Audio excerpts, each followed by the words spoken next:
ਵਾਹਿਗੁਰੂ ਜੀ ਕਾ ਖਾਲਸਾ ਵਾਹਿਗੁਰੂ ਜੀ ਕੀ ਫਤਿਹ। ਅਸਲਾਮ ਵਾਲੇਕਮ ਆਦਾਬ ਵਰਜ਼ ਮੈਂ ਤੁਹਾਡੀ ਹੋਸਟ ਨੀਲਮ ਕੌਰ ਤੇ ਮੈਂ ਟੀਵੀ 84 ਦਰਸ਼ਕਾਂ ਤੇ ਸਰੋਤਿਆਂ ਨੂੰ ਜੀ ਆਇਆਂ ਕਹਿੰਦੀ ਹਾਂ ਪ੍ਰੋਗਰਾਮ ਸੱਚੋ ਸੱਚ ਵਿੱਚ, ਜਿਹੜੇ ਇਸ ਪ੍ਰੋਗਰਾਮ ਨਾਲ ਦੇਸ਼ਾਂ ਵਿਦੇਸ਼ਾਂ ਤੋਂ ਜੁੜ ਚੁੱਕੇ ਨੇ। ਖਾਲਸਾ ਫੇਅਰ ਸੈਂਟਰ ਦੇ ਸੰਚਾਲਕ ਡਾਕਟਰ ਮਨਜੀਤ ਸਿੰਘ ਜੀ ਸਟੂਡੀਓ ਮੇਰੇ ਨਾਲ ਸ਼ਾਮਲ ਨੇ। ਉਹਨਾਂ ਨਾਲ ਗੱਲਬਾਤ ਕਰਕੇ ਅੱਜ ਦਾ ਮਿਸ਼ਨ ਸਪੋਰਟ ਉਹਨਾਂ ਤੋਂ ਉਹਨਾਂ ਦਾ ਤਬਸਰਾ ਜਾਣਦੇ ਹਾਂ। ਜੀ ਡਾਕਟਰ ਸਾਹਿਬ ਵਾਹਿਗੁਰੂ ਜੀ ਕਾ ਖਾਲਸਾ ਵਾਹਿਗੁਰੂ ਜੀ ਕੀ ਫਤਿਹ।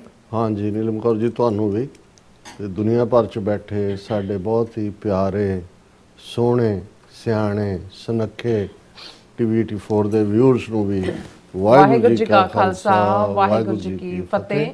ਸਾਡੇ ਬਹੁਤ ਹੀ ਪਿਆਰੇ ਮੁਸਲਮਾਨ ਭੈਣਾਂ ਭਰਾਵਾਂ ਨੂੰ ਅਸਲਾਮ ਅਲੈਕਮ। ਗੰਗਾ ਜਮਨੀ ਤਹਿਜ਼ੀਬ ਦੇ ਹਿੰਦੂ ਤਵੀਆਂ ਨੂੰ ਨਮੋ ਨਮੇ ਤੇ ਹੋਰ ਸਭ ਵੀਰਾਂ ਭੈਣਾਂ ਨੂੰ ਆਦਾਬ ਅਰਜ਼। ਜੀ ਡਾਕਟਰ ਸਾਹਿਬ ਜੀ ਆਇਆਂ ਨੂੰ ਪ੍ਰੋਗਰਾਮ ਸੱਚੋ ਸੱਚ ਵਿੱਚ। ਬਹੁਤ ਧੰਨਵਾਦ ਜੀ ਡਾਕਟਰ ਸਾਹਿਬ 23 ਜਨਵਰੀ 2026 10 ਮਾਘ ਨਾਨਕਸ਼ਾਹੀ ਸਮਤ 557 ਦਾ ਦਿਨ ਹੈ ਤੇ ਡਾਕਟਰ ਸਾਹਿਬ ਪ੍ਰੋਗਰਾਮ ਸ਼ੁਰੂ ਕਰਨ ਤੋਂ ਪਹਿਲਾਂ ਅਸੀਂ ਦਰਸ਼ਕਾਂ ਤੇ ਸਰੋਤਿਆਂ ਨੂੰ ਹਮੇਸ਼ਾ ਤਰ੍ਹਾਂ ਦੱਸਦੇ ਵਿਊਅਰਸ ਜੇ ਤੁਸੀਂ ਹੱਕ ਸੱਚ ਇਨਸਾਫ ਤੇ ਪੈਰਾ ਦਿੰਦਾ ਇੱਕੋ ਇੱਕ ਚੈਨਲ ਟੀਵੀ 84 ਨੂੰ ਦੇਖਣਾ ਚਾਹੁੰਦੇ ਹੋ ਤਾਂ ਤੁਸੀਂ ਦੇਖ ਸਕਦੇ ਸਪੈਕਟਰਮ ਕੇਬਲ ਆਰਸੀਐਨ ਕੇਬਲ ਵਰਫਨ ਕੈਨੇਡਾ ਰੋਕੂ ਜਾਦੂ ਬਾਕਸ ਸ਼ਾਵਾ ਫੇਸਬੁੱਕ ਟੀਵੀ 84 ਦੇ ਐਪ ਰਾਹੀਂ online streaming and IP box ਤੇ ਤੁਸੀਂ ਟੀਵੀ 84 ਨੂੰ ਦੇਖ ਸਕਦੇ ਹੋ। ਵਿਊਅਰਸ ਜੇ ਤੁਸੀਂ ਟੀਵੀ 84 ਨਾਲ ਜੋ ਪ੍ਰੋਗਰਾਮ ਸੱਚੋ ਸੱਚ ਨਾਲ ਫੇਸਬੁੱਕ ਰਾਹੀਂ ਜੁੜੇ ਤਾਂ ਵੱਧ ਲਾਈਕ ਕਰੋ ਤੇ ਸ਼ੇਅਰ ਕਰੋ ਅਤੇ ਨਾਲ ਹੀ YouTube ਤੇ ਸਬਸਕ੍ਰਾਈਬ ਵੀ ਕਰੋ। ਇਹ ਵੀ ਦੱਸ ਦੇ ਕਿ ਤੁਸੀਂ ਟੀਵੀ 84 ਦੀ ਐਪ ਨੂੰ ਐਂਡਰੋਇਡ ਐਂਡ ਐਪ ਸਟੋਰ ਤੇ ਡਾਊਨਲੋਡ ਕਰਕੇ ਜੋ ਟੀਵੀ 84 ਦੀ ਲਾਈਵ ਸਟ੍ਰੀਮ ਹੈ ਇਸ ਨੂੰ ਤੁਸੀਂ 24 ਆਵਰਸ ਦੇਖ ਸਕਦੇ ਹੋ। ਸੋ ਵਿਊਅਰਸ ਪ੍ਰੋਗਰਾਮ ਦੀ ਸ਼ੁਰੂਆਤ ਕਰਨ ਜਾ ਰਹੇ ਹਾਂ। ਅੱਜ ਇਸ ਹਫਤੇ ਦਾ ਅਖੀਰਲਾ ਪ੍ਰੋਗਰਾਮ ਕਰਨ ਜਾ ਰਹੇ ਹਾਂ। ਸੋ ਦੁਆ ਤੇ ਅਰਦਾਸ ਕਰਾਂਗੇ ਜਿਹੜਾ ਤੁਹਾਡਾ ਵੀਕਐਂਡ ਹੈ ਉਹ ਬਹੁਤ ਹੀ ਵਧੀਆ ਗੁਜ਼ਰੇ। ਸੋ ਵਿਊਅਰਸ ਜਿਸ ਤਰ੍ਹਾਂ ਕਿ ਆਪਾਂ ਆਪਣੇ ਪ੍ਰੋਗਰਾਮ ਦੀ ਸ਼ੁਰੂਆਤ ਕਰਦੇ ਹਾਂ ਸਪਾਂਸਰਸ਼ਿਪ ਦੇ ਨਾਲ ਕਿ ਅੱਜ ਦੇ ਪ੍ਰੋਗਰਾਮ ਸੱਚੋ ਸੱਚ ਨੂੰ ਸਪਾਂਸਰ ਕੀਤਾ ਗਿਆ ਹੈ ਵਰਜੀਨੀਆ ਤੋਂ ਸਰਦਾਰ ਬਲਵਿੰਦਰ ਸਿੰਘ ਜੀ ਚੱਠਾ ਜਰਾ ਵੱਲੋਂ। ਸੋ ਇਹ ਸਾਡੇ ਪੱਕੇ ਸਪੋਰਟਰ ਨੇ ਔਰ ਵੱਧ ਤੋਂ ਵੱਧ ਜਿਹੜੀ ਹੈ ਸਾਡੇ ਸਾਨੂੰ ਮਦਦ ਵੀ ਕਰਦੇ ਨੇ, ਸਾਡੇ ਆਪਣੇ ਹੀ ਪਰਿਵਾਰ ਦਾ ਹਿੱਸਾ ਨੇ ਟੀਵੀ 84 ਦੇ।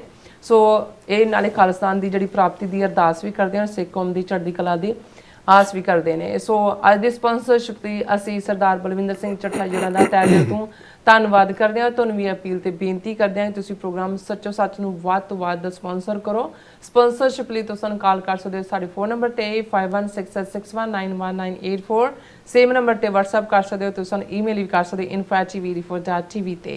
ਸੋ ਵੀਅਰਸ ਪਹਿਲੇ ਸਮੇਂ ਦੇ ਵਿੱਚ ਆਪਾਂ ਗੱਲਬਾਤ ਕਰਨ ਜਾ ਰਹੇ ਹਾਂ ਖਾਲਿਸਤਾਨ ਦੇ ਹਵਾਲੇ ਨਾਲ ਕਿ ਘੱਲੂਘਾਰਾ ਜੂਨ 84 ਨੇ ਭਾਰਤੀ ਸਟੇਟ ਦੀ ਅਸਲੀਅਤ ਨੂੰ ਜਗ ਜ਼ਾਹਰ ਕਰ ਦਿੱਤਾ ਔਰ 20ਵੀਂ ਸਦੀ ਦੇ ਮਹਾਨ ਸਿੱਖ ਸੰਤ ਜਰਨੈਲ ਸਿੰਘ ਖਾਲਸਾ ਜੀ ਭਿੰਡਰਾਂ ਵਾਲਿਆਂ ਦੇ ਬਚਨ ਸਨ ਜਦੋਂ ਭਾਰਤੀ ਫੌਜ ਨੇ ਦਰਬਾਰ ਸਾਹਿਬ ਵਿੱਚ ਆਪਣੇ ਕਦਮ ਪਾਏ ਤਾਂ ਖਾਲਿਸਤਾਨ ਦੀ ਨੀਂਹ ਰੱਖੀ ਜਾਵੇਗੀ। ਸੋ ਇਸ ਨਿਸ਼ਾਨੇ ਦੀ ਰੋਸ਼ਨੀ ਵਿੱਚ 26 ਜਨਵਰੀ 1986 ਨੂੰ ਅਕਾਲ ਤਖ਼ਤ ਸਾਹਿਬ ਤੇ ਸਰਬੱਤ ਖਾਲਸਾ ਹੋਇਆ ਜਿਸ ਨੇ ਸਿੱਖ ਕੌਮ ਦੀ ਸਿਆਸੀ ਅਗਵਾਈ ਲਈ ਬਾਬਾ ਗੁਰਬਚਨ ਸਿੰਘ ਮਾਨੋਚਾਲ ਦੀ ਅਗਵਾਈ ਵਿੱਚ ਪੰਥਕ ਕਮੇਟੀ ਕਾਇਮ ਕੀਤੀ ਜਿਸ ਨੇ 29 ਅਪ੍ਰੈਲ 1986 ਨੂੰ ਖਾਲਿਸਤਾਨ ਦਾ ਐਲਾਨਨਾਮਾ ਕੀਤਾ ਜਾਰੀ ਕਰਕੇ ਸਿੱਖ ਕੌਮ ਦਾ ਸਪਸ਼ਟ ਰਾਜਸੀ ਨਿਸ਼ਾਨਾ ਮਿੱਥਿਆ।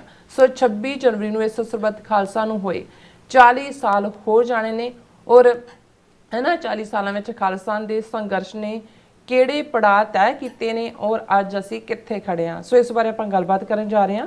ਸੋ ਅਸੀਂ ਚਾਹਾਂਗੇ ਕਿ ਤੁਸੀਂ ਇਸੇ ਤਰ੍ਹਾਂ ਬਣੇ ਰਹਿਣਾ। ਦੇਖਣ ਸੁਣਨ ਲਈ ਤੁਹਾਡਾ ਸਭ ਦਾ ਬਹੁਤ ਬਹੁਤ ਧੰਨਵਾਦ। ਜੀ ਰਾਜ ਸਾਹਿਬ ਕੀ ਵਿਚਾਰਾਂ ਨੇ? ਸਭ ਤੋਂ ਪਹਿਲਾਂ ਤਾਂ ਅੱਜ ਦੇ ਪ੍ਰੋਗਰਾਮ ਨੂੰ ਸਪਾਂਸਰ ਕਰਨ ਲਈ ਅਸੀਂ ਭਾਈ ਬਲਵਿੰਦਰ ਸਿੰਘ ਚੱਠਾ ਸਮੁੱਚੇ ਪਰਿਵਾਰ ਦਾ ਸ਼ੁਕਰੀਆ ਅਦਾ ਕਰਦੇ ਹਾਂ। ਸਪਾਂਸਰਸ ਦੀ ਉਹ ਲਿਸਟ ਚੱਲ ਰਹੀ ਹੈ ਜਿਨ੍ਹਾਂ ਨੇ ਗੁਰਦੁਆਰਾ ਸਿੰਘ ਸਭਾ ਬ੍ਰੈਡਿਕ ਰੋਡ ਦੇ ਫੰਡ ਰੇਜ਼ਿੰਗ ਦੇ ਵਿੱਚ ਕੰਟਰੀਬਿਊਟ ਕੀਤਾ ਔਰ ਤੁਸੀਂ ਠੀਕ ਕਿਹਾ ਕਿ ਚੱਠਾ ਸਾਹਿਬ ਜਿੱਥੇ ਵੱਡੇ ਪੰਥ ਪਰਿਵਾਰ ਦਾ ਹਿੱਸਾ ਨੇ, ਮੇਰੇ ਲਈ ਉਹਨਾਂ ਦਾ ਜਿਹੜਾ ਨਿੱਜੀ ਪਰਿਵਾਰ ਵੀ ਹੈ ਉਹ ਐਕਸਟੈਂਡਡ ਫੈਮਿਲੀ ਵਾਂਗ ਹੀ ਹੈ ਔਰ ਹਰ ਦੁੱਖ ਸੁੱਖ ਦੇ ਵਿੱਚ ਨਿੱਜੀ ਜ਼ਿੰਦਗੀ 'ਚ ਵੀ ਉਹ ਨਾਲ ਖਲੋਣ ਵਾਲੇ ਨੇ ਔਰ ਉਹਨਾਂ ਦੀ ਕਮਿਟਮੈਂਟ ਜਿਹੜੀ ਹੈ ਉਹ ਸਿਰਫ ਇੱਕ ਲੈਵਲ 'ਤੇ ਨਹੀਂ ਹੈ, ਉਹ ਇਸ ਕਦਰ ਪੰਥ ਪ੍ਰਸਤ ਨੇ ਕਿ ਕੋਈ ਵੀ ਜਥੇਬੰਦੀ ਜਿਹੜੀ ਪੰਥ ਨੂੰ ਸਮਰਪਿਤ ਹੈ ਜਦੋਂ ਉਹਨਾਂ ਨੂੰ ਕਾਲ ਕਰਕੇ ਕੋਈ ਸੇਵਾ ਦਿੰਦੀ ਹੈ ਤੇ ਉਹ ਹੱਥੀਂ ਜਾ ਕੇ ਇਸ਼ਤਿਹਾਰ ਵੀ ਲਾਉਂਦੇ ਨੇ, ਕੈਂਪ ਵੀ ਪੂਰਾ ਲਾਇਆ ਹੁੰਦਾ ਹੈ, ਹੱਥੀਂ ਸੰਗਤ ਦੇ ਵਿੱਚ ਜਾ ਕੇ ਜਿਹੜਾ ਉਹ ਵੰਡ ਵੀ ਰਹੇ ਹੁੰਦੇ ਨੇ ਔਰ ਖਾਲਿਸਤਾਨ ਰੈਫਰੈਂਡਮ ਜਿਹੜਾ ਵਾਸ਼ਿੰਗਟਨ DC ਦੇ ਵਿੱਚ ਹੋਇਆ ਉਸ ਦੇ ਵਿੱਚ ਵੀ ਉਹਨਾਂ ਨੇ ਵੱਧ ਚੜ੍ਹ ਕੇ ਆਲਮੋਸਟ 2-3 ਮਹੀਨੇ ਲਗਾਤਾਰ ਅੱਡ-ਅੱਡ ਗੁਰਦੁਆਰਿਆਂ 'ਚ ਜਾ ਕੇ ਅਨਾਊਂਸਮੈਂਟਾਂ ਔਰ ਦੂਸਰਾ ਉਹ ਕਰਦੇ ਰਹੇ ਔਰ ਜਿਹੜਾ ਈਸਟ ਕੋਸਟ ਸਿੱਖ ਕੋਆਰਡੀਨੇਸ਼ਨ ਕਮੇਟੀ ਵਰਲਡ ਸਿੱਖ ਪਾਰਲੀਮੈਂਟ ਦੇ ਸਹਿਯੋਗ ਨਾਲ ਕੈਪੀਟਲ ਹਿੱਲ ਦੇ ਉੱਤੇ ਅਪ੍ਰੈਲ ਦੇ ਪਹਿਲੇ ਹਫਤੇ ਖਾਲਸਾ ਮਾਰਚ ਜਾਂ ਫਰੀडम ਮਾਰਚ ਜਿਸ ਦੀ ਸ਼ੁਰੂਆਤ ਜਿਹੜੀ ਹੈ ਉਹ ਬੜੇ ਡਿਫਿਕਲਟ ਸਰਕਮਸਟੈਂਸਿਸ 'ਚ ਹੋਈ ਭਾਵੇਂ, ਲੇਕਿਨ ਹੁਣ ਉਹ ਇੱਕ ਇਵੈਂਟ ਬਣ ਗਈ ਹੈ। ਔਰ ਉਸ ਦੇ ਵਿੱਚ ਵੀ ਸਰ ਬਲਵਿੰਦਰ ਸਿੰਘ ਚੱਠਾ, ਭਾਈ ਨਰਿੰਦਰ ਸਿੰਘ, ਇਹ ਸਮੁੱਚੀ ਸਾਡੇ ਦੋਵੇਂ ਵੀਰ ਸਾਡੇ ਪਿੱਲਰ ਨੇ ਔਰ ਬਾਕੀ ਸਾਰੀ ਟੀਮ ਇਹਨਾਂ ਦੇ ਨਾਲ ਲੱਗ ਕੇ ਕੰਮ ਕਰਦੀ ਹੈ। ਔਰ ਇਸੇ ਲਈ ਬਾਕੀ ਜਥੇਬੰਦੀਆਂ ਵੀ ਜਦੋਂ ਕੋਈ ਪ੍ਰੋਗਰਾਮ ਵਾਸ਼ਿੰਗਟਨ DC 'ਚ ਰੱਖਦੀਆਂ ਤੇ ਉਹਨਾਂ ਨੂੰ ਪਤਾ ਹੈ ਕਿ ਭਾਈ ਇਹ ਸਿੱਕੇਬੰਦ ਬੰਦੇ ਨੇ ਔਰ ਆਪਣਾ ਜਿਹੜਾ ਕੰਮ ਛੱਡ ਕੇ ਇਹਨਾਂ ਨੇ ਅੱਗੇ ਹੋ ਕੇ ਸੇਵਾ ਕਰਨੀ ਹੈ। ਬਿਲਕੁਲ। ਸੋ ਅਸੀਂ ਇਹ ਆਸ ਕਰਦੇ ਹਾਂ ਕਿ ਇਹ ਸਪਿਰਿਟ ਬਣੀ ਰਹੇ। ਇਹ ਸੌਖਾ ਨਹੀਂ ਹੁੰਦਾ। ਬਹੁਤ ਵਾਰ ਜਦੋਂ ਅਸੀਂ ਇਹਨਾਂ ਚੈਲੰਜਸ ਨੂੰ ਦੇਖਦੇ ਹਾਂ ਜਿਹੜੇ ਡੇ ਟੂ ਡੇ ਲਾਈਫ ਦੇ ਨੇ, ਪਰਿਵਾਰਾਂ ਦੇ ਵਿੱਚ ਜਿਹੜੇ ਨੇ ਉਹ ਰੁਝੇਵੇਂ ਔਰ ਬਾਕੀ ਚੀਜ਼ਾਂ ਚੱਲ ਰਹੀਆਂ ਹੁੰਦੀਆਂ, ਪਰ ਤੁਹਾਡੇ ਲਈ ਪੰਥ ਪਹਿਲ ਹੋਏ, ਪੰਥ ਪ੍ਰਾਇਰਟੀ ਹੋਏ, ਇਹ ਗੁਰੂ ਦੀ ਰਹਿਮਤ ਦੇ ਨਾਲ ਹੀ ਹੁੰਦਾ। ਸੋ ਅਸੀਂ ਅਰਦਾਸ ਕਰਦੇ ਹਾਂ ਕਿ ਚੱਠਾ ਸਾਹਿਬ ਉਹਨਾਂ ਦੇ ਸਮੁੱਚੇ ਪਰਿਵਾਰ ਦੇ ਵਿੱਚ ਇਹ ਜਜ਼ਬਾ ਇਵੇਂ ਹੀ ਬਣਿਆ ਰਹੇ। ਬੇਸ਼ੱਕ 26 ਜਨਵਰੀ ਦਾ ਦਿਨ ਮੰਡੇ ਨੂੰ ਹੈ ਔਰ ਜਿੱਥੇ ਓਵਰਆਲ ਜਦੋਂ ਅਸੀਂ 26 ਜਨਵਰੀ ਦਾ ਜ਼ਿਕਰ ਕਰਦੇ ਹਾਂ ਤਾਂ ਇਸ ਨੂੰ ਧੋਖਾ ਦਿਵਸ, ਕਾਲਾ ਦਿਵਸ, ਇਸ ਦੇ ਤੌਰ ਦੇ ਉੱਤੇ ਅਸੀਂ ਹਮੇਸ਼ਾ ਯਾਦ ਦਹਾਨੀ ਕਰਵਾਉਂਦੇ ਹਾਂ ਕਿ 26 ਜਨਵਰੀ 1950 ਨੂੰ ਜਦੋਂ ਭਾਰਤ ਦਾ ਸੰਵਿਧਾਨ ਲਾਗੂ ਕੀਤਾ ਗਿਆ ਸੀ, ਜਿਹਨੂੰ ਐਜ਼ ਏ ਰਿਪਬਲਿਕ ਡੇ ਭਾਰਤ ਭਰ ਦੇ ਵਿੱਚ ਵੱਡੀ ਸੈਲੀਬ੍ਰੇਸ਼ਨ ਕੀਤੀ ਜਾ ਰਹੀ ਸੀ, ਉਦੋਂ ਅਕਾਲੀ ਲੀਡਰਸ਼ਿਪ ਦੀ ਕਾਲ ਦੇ ਉੱਤੇ ਇਸ ਨੂੰ ਸਿੱਖਾਂ ਵੱਲੋਂ ਐਜ਼ ਏ ਬਲੈਕ ਡੇ ਯਾਦ ਕੀਤਾ ਜਾ ਰਿਹਾ ਸੀ। ਕਿਉਂਕਿ ਕਾਂਸਟੀਟਿਊਐਂਟ ਅਸੈਂਬਲੀ ਦੇ ਵਿੱਚ, ਸੰਵਿਧਾਨ ਘੜੂ ਅਸੈਂਬਲੀ ਦੇ ਵਿੱਚ ਦੋਵੇਂ ਸਿੱਖ ਨੁਮਾਇੰਦੇ ਅਕਾਲੀ ਦਲ ਦੇ ਜਿਹੜੇ ਸਨ ਜੀ, ਭੁਪਿੰਦਰ ਸਿੰਘ ਮਾਨ ਔਰ ਹੁਕਮ ਸਿੰਘ, ਉਹਨਾਂ ਨੇ ਇਸ ਸੰਵਿਧਾਨ ਦੇ ਖਰੜੇ ਤੇ ਦਸਤਖਤ ਕਰਨ ਤੋਂ ਨਾ ਕਰ ਦਿੱਤੀ ਸੀ। ਅਸੀਂ ਰਿਪੀਟਡਲੀ ਇਹ ਯਾਦ ਦਹਾਨੀ ਕਰਵਾਉਂਦੇ ਹਾਂ ਕਿ ਇਸ ਸੰਵਿਧਾਨ ਦੇ ਆਰਟੀਕਲ 25B ਵਿੱਚ ਸਿੱਖਾਂ, ਬੌਧੀਆਂ, ਜੈਨੀਆਂ ਨੂੰ ਹਿੰਦੂ ਐਲਾਨਿਆ ਹੋਇਆ ਔਰ ਜਿੰਨੇ ਪ੍ਰੋਮਿਸ 1920 ਤੋਂ ਲੈ ਕੇ ਗਾਂਧੀ, ਨਹਿਰੂ, ਕਾਂਗਰਸ ਵਰਕਿੰਗ ਕਮੇਟੀ ਨੇ ਸਿੱਖ ਲੀਡਰਸ਼ਿਪ ਦੇ ਨਾਲ ਕੀਤੇ, ਜਿਨ੍ਹਾਂ ਨੇ ਆਪਣੇ ਅੱਡ ਮੁਲਕ ਦੀ ਪੇਸ਼ਕਸ਼ ਨੂੰ ਵੀ ਠੁਕਰਾਇਆ।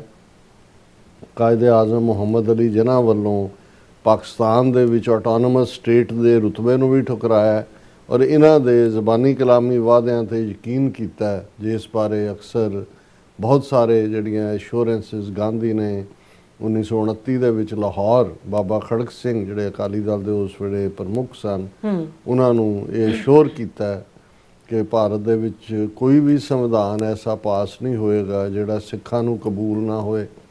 ਔਰ ਫਿਰ ਅਸੀਂ ਦੇਖਦੇ ਹਾਂ ਕਿ 1946 ਦੇ ਵਿੱਚ ਨਹਿਰੂ ਨੇ ਬੜੀ ਕਲੀਅਰਲੀ ਕਲਕੱਤੇ ਦੀ ਪ੍ਰੈਸ ਕਾਨਫਰੰਸ ਔਰ ਪ੍ਰੈਸ ਦੇ ਨਾਲ ਮਿਲਣੀ ਦੇ ਵੇਲੇ ਕਿਹਾ ਕਿ ਮੈਨੂੰ ਕੋਈ ਇਤਰਾਜ਼ ਨਹੀਂ ਹੋਏਗਾ ਕਿ ਪੰਜਾਬ ਦੇ ਬਹਾਦਰ ਸਿੱਖਾਂ ਨੂੰ ਉੱਤਰੀ ਭਾਰਤ ਦੇ ਵਿੱਚ ਉਹ ਖਿੱਤਾ ਦਿੱਤਾ ਜਾਏ ਜਿਸ ਨਾਲ ਉਹ ਵੀ ਗਲੋ ਆਫ ਫਰੀडम ਲਫ਼ਜ਼ ਉਹਨਾਂ ਨੇ ਕਿਹਾ ਕਿ they may also be able to experience the glow of freedom, ਬਿਲਕੁਲ ਆਜ਼ਾਦੀ ਦਾ ਨਿੱਘ ਮਾਣ ਸਕਣ।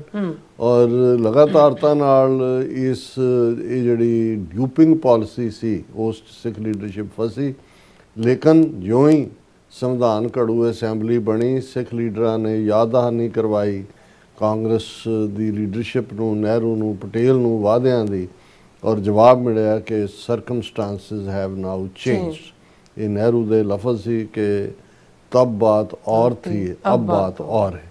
ਤੇ ਜਦੋਂ ਪਟੇਲ ਨੂੰ ਅਪਰੋਚ ਕੀਤਾ ਤੇ ਪਟੇਲ ਨੇ ਕਿਹਾ ਕਿ ਸਿੱਖਸ ਹੈਵ ਮਿਸਡ ਦਾ ਬੱਸ, ਕਿ ਤੁਹਾਡੀ ਬੱਸ ਲੰਘ ਗਈ ਹੈ। ਔਰ ਇਹੀ ਕਾਰਨ ਸੀ ਕਿ ਦੋਨੋਂ ਸਿੱਖ ਨੁਮਾਇੰਦਿਆਂ ਨੇ ਸੰਵਿਧਾਨ ਘੜੂ ਅਸੈਂਬਲੀ ਦੇ ਵਿੱਚ ਇਹ ਕਿਹਾ ਕਿ ਵੀ this is betrayal of the Sikhs, this is betrayal of the promises made to the Sikhs, we reject this constitution. So fact of the matter ਇਹ ਹੈ, ਔਰ ਇਹ ਗੱਲ ਮੈਂ ਆਪਣੀਆਂ ਸਾਰੀਆਂ ਪ੍ਰੈਜੈਂਟੇਸ਼ਨਸ ਕਈ ਦਹਾਕਿਆਂ ਤੋਂ ਦੁਹਰਾਉਂਦਾ ਕਿ ਡੀ ਫੈਕਟੋ ਬੇਸ਼ੱਕ ਅਸੀਂ ਭਾਰਤ ਦੇ ਨਕਸ਼ੇ ਦੇ ਵਿੱਚ ਫਸ ਗਏ, ਲੇਕਿਨ ਡੀ ਜੂਰਿਸ ਕਾਨੂੰਨੀ ਤੌਰ ਤੇ ਅਸੀਂ ਉਹਨਾਂ ਦਾ ਹਿੱਸਾ ਨਹੀਂ ਹੈ, ਕਿਉਂਕਿ ਸਾਡੇ ਨੁਮਾਇੰਦਿਆਂ ਨੇ ਇਹਨਾਂ ਦੇ ਸੰਵਿਧਾਨ ਨੂੰ ਮੰਨਿਆ ਹੀ ਨਹੀਂ ਹੋਇਆ। ਇਹੀ ਕਾਰਨ ਸੀ ਕਿ 26 ਜਨਵਰੀ 1950 ਨੂੰ ਜਿੱਥੇ ਇੱਕ ਪਾਸੇ ਭਾਰਤ ਭਰ ਦੇ ਵਿੱਚ ਜਸ਼ਨ ਮਨਾਏ ਜਾ ਰਹੇ ਸੀ, ਸਿੱਖ ਉਸ ਨੂੰ ਕਾਲੇ ਦਿਵਸ ਵਜੋਂ ਯਾਦ ਕਰਦੇ ਆ ਘਰਾਂ ਦੇ ਬਾਹਰ ਕਾਲੇ ਝੰਡੇ, ਕਾਲੀਆਂ ਦਸਤਾਰਾਂ, ਕਾਲੀਆਂ ਚੁੰਨੀਆਂ। ਇਹ ਸਾਡੇ ਜਦੋਂ ਅਸੀਂ ਇਸ ਜਰਨੀ ਦਾ ਜ਼ਿਕਰ ਕਰ ਰਹੇ ਹਾਂ, ਜਦੋਂ ਕਿ 26 ਜਨਵਰੀ ਆਉਣ ਵਾਲਾ ਜਿਹੜਾ ਹੈ ਮੰਡੇ, ਉਹ 40 ਸਾਲ ਹੋ ਜਾਣੇ ਨੇ ਸਰਬੱਤ ਖਾਲਸਾ ਜਿਹੜਾ ਖੰਡਰਾਤ ਬਣਾਏ ਗਏ ਅਕਾਲ ਤਖਤ ਦੀ ਛਤਰ ਛਾਇਆ ਥੱਲੇ ਹੋਇਆ। ਉਸ ਦੀ ਗੱਲ ਕਰਨ ਤੋਂ ਪਹਿਲਾਂ ਇਹ ਬੇਸ਼ੱਕ ਇਹ ਵੀ ਹਕੀਕਤ ਹੈ ਕਿ ਬੇਸ਼ੱਕ ਸਿੱਖ ਨੁਮਾਇੰਦਿਆਂ ਨੇ ਇਸ ਦੇ ਉੱਤੇ ਦਸਤਖਤ ਨਹੀਂ ਕੀਤੇ ਸੰਵਿਧਾਨ ਤੇ, ਇਸ ਦੇ ਬਾਵਜੂਦ ਅਕਾਲੀ ਲੀਡਰਸ਼ਿਪ ਨੇ ਜਿਹੜੀ ਇਲੈਕਸ਼ਨ ਪ੍ਰੋਸੈਸ ਸੀ, ਉਹ ਭਾਵੇਂ ਸਟੇਟ ਦੀ ਸੀ ਜਾਂ ਫੈਡਰਲ ਲੈਵਲ ਦੇ ਉੱਤੇ ਸੀ, ਉਹਦਾ ਹਿੱਸਾ ਬਣ ਕੇ ਵਿਦਿਨ ਆਪਣਾ ਸੰਘਰਸ਼ ਜਾਰੀ ਰੱਖਿਆ। ਕੋਈ ਇਹ ਨਹੀਂ ਕਹਿ ਸਕਦਾ ਕਿ ਜੀ ਉਹਨਾਂ ਨੇ ਟੋਟਲੀ ਕੱਟ ਆਫ ਹੋ ਗਿਆ, ਕਿਉਂਕਿ ਹੁਕਮ ਸਿੰਘ ਵੀ ਬਾਅਦ ਦੇ ਵਿੱਚ ਸਪੀਕਰ ਬਣੇ, ਭੁਪਿੰਦਰ ਸਿੰਘ ਮਾਨ ਵੀ ਸ਼ਾਇਦ ਜੇ ਮੈਂ ਗਲਤ ਨਾ ਹੋਵਾਂ ਰਾਜ ਸਭਾ ਦੇ ਮੈਂਬਰ ਬਣੇ, ਪਲੱਸ ਅਕਾਲੀਆਂ ਦੀ ਪਾਰਟਿਸਿਪੇਸ਼ਨ ਇਲੈਕਸ਼ਨ ਸਿਸਟਮ 'ਚ ਰਹੀ। ਲੇਕਿਨ ਉਹਨਾਂ ਦੀ ਇਹ ਕੋਸ਼ਿਸ਼ ਬੇਸ਼ੱਕ ਜਿਹੜੀ ਆਟੋਨਮਸ ਸਿੱਖ ਸਟੇਟ ਦੀ ਥਾਂ ਉਹਨਾਂ ਨੇ ਜਿਹੜਾ ਹੈ ਉਹ ਲਿੰਗੁਇਸਟਿਕ ਬੇਸ ਦੇ ਉੱਤੇ ਸੂਬਾ ਬਣਾਉਣ ਦੀ ਸਟਰਗਲ, ਕਿਉਂਕਿ ਭਾਸ਼ਾ 'ਤੇ ਆਧਾਰਿਤ ਸੂਬੇ ਬਣਾਉਣ ਦੀ ਜਿਹੜੀ ਗੱਲ ਹੈ ਉਹ ਕਾਂਗਰਸ ਨੇ ਆਜ਼ਾਦੀ ਤੋਂ ਪਹਿਲਾਂ ਕੀਤੀ ਹੋਈ ਸੀ, ਔਰ ਸਿੱਖਾਂ ਨੂੰ ਇਹ ਲੱਗਾ ਕਿ ਵੀ ਇਹ ਜਿਹੜੇ ਦੂਸਰੇ ਨੇ ਪੰਜਾਬ ਦੇ ਹਿੰਦੂ, ਇਹ ਤਾਂ ਮੁੱਕਰ ਚੁੱਕੇ ਨੇ ਆਪਣੀ ਬੋਲੀ ਤੋਂ। 1951 ਦੀ ਸੈਂਸਸ 'ਚ ਹੀ ਸਾਹਮਣੇ ਆ ਗਿਆ ਸੀ। ਸੋ ਅਕਾਲੀਆਂ ਨੇ ਇਹਨੂੰ ਪੰਜਾਬੀ ਸੂਬੇ ਦੀ ਸਟਰਗਲ ਦੇ ਵਿੱਚ ਬਦਲਿਆ। ਉਹਨਾਂ ਨੇ ਕਿਹਾ ਵੀ ਅਲਟੀਮੇਟਲੀ ਪੰਜਾਬੀ ਜ਼ਬਾਨ ਆਧਾਰਿਤ ਜਿਹੜੇ ਇਲਾਕੇ ਨੇ, ਜੇ ਉਹਨਾਂ 'ਤੇ ਆਧਾਰਿਤ ਸੂਬਾ ਬਣ ਜਾਂਦਾ ਹੈ ਸਿੱਖ ਮੈਜੋਰਿਟੀ, ਤਾਂ ਜ਼ਾਹਰ ਹੈ ਵੀ ਉਹਦੇ ਨਾਲ ਵੀ ਸਾਡਾ ਪਾਰਸ਼ੀਅਲੀ ਜਿਹੜੇ ਇਹ ਲੋੜਾਂ ਨੇ, ਸਾਡਾ ਸੱਭਿਆਚਾਰ, ਸਾਡਾ ਮਜ਼ਹਬ, ਸਾਡੀ ਬੋਲੀ, ਸਾਡੀ ਤਹਿਜ਼ੀਬ, ਉਹਨੂੰ ਬਚਾਉਣ ਦੇ ਵਿੱਚ ਮਦਦ ਮਿਲੇਗੀ। ਉਹ ਇੱਕ ਫਿਰ ਲੰਬੀ ਕਹਾਣੀ ਹੈ ਕਿ ਕਿਵੇਂ ਈਵਨ ਪੰਜਾਬੀ ਸੂਬੇ ਦੀ ਮੰਗ ਨੂੰ ਵੱਖਵਾਦੀ ਬਿਆਨਿਆ ਗਿਆ। ਪੰਜਾਬੀ ਸੂਬਾ ਜ਼ਿੰਦਾਬਾਦ ਕਹਿਣ ਦੇ ਉੱਤੇ ਹੀ ਪ੍ਰਤਾਪ ਸਿੰਘ ਕੈਰੋਂ ਨੇ ਪਾਬੰਦੀ ਲਾ ਦਿੱਤੀ। ਕਿਵੇਂ ਜਿਹੜਾ 1955 ਦੇ ਵਿੱਚ ਹੀ ਦਰਬਾਰ ਸਾਹਿਬ ਦੀ ਹਦੂਦ 'ਚ ਪੁਲਿਸ ਨੇ ਗੋਲੀ, ਲਾਠੀ ਚਾਰਜ, ਔਰ ਦੂਸਰਾ ਕੀਤਾ ਉਸ ਵੇਲੇ ਦਾ ਚੀਫ ਮਿਨਿਸਟਰ ਜਿਹੜਾ ਭੀਮ ਸੈਨ ਸੱਚਰ, ਉਸ ਨੇ ਆ ਕੇ ਜਿਹੜੀ ਹੈ ਉਹ ਮਾਫੀ ਵੀ ਮੰਗੀ। ਲੇਕਿਨ ਜਿਹੜਾ ਇਹ ਐਟੀਟਿਊਡ ਨਜ਼ਰ ਆ ਰਿਹਾ ਸੀ ਕਿ ਭਾਈ ਇਹ ਆਜ਼ਾਦ ਭਾਰਤ ਜਿਹੜਾ ਹੈ ਸੋ ਕਾਲਡ, ਉਹ ਫਰੰਗੀਆਂ ਨਾਲੋਂ ਵੀ ਬਦਤਰ ਹੈ। ਔਰ ਜਦੋਂ ਇੰਨੀ ਲੰਬੀ ਸਟਰਗਲ, ਫਿਰ ਪੰਜਾਬੀ ਸੂਬੇ ਲਈ ਮੋਰਚਾ, 57,000 ਤੋਂ ਜ਼ਿਆਦਾ ਗ੍ਰਿਫਤਾਰੀਆਂ, ਤੇ ਜੇ 1 ਨਵੰਬਰ 1966 ਨੂੰ ਪੰਜਾਬੀ ਸੂਬਾ ਦਿੱਤਾ ਗਿਆ, 47 ਦੇ ਵਿੱਚ ਪਹਿਲਾਂ ਹੀ ਪੰਜਾਬ ਦੇ 2 ਟੁਕੜੇ ਹੋਏ।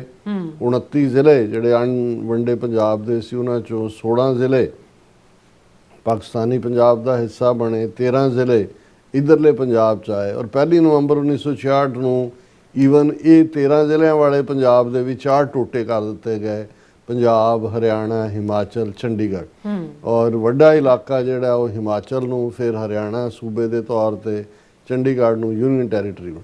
ਫਿਰ ਸੈਕੰਡ ਫੇਜ਼ ਸ਼ੁਰੂ ਹੋਇਆ ਕਿ ਭਾਈ ਪੰਜਾਬੀ ਸੂਬੇ ਨੂੰ ਮੁਕੰਮਲ ਕਰੋ, ਰਾਜਧਾਨੀ, ਪਾਣੀਆਂ ਦੇ ਉੱਤੇ ਸਾਡਾ ਹੱਕ, ਪੰਜਾਬੀ ਬੋਲਦੇ ਇਲਾਕੇ, ਔਰ ਉਹਦੇ ਲਈ ਕੁਰਬਾਨੀਆਂ ਦਾ ਸਿਲਸਿਲਾ ਦਰਸ਼ਨ ਸਿੰਘ ਫੇਰੂਮਾਨ ਦੇ ਮਰਨ ਤੋਂ ਲੈ ਕੇ ਦੂਸਰਾ। ਔਰ ਇਹ ਸਿਚੁਏਸ਼ਨ ਜਦੋਂ ਤੱਕ 1980 ਤੱਕ ਪਹੁੰਚਦੀ ਹੈ, ਫਿਰ ਅਸੀਂ ਦੇਖਦੇ ਹਾਂ ਕਿ ਧਰਮ ਯੁੱਧ ਮੋਰਚਾ ਉਹ ਫਾਈਨਲ ਇੱਕ ਯਤਨ ਸੀ ਜਿਹਦਾ ਟੀਚਾ ਅਨੰਦਪੁਰ ਸਾਹਿਬ ਦਾ ਮਤਾ ਸੀ। ਜਿਹੜਾ ਅਨੰਦਪੁਰ ਸਾਹਿਬ ਦਾ ਮਤਾ ਟਰੂ ਫੈਡਰਲ ਸਟਰਕਚਰ ਦੀ ਗੱਲ ਕਰਦਾ ਸੀ ਕਿ ਭਾਈ ਡਿਫੈਂਸ ਹੈ, ਕਮਿਊਨੀਕੇਸ਼ਨ ਹੈ, ਕਰੰਸੀ ਹੈ, ਫੋਰਨ ਅਫੇਅਰਸ ਹੈ, 2-3 ਮਹਿਕਮੇ ਫੈਡਰਲ ਗਵਰਨਮੈਂਟ ਆਪਣੇ ਕੋਲ ਰੱਖੇ, ਬਾਕੀ ਜਿਹੜੇ ਸੂਬਿਆਂ ਨੂੰ ਦਿੱਤੇ ਜਾਣ। ਔਰ ਉਹ ਅਸੀਂ ਵਾਕਿਫ ਹੈ ਕਿ ਧਰਮ ਯੁੱਧ ਮੋਰਚੇ ਦੀ ਰੂਹੇ ਰਵਾਂ ਸੰਤ ਜਰਨੈਲ ਸਿੰਘ ਖਾਲਸਾ ਭਿੰਡਰਾਂ ਵਾਲੇ ਸਨ।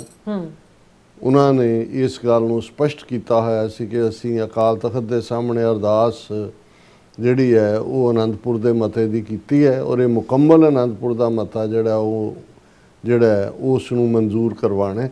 ਔਰ ਇਹ ਵੀ ਕਿਉਂਕਿ ਜਿਸ ਕਿਸਮ ਦਾ ਜ਼ੁਲਮ ਦੀ ਭਿਣ, ਕਿਉਂਕਿ ਉਸ ਪੀਰੀਅਡ 'ਚ ਵੀ ਜਿਹੜੇ ਨੇ ਝੂਠੇ ਪੁਲਿਸ ਮੁਕਾਬਲੇ, ਭਾਈ ਕੁਲਵੰਤ ਸਿੰਘ ਨਾਗੋਕੇ ਹੋਣ, ਦੂਸਰੇ ਹੋਣ, ਉਹਦਾ ਕੰਮ ਸ਼ੁਰੂ ਕਰ ਲਿਆ ਸੀ ਪੁਲਿਸ ਨੇ। ਔਰ ਨਜ਼ਰ ਆ ਰਿਹਾ ਸੀ ਕਿ ਇਹ ਕਿਸੇ ਹੱਦ ਤੱਕ ਵੀ ਜਾ ਸਕਦੇ ਨੇ।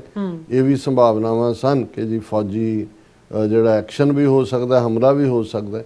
ਔਰ ਇਹ ਅਲਫਾਜ਼ ਸੰਤਾਂ ਦੇ ਸਨ ਕਿ ਭਾਈ ਅਸੀਂ ਇਹਨਾਂ ਦੇ ਨਾਲ ਰਹਿਣਾ ਚਾਹੁੰਦੇ, ਬਰਾਬਰ ਦੇ ਸ਼ਹਿਰੀ ਬਣ ਕੇ। ਬਿਲਕੁਲ। ਪਰ ਜਿਸ ਦਿਨ ਭਾਰਤੀ ਫੌਜ ਦੇ ਪੈਰ ਦਰਬਾਰ ਸਾਹਿਬ ਦੀ ਹਦੂਦ ਵਿੱਚ ਪਏ, ਖਾਲਿਸਤਾਨ ਦੀ ਨੀਂਹ ਰੱਖੀ ਜਾਵੇਗੀ।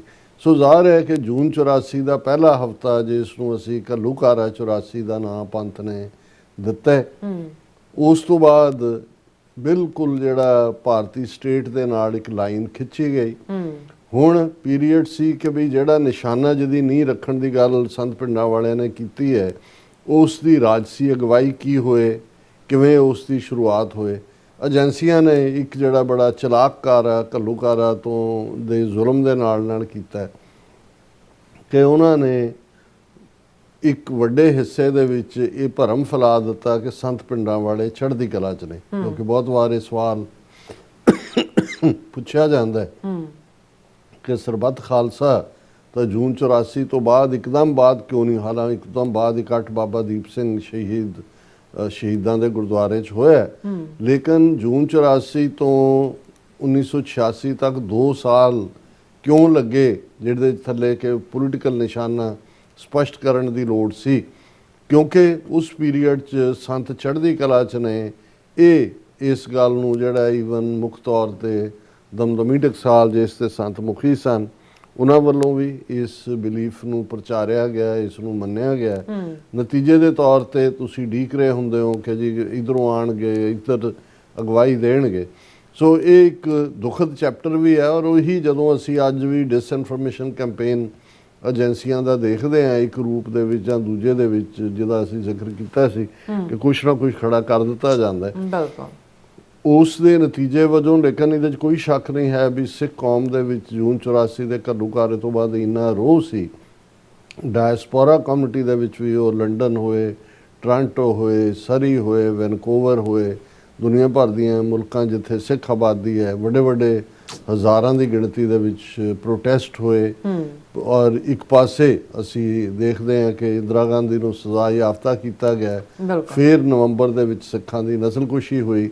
ਫੌਜ ਪੰਜਾਬ ਦੇ ਵਿੱਚ ਅਗਲੇ ਵਰ੍ਹੇ ਤੱਕ ਵੀ ਰਹੀ ਬਰਾਬਰ। ਔਰ ਜਦੋਂ ਤੱਕ ਉਹਨਾਂ ਨੇ ਸ਼੍ਰੋਮਣੀ ਕਮੇਟੀ ਦੇ ਹਵਾਲੇ ਕੀਤਾ, ਬਹੁਤ ਸਾਰੀਆਂ ਸ਼ਰਤਾਂ ਲਾ ਕੇ, ਅਸੀਂ ਬਾਅਦ 'ਚ ਦੇਖਦੇ ਹਾਂ ਕਿ ਕਿਵੇਂ ਸ਼੍ਰੋਮਣੀ ਕਮੇਟੀ ਇਨਫੈਕਟ ਐਕਸਟੈਂਸ਼ਨ ਹੀ ਬਣੀ ਰਹੀ ਹੈ। ਵੱਖਰੀ ਕਹਾਣੀ ਹੈ ਕਿ ਸਰਬੱਤ ਖਾਲਸਾ ਰਾਹੀਂ ਫਿਰ ਜੁਝਾਰੂ ਜਥੇਬੰਦੀਆਂ ਨੇ ਇੱਕ ਸਟੇਜ 'ਤੇ ਜਿਹੜਾ ਐਡਮਿਨਿਸਟ੍ਰੇਸ਼ਨ ਹੈ ਉਹਨਾਂ ਦੇ ਕੋਲ ਆਇਆ। ਲੇਕਿਨ ਉਸ ਵੇਰ ਵਿੱਚ ਜਾਣ ਦੀ ਥਾਂ ਮੈਂ ਇਹ ਫੋਕਸ ਕਰਨਾ ਚਾਹਾਂਗਾ ਕਿ 26 ਜਨਵਰੀ 1986 ਦਾ ਸਰਬੱਤ ਖਾਲਸਾ ਦਮਦਮੀ ਟਕਸਾਲ ਵੱਲੋਂ ਹੀ ਸੱਦਾ ਦਿੱਤਾ ਗਿਆ, ਕਾਲ ਹੋਈ। ਔਰ ਅੱਜ ਵੀ ਉਹ ਪਿਕਚਰ ਹਿਸਟੋਰੀਕਲ ਪਿਕਚਰ ਹੈ ਜਿਸ ਦੇ ਵਿੱਚ ਲੱਖਾਂ ਦੀ ਗਿਣਤੀ ਦੇ ਵਿੱਚ ਤੁਹਾਨੂੰ 4 ਚੁਫੇਰੇ ਜਿਹੜਾ ਹੈ ਉਹ ਕੇਸਰੀ ਦਸਤਾਰਾਂ ਦਾ ਔਰ ਦੂਸਰਾ ਹੜ ਨਜ਼ਰ ਆਉਂਦਾ ਹੈ। ਔਰ ਉਸ ਲੱਖਾਂ ਦੇ ਇਕੱਠ ਦੇ ਵਿੱਚ ਜਿਹੜਾ ਸਰਬੱਤ ਖਾਲਸਾ, ਇਹ ਵੀ ਸਰਬੱਤ ਖਾਲਸਾ ਆਪਣੀ ਖਾਲਸਾਈ ਪਰੰਪਰਾ ਵੱਲ 18ਵੀਂ ਸਦੀ ਦਾ ਜਿਹੜਾ ਸਾਡਾ ਪੋਲੀਟੀਕਲ ਲੀਡਰਸ਼ਿਪ ਦਾ ਅੰਦਾਜ਼ ਸੀ, ਉਹਦੇ ਵੱਲ ਮੁੜਨਾ ਸੀ, ਜਿਹਦੇ 'ਚ ਕਿ ਜ਼ਾਹਰ ਹੈ collective Panth as a NTT ਆਪਣੀ ਗੱਲ ਨੂੰ ਅੱਗੇ ਤੋਰੇ। ਔਰ ਉਸ ਸਰਬੱਤ ਖਾਲਸਾ ਦੇ ਵਿੱਚ ਹੀ 5 ਮੈਂਬਰੀ ਪੰਥਕ ਕਮੇਟੀ ਜਿਹੜੀ ਹੈ ਉਸ ਦਾ ਐਲਾਨ ਕੀਤਾ ਗਿਆ ਬਾਬਾ ਗੁਰਬਚਨ ਸਿੰਘ ਮਾਨੋਚਾਲ ਦੀ ਅਗਵਾਈ ਦੇ ਵਿੱਚ, ਜਿਨ੍ਹਾਂ ਦੇ ਵਿੱਚ ਫਿਰ ਅਸੀਂ ਦੇਖਦੇ ਹਾਂ ਕਿ ਭਾਈ ਗੁਰਦੇਵ ਸਿੰਘ ਉਸਮਾਨਵਾਲਾ, ਭਾਈ ਧੰਨਾ ਸਿੰਘ ਔਰ ਭਾਈ ਵਸਣ ਸਿੰਘ ਜਫਰਵਾਲ ਔਰ ਭਾਈ ਅਰੂੜ ਸਿੰਘ, ਇਹ 4 ਹੋਰ ਮੈਂਬਰ ਸਨ। ਇਹ ਵੱਖਰੀ ਕਹਾਣੀ ਹੈ ਕਿ ਕਿਨੇ ਬਾਅਦ ਦੇ ਵਿੱਚ ਕਿੰਨਾ ਕੁ ਰੋਲ ਅਦਾ ਕੀਤਾ, ਪਰ ਇਹਦੇ 'ਚ ਕੋਈ ਸ਼ੱਕ ਨਹੀਂ ਹੈ ਕਿ ਬਾਬਾ ਗੁਰਬਚਨ ਸਿੰਘ ਮਾਨੋਚਾਲ ਇੱਕ ਦਲੇਰ ਮਜ਼ਬੂਤ ਆਗੂ ਸਨ।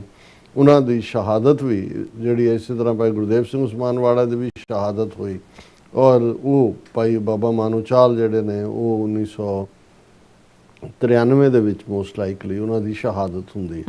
ਹੁਣ ਇਹ ਬਹੁਤ ਵੱਡਾ ਸਟੈਪ ਸੀ 5 ਮੈਂਬਰੀ ਪੰਥਕ ਕਮੇਟੀ ਵੱਲੋਂ, ਜਿਹੜਾ ਫਿਰ 29 ਅਪ੍ਰੈਲ 1986 ਨੂੰ ਖਾਲਿਸਤਾਨ ਦਾ ਐਲਾਨਨਾਮਾ ਜਾਰੀ ਕਰਨਾ ਔਰ ਖਾਲਿਸਤਾਨ ਦੇ ਨਿਸ਼ਾਨੇ ਨੂੰ ਅੱਗੇ ਤੋਰਨਾ। ਔਰ 30 ਅਪ੍ਰੈਲ 1986 ਨੂੰ ਦਰਬਾਰ ਸਾਹਿਬ ਦੀ ਹਦੂਦ ਦੇ ਵਿੱਚ ਜੂਨ 84 ਤੋਂ ਬਾਅਦ ਫਿਰ ਜਿਹੜੇ ਨੇ ਨੈਸ਼ਨਲ ਕਮਾਂਡੋ ਜਾਂਦੇ ਨੇ, ਕਿਉਂਕਿ ਇਹ ਐਲਾਨ ਕਰਨ ਵਾਲੇ 5 ਮੈਂਬਰ ਪੰਥਕ ਕਮੇਟੀ ਇਹ ਤਾਂ ਆਪਣਾ ਪਹਿਰਾਵਾ ਬਦਲ ਕੇ ਨਿਕਲ ਗਏ ਉੱਥੋਂ, ਲੇਕਿਨ ਉੱਥੇ ਉਹਨਾਂ ਨੇ ਅਗੇਨ ਕਮਾਂਡੋ ਐਕਸ਼ਨ ਕੀਤਾ। ਇਹ ਦੂਸਰਾ ਹਮਲਾ ਸੀ ਦਰਬਾਰ ਸਾਹਿਬ ਦੇ ਉੱਤੇ। ਹੁਣ ਜਿਹੜਾ ਸਵਾਲ, ਕਿਉਂਕਿ ਅਸੀਂ 26 ਜਨਵਰੀ ਜਿਹੜਾ ਹੈ ਉਹ ਮੰਡੇ ਹੈ, ਔਰ ਕਿਉਂਕਿ ਜੋ ਕੁਝ ਚੱਲ ਰਿਹਾ ਹੈ ਵਾਰਨਿੰਗਸ ਇਸ ਵੇਲੇ ਅਮਰੀਕਾ ਦੇ ਵਿੱਚ ਬਹੁਤ ਜ਼ੋਰਦਾਰ ਸਨੋ ਸਟਾਰਮ ਵੀਕਐਂਡ ਤੇ ਹੈ 250 ਮਿਲੀਅਨ ਦੇ ਲਗਭਗ ਲੋਕਾਂ ਦੇ ਪ੍ਰਭਾਵਿਤ ਹੋਣ ਦਾ ਹੈ 12-14 ਸਟੇਟਾਂ ਦੇ ਔਰ ਪੋਸੀਬਲੀ ਜਿਹੜਾ ਮੰਡੇ ਤੱਕ ਪਹੁੰਚਦੇ ਆ ਹੋਪਫੁਲੀ ਇਹ ਸਬਸਾਈਡ ਹੋ ਜਾਏਗਾ ਵੀਕਐਂਡ ਤਾਂ ਹੈ ਹੀ ਹੈ ਪਰ ਮੈਨੂੰ ਇਹ ਲੱਗਾ ਕਿ ਵੀ 26 ਜਨਵਰੀ ਦਾ ਇੱਕ ਬੜਾ ਇੰਪੋਰਟੈਂਟ ਦਿਨ ਹੈ ਖਾਸ ਤੌਰ ਤੇ ਸਰਬੱਤ ਖਾਲਸਾ ਦੇ ਹਵਾਲੇ ਨਾਲ ਵੀ ਇਸ ਵਰੇ 40 ਸਾਲ ਪੂਰੇ ਹੋਣੇ ਨੇ ਸੋ ਅੱਜ ਦੇ ਸਾਡੇ ਜ਼ਿਆਦਾ ਟੌਪਿਕ ਇਸ ਤੇ ਦੁਆਲੇ ਹੀ ਜਿਹੜੇ ਨੇ ਘੁੰਮ ਰਹੇ ਨੇ ਜਾਂ ਘੁੰਮਣਗੇ ਔਰ ਇਸ ਦੇ ਵਿੱਚ ਇੱਕ ਮੁੱਖ ਤੌਰ ਦੇ ਉੱਤੇ ਇਹਨਾਂ ਜਦੋਂ ਖਾਲਿਸਤਾਨ ਦਾ ਐਲਾਨਨਾਮਾ ਹੋਇਆ ਉਸ ਨੇ ਇੱਕ ਹੋਪ ਦਿੱਤੀ ਇਵੇਂ ਵੀ ਲੱਗਾ ਔਰ ਸਾਡੀ ਜਿਹੜੀ ਆਰਮਡ ਸਟਰਗਲ ਹੈ ਹਥਿਆਰਬੰਦ ਸੰਘਰਸ਼ ਹੈ ਉਹ ਬੜੇ ਸਾਡੇ ਨੌਜਵਾਨਾਂ ਨੇ ਸਿੰਘਾਂ ਨੇ ਸਿੰਘਣੀਆਂ ਨੇ ਬੜੀ ਬਹਾਦਰੀ ਦੇ ਨਾਲ ਲਗਭਗ 10 ਸਾਲ ਜੇ ਅਸੀਂ ਇਹ ਕਹੀਏ 1994-95 ਤੱਕ ਕਿਉਂਕਿ 1995 ਦੇ ਵਿੱਚ 31 ਅਗਸਤ 1995 ਨੂੰ ਸ਼ਹੀਦ ਭਾਈ ਦਿਲਾਵਰ ਸਿੰਘ ਨੇ ਆਤਮਘਾਤੀ ਬੰਬ ਬਣ ਕੇ ਬੁੱਚੜ ਬੇਅੰਤੇ ਨੂੰ ਉਡਾਇਆ ਕਿਉਂਕਿ 92 ਤੋਂ 94 ਦੇ ਪੀਰੀਅਡ ਦੇ ਵਿੱਚ 50,000 ਤੋਂ ਜ਼ਿਆਦਾ ਸਿੱਖ ਨੌਜਵਾਨਾਂ ਨੂੰ ਅਣਪਛਾਤੀਆਂ ਲਾਸ਼ਾਂ ਕਹਿ ਕੇ ਜਿਹੜਾ ਐਲੀਮੀਨੇਟ ਕੀਤਾ ਗਿਆ ਔਰ ਇਹ ਸਾਰੇ ਦੀ ਅਣਪਛਾਤੀਆਂ ਲਾਸ਼ਾਂ ਨੂੰ ਪਛਾਣ ਦੇਣ ਵਾਲੇ ਸ਼ਹੀਦ ਜਸਵੰਤ ਸਿੰਘ ਖਾਲੜਾ ਉਹਨਾਂ ਨੂੰ ਵੀ ਅਣਪਛਾਤੀ ਲਾਸ਼ ਬਣਾ ਦਿੱਤਾ ਗਿਆ ਹੁਣ ਇਸ ਦੇ ਉੱਤੇ ਅੱਡ-ਅੱਡ ਇਸ ਦੇ ਆਸਪੈਕਟ ਨੇ ਬੇਸ਼ੱਕ ਜੇ ਲੋੜ ਪਈ ਤਾਂ ਆਉਣ ਵਾਲੇ ਹਫ਼ਤਿਆਂ 'ਚ ਵੀ ਅਸੀਂ ਉਸ ਦੀ ਗੱਲ ਕਰਾਂਗੇ ਪਰ ਮੁੱਢਲੇ ਤੌਰ ਦੇ ਉੱਤੇ ਜਦੋਂ ਜੂਨ 84 ਦਾ ਘੱਲੂਘਾਰਾ ਹਕੂਮਤ ਨੇ ਵਰਤਾਇਆ ਪਾਰਲੀਮੈਂਟ ਦੇ ਗਲਿਆਰਿਆਂ ਦੇ ਵਿੱਚ ਇਹ ਚਰਚਾ ਸੀ ਔਰ ਬੜੇ ਖੁਸ਼ੀ ਦੇ ਨਾਲ ਅੱਡ-ਅੱਡ ਸਿਆਸੀ ਤਰ੍ਹਾਂ ਸਿੱਖਾਂ ਦੇ ਨਾਲ ਕੋਈ ਨਹੀਂ ਖੜਿਆ ਹੈ ਕਿਸੇ ਨੇ ਹਾਂ ਦਾ ਨਾਰਾ ਨਹੀਂ ਮਾਰਿਆ ਇੱਕ ਦੋ ਨਾਂ ਲਏ ਜਾ ਸਕਦੇ ਨੇ ਪਰ ਉਹ ਵੀ ਉਹਨਾਂ ਦਾ ਵੀ ਇਹ ਕਹਿਣਾ ਸੀ ਜੀ ਕਿ ਉਹਨੂੰ ਘੇਰਾ ਪਾ ਲੈਂਦੇ ਦਰਬਾਰ ਸਾਹਿਬ ਨੂੰ ਉਹਨੂੰ ਇਹ ਕਰ ਲੈਂਦੇ ਉਹ ਕਰ ਲੈਂਦੇ ਸਿੱਖ ਕੌਮ ਬਿਲਕੁਲ ਅਲੱਗ-ਥਲੱਗ ਉਹਨਾਂ ਨੇ ਕੀਤੀ ਔਰ ਇਹ ਕਿਹਾ ਜਾਣ ਲੱਗਾ ਕਿ ਸਿੱਖ ਤਾਂ ਪੜ੍ਹਦੇ ਸੀ ਰਾਜ ਕਰੇਗਾ ਖਾਲਸਾ ਐਸੀ ਮਾਰ ਮਾਰੀ ਹੈ ਕਿ ਯਾਦ ਕਰੇਗਾ ਖਾਲਸਾ ਲੇਕਿਨ ਸਿੱਖ ਕੌਮ 'ਚ ਰੰਜ ਵੀ ਸੀ ਰੋਹ ਵੀ ਸੀ ਵੈਰਾਗ ਵੀ ਸੀ ਲੇਕਿਨ ਇੰਦਰਾ ਗਾਂਧੀ ਨੂੰ ਸਜ਼ਾ ਯਾਫਤਾ ਕਰਨਾ ਔਰ ਫਿਰ ਜਦੋਂ ਤੱਕ ਵਕਤ ਪਾ ਕੇ ਜਨਰਲ ਵੈਦਿਆ ਰਿਟਾਇਰ ਹੁੰਦਾ ਹੈ ਜੇ ਇਸਨੇ ਫੌਜਾਂ ਜਿਹੜਾ ਫੌਜਾਂ ਦਾ ਕਮਾਂਡਰ ਇਨ ਚੀਫ ਸੀ ਉਸ ਨੂੰ ਪੂਨੇ ਜਾ ਕੇ ਭਾਈ ਹਰਜਿੰਦਰ ਸਿੰਘ ਜੰਦਾ ਭਾਈ ਸੁਖਦੇਵ ਸਿੰਘ ਸੁੱਖਾ ਵੱਲੋਂ ਸਜ਼ਾ ਯਾਫਤਾ ਕਰਨਾ ਇਹ ਸਾਡੀਆਂ ਵੱਡੀਆਂ ਪ੍ਰਾਪਤੀਆਂ ਨੇ ਜਿਹੜੀਆਂ ਜਦੋਂ ਤੁਸੀਂ ਕਿਸੇ ਸੰਘਰਸ਼ ਦੇ ਹਵਾਲੇ ਨਾਲ ਦੇਖਦੇ ਹੋ ਤਾਂ ਇਹਨਾਂ ਨੂੰ ਇਹ ਕਹਿਣਾ ਕਿ ਟੀਸੀ ਦੇ ਬੇਰ ਉਹਨਾਂ ਨੇ ਲਾਏ ਔਰ ਇਹ ਖਾਲਿਸਤਾਨੀ ਗਗਨ ਦੇ ਰੋਸ਼ਨ ਸਿਤਾਰੇ ਬਣੇ ਪਰ ਇਸ 10 ਸਾਲ ਦੇ ਵਿੱਚ ਜਿਹੜੇ ਜੌਹਰ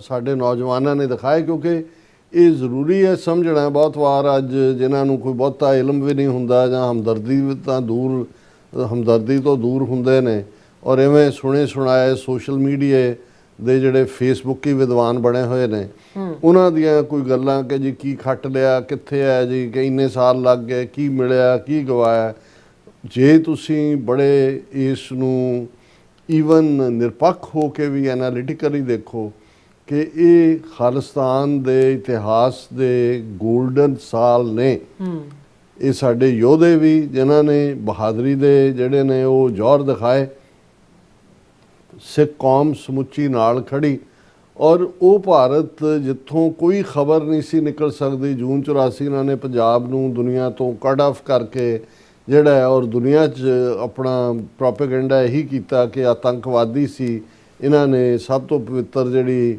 ਥਾਂ ਹੈ ਉਹਨੂੰ ਸੀਜ਼ ਕੀਤਾ ਹੋਇਆ ਸੀ ਉੱਤੇ ਕਬਜ਼ਾ ਕੀਤਾ ਹੋਇਆ ਸੀ ਔਰ ਉਹਨਾਂ ਤੋਂ ਅਸੀਂ ਜਿਹੜਾ ਉਹ ਲਿਬਰੇਟ ਕਰਾ ਲਿਆ ਔਰ ਇਸ ਤੋਂ ਇਲਾਵਾ ਬਿਲਕੁਲ ਆਤੰਕਵਾਦੀ ਅਲਗਾਵਵਾਦੀ ਉਗਰਵਾਦੀ ਪੂਰੇ ਭਾਰਤ ਦੀ ਪ੍ਰੋਪੇਗੈਂਡਾ ਮਸ਼ੀਨਰੀ ਜਿਹੜੀ ਹੈ ਉਹ ਲੱਗੀ ਹੋਈ ਸੀ ਲੇਕਿਨ ਅੱਜ ਜਦੋਂ ਅਸੀਂ 40 ਸਾਲਾਂ ਬਾਅਦ ਦੇਖਦੇ ਹਾਂ ਇਹਦੇ 'ਚ ਕੋਈ ਸ਼ੱਕ ਨਹੀਂ ਹੈ ਕਿ ਦਲ ਖਾਲਸਾ ਸ਼੍ਰੋਮਣੀ ਅਕਾਲੀ ਦਲ ਅੰਮ੍ਰਿਤਸਰ ਔਰ ਬਾਕੀ ਪੰਥ ਪ੍ਰਸਤ ਜਥੇਬੰਦੀਆਂ ਵੱਲੋਂ ਕਾਲ ਦਿੱਤੀ ਹੋਈ ਹੈ 26 ਜਨਵਰੀ ਨੂੰ ਬਾਹਰ ਵੱਡਾ ਇਕੱਠ ਹੋਏਗਾ ਔਰ ਹਜ਼ਾਰਾਂ ਦੀ ਗਿਣਤੀ ਸਿੱਖ ਨੌਜਵਾਨ ਔਰ ਸੰਗਤਾਂ ਅਕਾਲ ਤਖਤ 'ਤੇ ਆ ਕੇ ਇਸ 40ਵੀਂ ਵਰ੍ਹੇਗੰਢ ਦੇ ਉੱਤੇ ਆਪਣੇ ਨਿਸ਼ਚੇ ਨੂੰ ਆਪਣੇ ਪ੍ਰਣ ਨੂੰ ਦੁਹਰਾਉਣਗੇ ਔਰ ਮੈਂ ਭਾਈ ਗਜਿੰਦਰ ਸਿੰਘ ਜਿਹੜੇ 1970ਵਿਆਂ ਦੇ ਵਿੱਚ ਦਲ ਖਾਲਸਾ ਜਿਨ੍ਹਾਂ ਨੇ ਫਾਊਂਡ ਕੀਤਾ ਪੰਜ ਤੀਰ ਹੋਰ ਵਰਗੀ ਜਿਨ੍ਹਾਂ ਨੇ ਨਜ਼ਮਾਂ ਦੀ ਕਿਤਾਬ ਜਿਹੜੀ ਹੈ ਪੁਸਤਕ ਦਿੱਤੀ,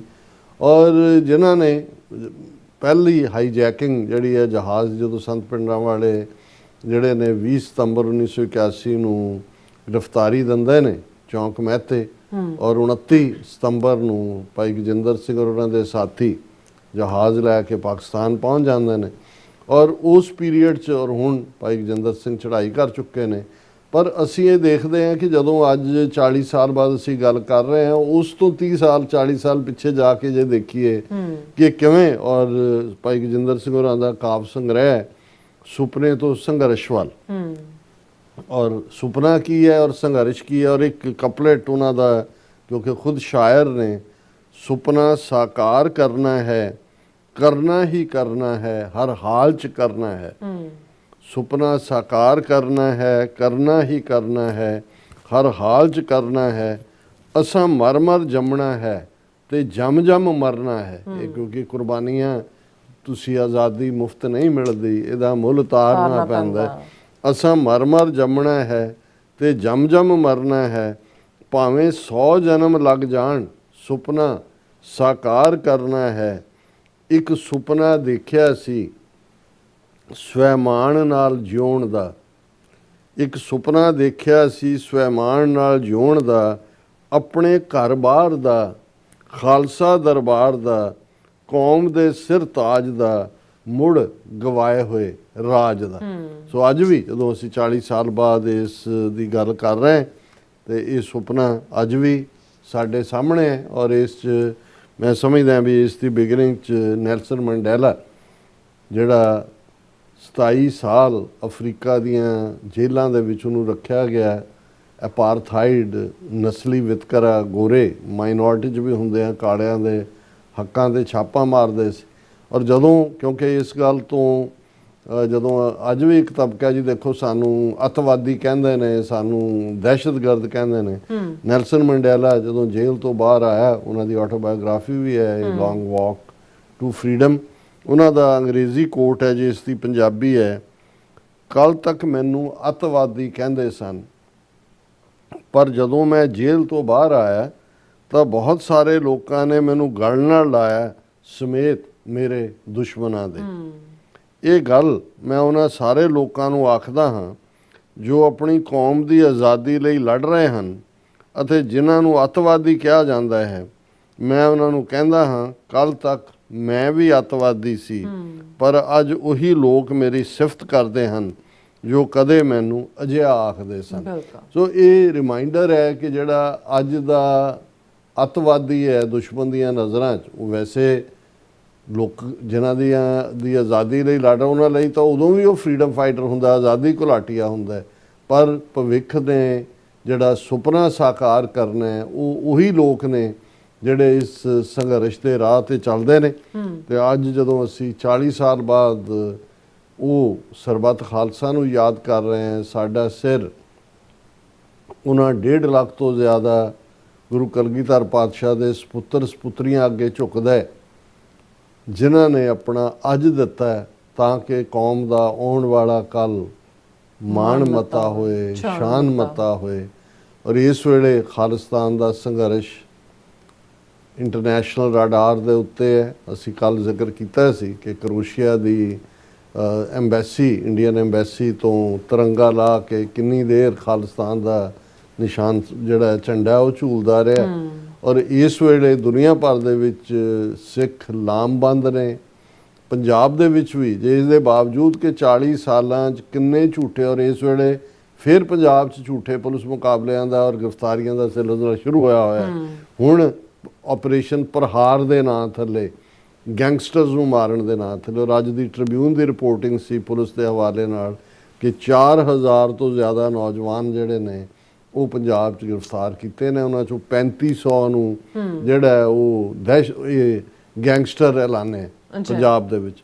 ਔਰ ਇਹ ਵੀ ਜਾਰੀ ਕੀਤੀ ਗਈ ਟ੍ਰਿਬਿਊਨ ਨੇ ਐਕਸਕਲੂਸਿਵ ਆਪਣੀ ਲਿਸਟ ਕੇ ਜੀ 68 ਇੰਟਰਨੈਸ਼ਨਲ ਗੈਂਗਸਟਰ ਆਇਡੈਂਟੀਫਾਈ ਕੀਤੇ ਨੇ। ਉਹਦੀ ਪੂਰੀ ਲਿਸਟ 38 ਪੇਜ ਉਹਦੇ ਬਣਦੇ ਨੇ। ਜਦੋਂ ਅਸੀਂ ਉਹਨੂੰ ਪ੍ਰਿੰਟ ਆਊਟ ਕੱਢਿਆ ਕਿ ਬਈ ਇਹ ਹੈ ਫਲਾਣਾ ਮੈਕਸੀਕੋ 'ਚ ਬੈਠਾ ਹੈ, ਫਲਾਣਾ ਕੈਨੇਡਾ 'ਚ ਹੈ, ਕਿਉਂਕਿ ਉਹੀ ਜਿਹੜੇ ਉਹਨਾਂ ਨੇ ਬਣਾ ਕੇ ਭੇਜੇ, ਜਿਹੜੇ ਕੈਨੇਡਾ ਦੀ RCMP ਔਰ ਦੂਸਰੀਆਂ ਰਿਪੋਰਟਾਂ 'ਚ ਸਾਹਮਣੇ ਆਇਆ ਕਿ ਬਈ ਇਹ ਜਿਹੜੇ ਐਕਸਟੋਰਸ਼ਨਿਸਟ ਨੇ ਇਹ ਇਹਨਾਂ ਦੇ ਹੀ ਭੇਜੇ ਹੋਏ ਨੇ।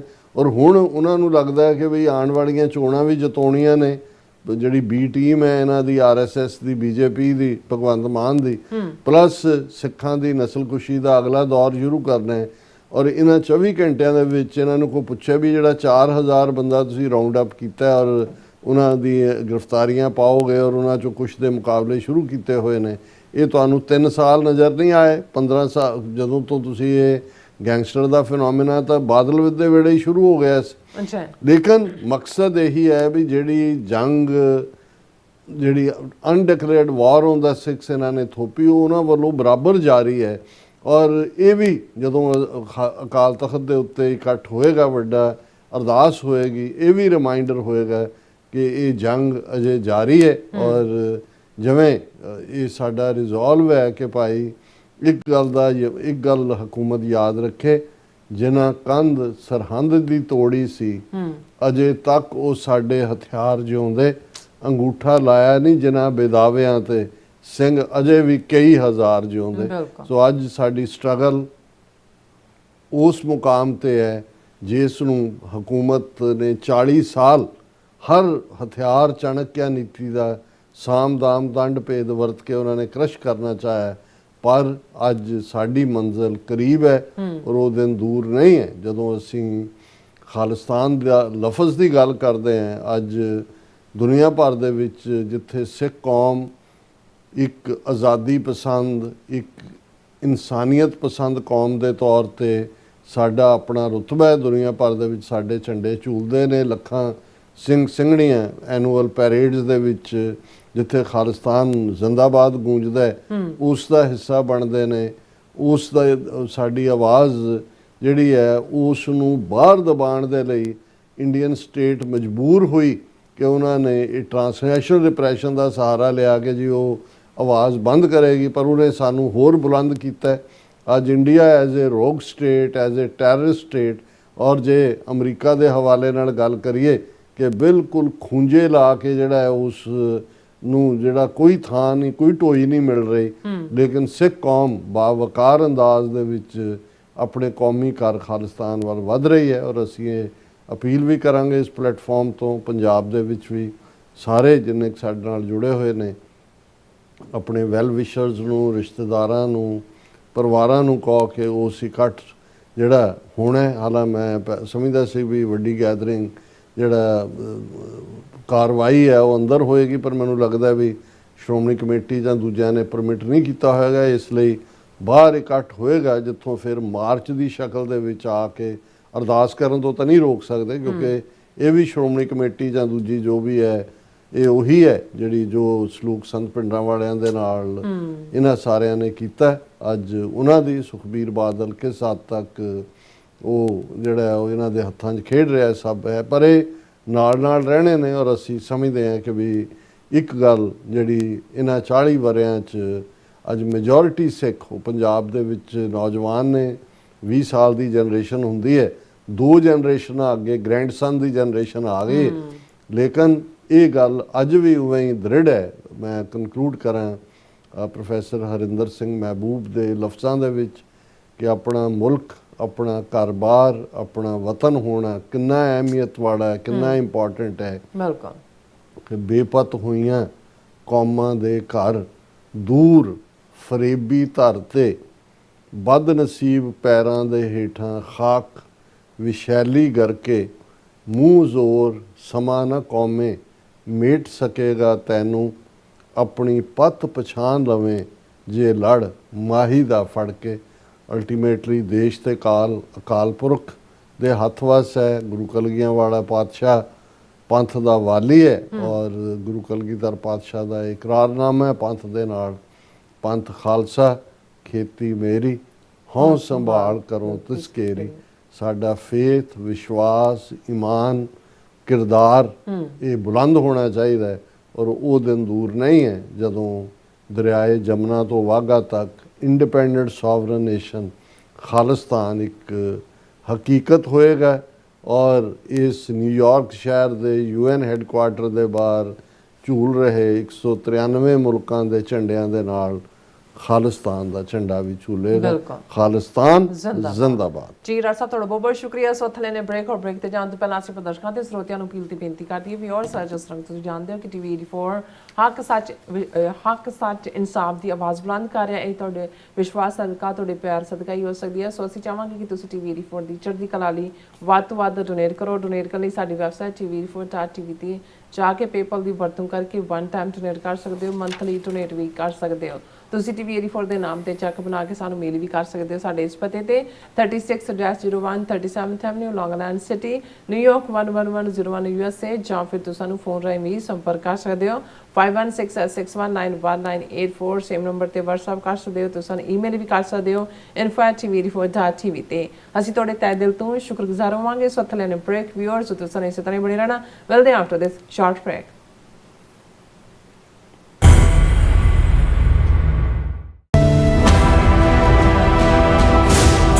ਨਕੋਦਰ ਸਾਕੇ ਦੇ ਅਮਰ ਸ਼ਹੀਦ ਭਾਈ ਰਵਿੰਦਰ ਸਿੰਘ ਲਿਤਰਾ, ਭਾਈ ਹਰਮਿੰਦਰ ਸਿੰਘ, ਭਾਈ ਬਲਧੀਰ ਸਿੰਘ, ਭਾਈ ਢਿਲਮਣ ਸਿੰਘ ਅਤੇ ਸਮੂਹ ਸ਼ਹੀਦ ਸਿੰਘਾਂ ਸਿੰਘਣੀਆਂ ਦੀ ਪਾਵਨ ਯਾਦ ਵਿੱਚ ਇੱਕ ਮਹਾਨ ਸ਼ਹੀਦੀ ਸਮਾਗਮ Doaba Sikh association, Sikh youth of America, Sikhs for justice ਅਤੇ ਸਮੂਹ ਪੰਥਕ ਜਥੇਬੰਦੀਆਂ ਤੇ ਸੰਗਤਾਂ ਦੇ ਸਹਿਯੋਗ ਦੇ ਨਾਲ Sikh culture society Richmond Hill, New York ਵਿਖੇ ਕਰਵਾਇਆ ਜਾ ਰਿਹਾ ਹੈ। ਸ਼ੁੱਕਰਵਾਰ 6 ਫਰਵਰੀ ਸਵੇਰੇ 10 ਵਜੇ ਸ਼੍ਰੀ ਅਖੰਡ ਪਾਠ ਸਾਹਿਬ ਆਰੰਭ ਹੋਣਗੇ। ਐਤਵਾਰ 8 ਫਰਵਰੀ ਸਵੇਰੇ 9:30 ਵਜੇ ਸ਼੍ਰੀ ਅਖੰਡ ਪਾਠ ਸਾਹਿਬ ਦੇ ਭੋਗ ਪਾਏ ਜਾਣਗੇ। ਐਤਵਾਰ ਨੂੰ ਨਕੋਦਰ ਸਾਕੇ ਦੇ ਸ਼ਹੀਦਾਂ ਦੀ ਯਾਦ ਵਿੱਚ ਵਿਸ਼ੇਸ਼ ਦੀਵਾਨ ਸਜਾਇਆ ਜਾਵੇਗਾ, ਜਿਸ ਵਿੱਚ ਪੰਥ ਪ੍ਰਸਿੱਧ ਰਾਗੀ, ਢਾਡੀ, ਕਥਾਵਾਚਕ ਅਤੇ ਪੰਥਕ ਵਿਦਵਾਨ ਹਾਜ਼ਰੀਆਂ ਭਰਨਗੇ।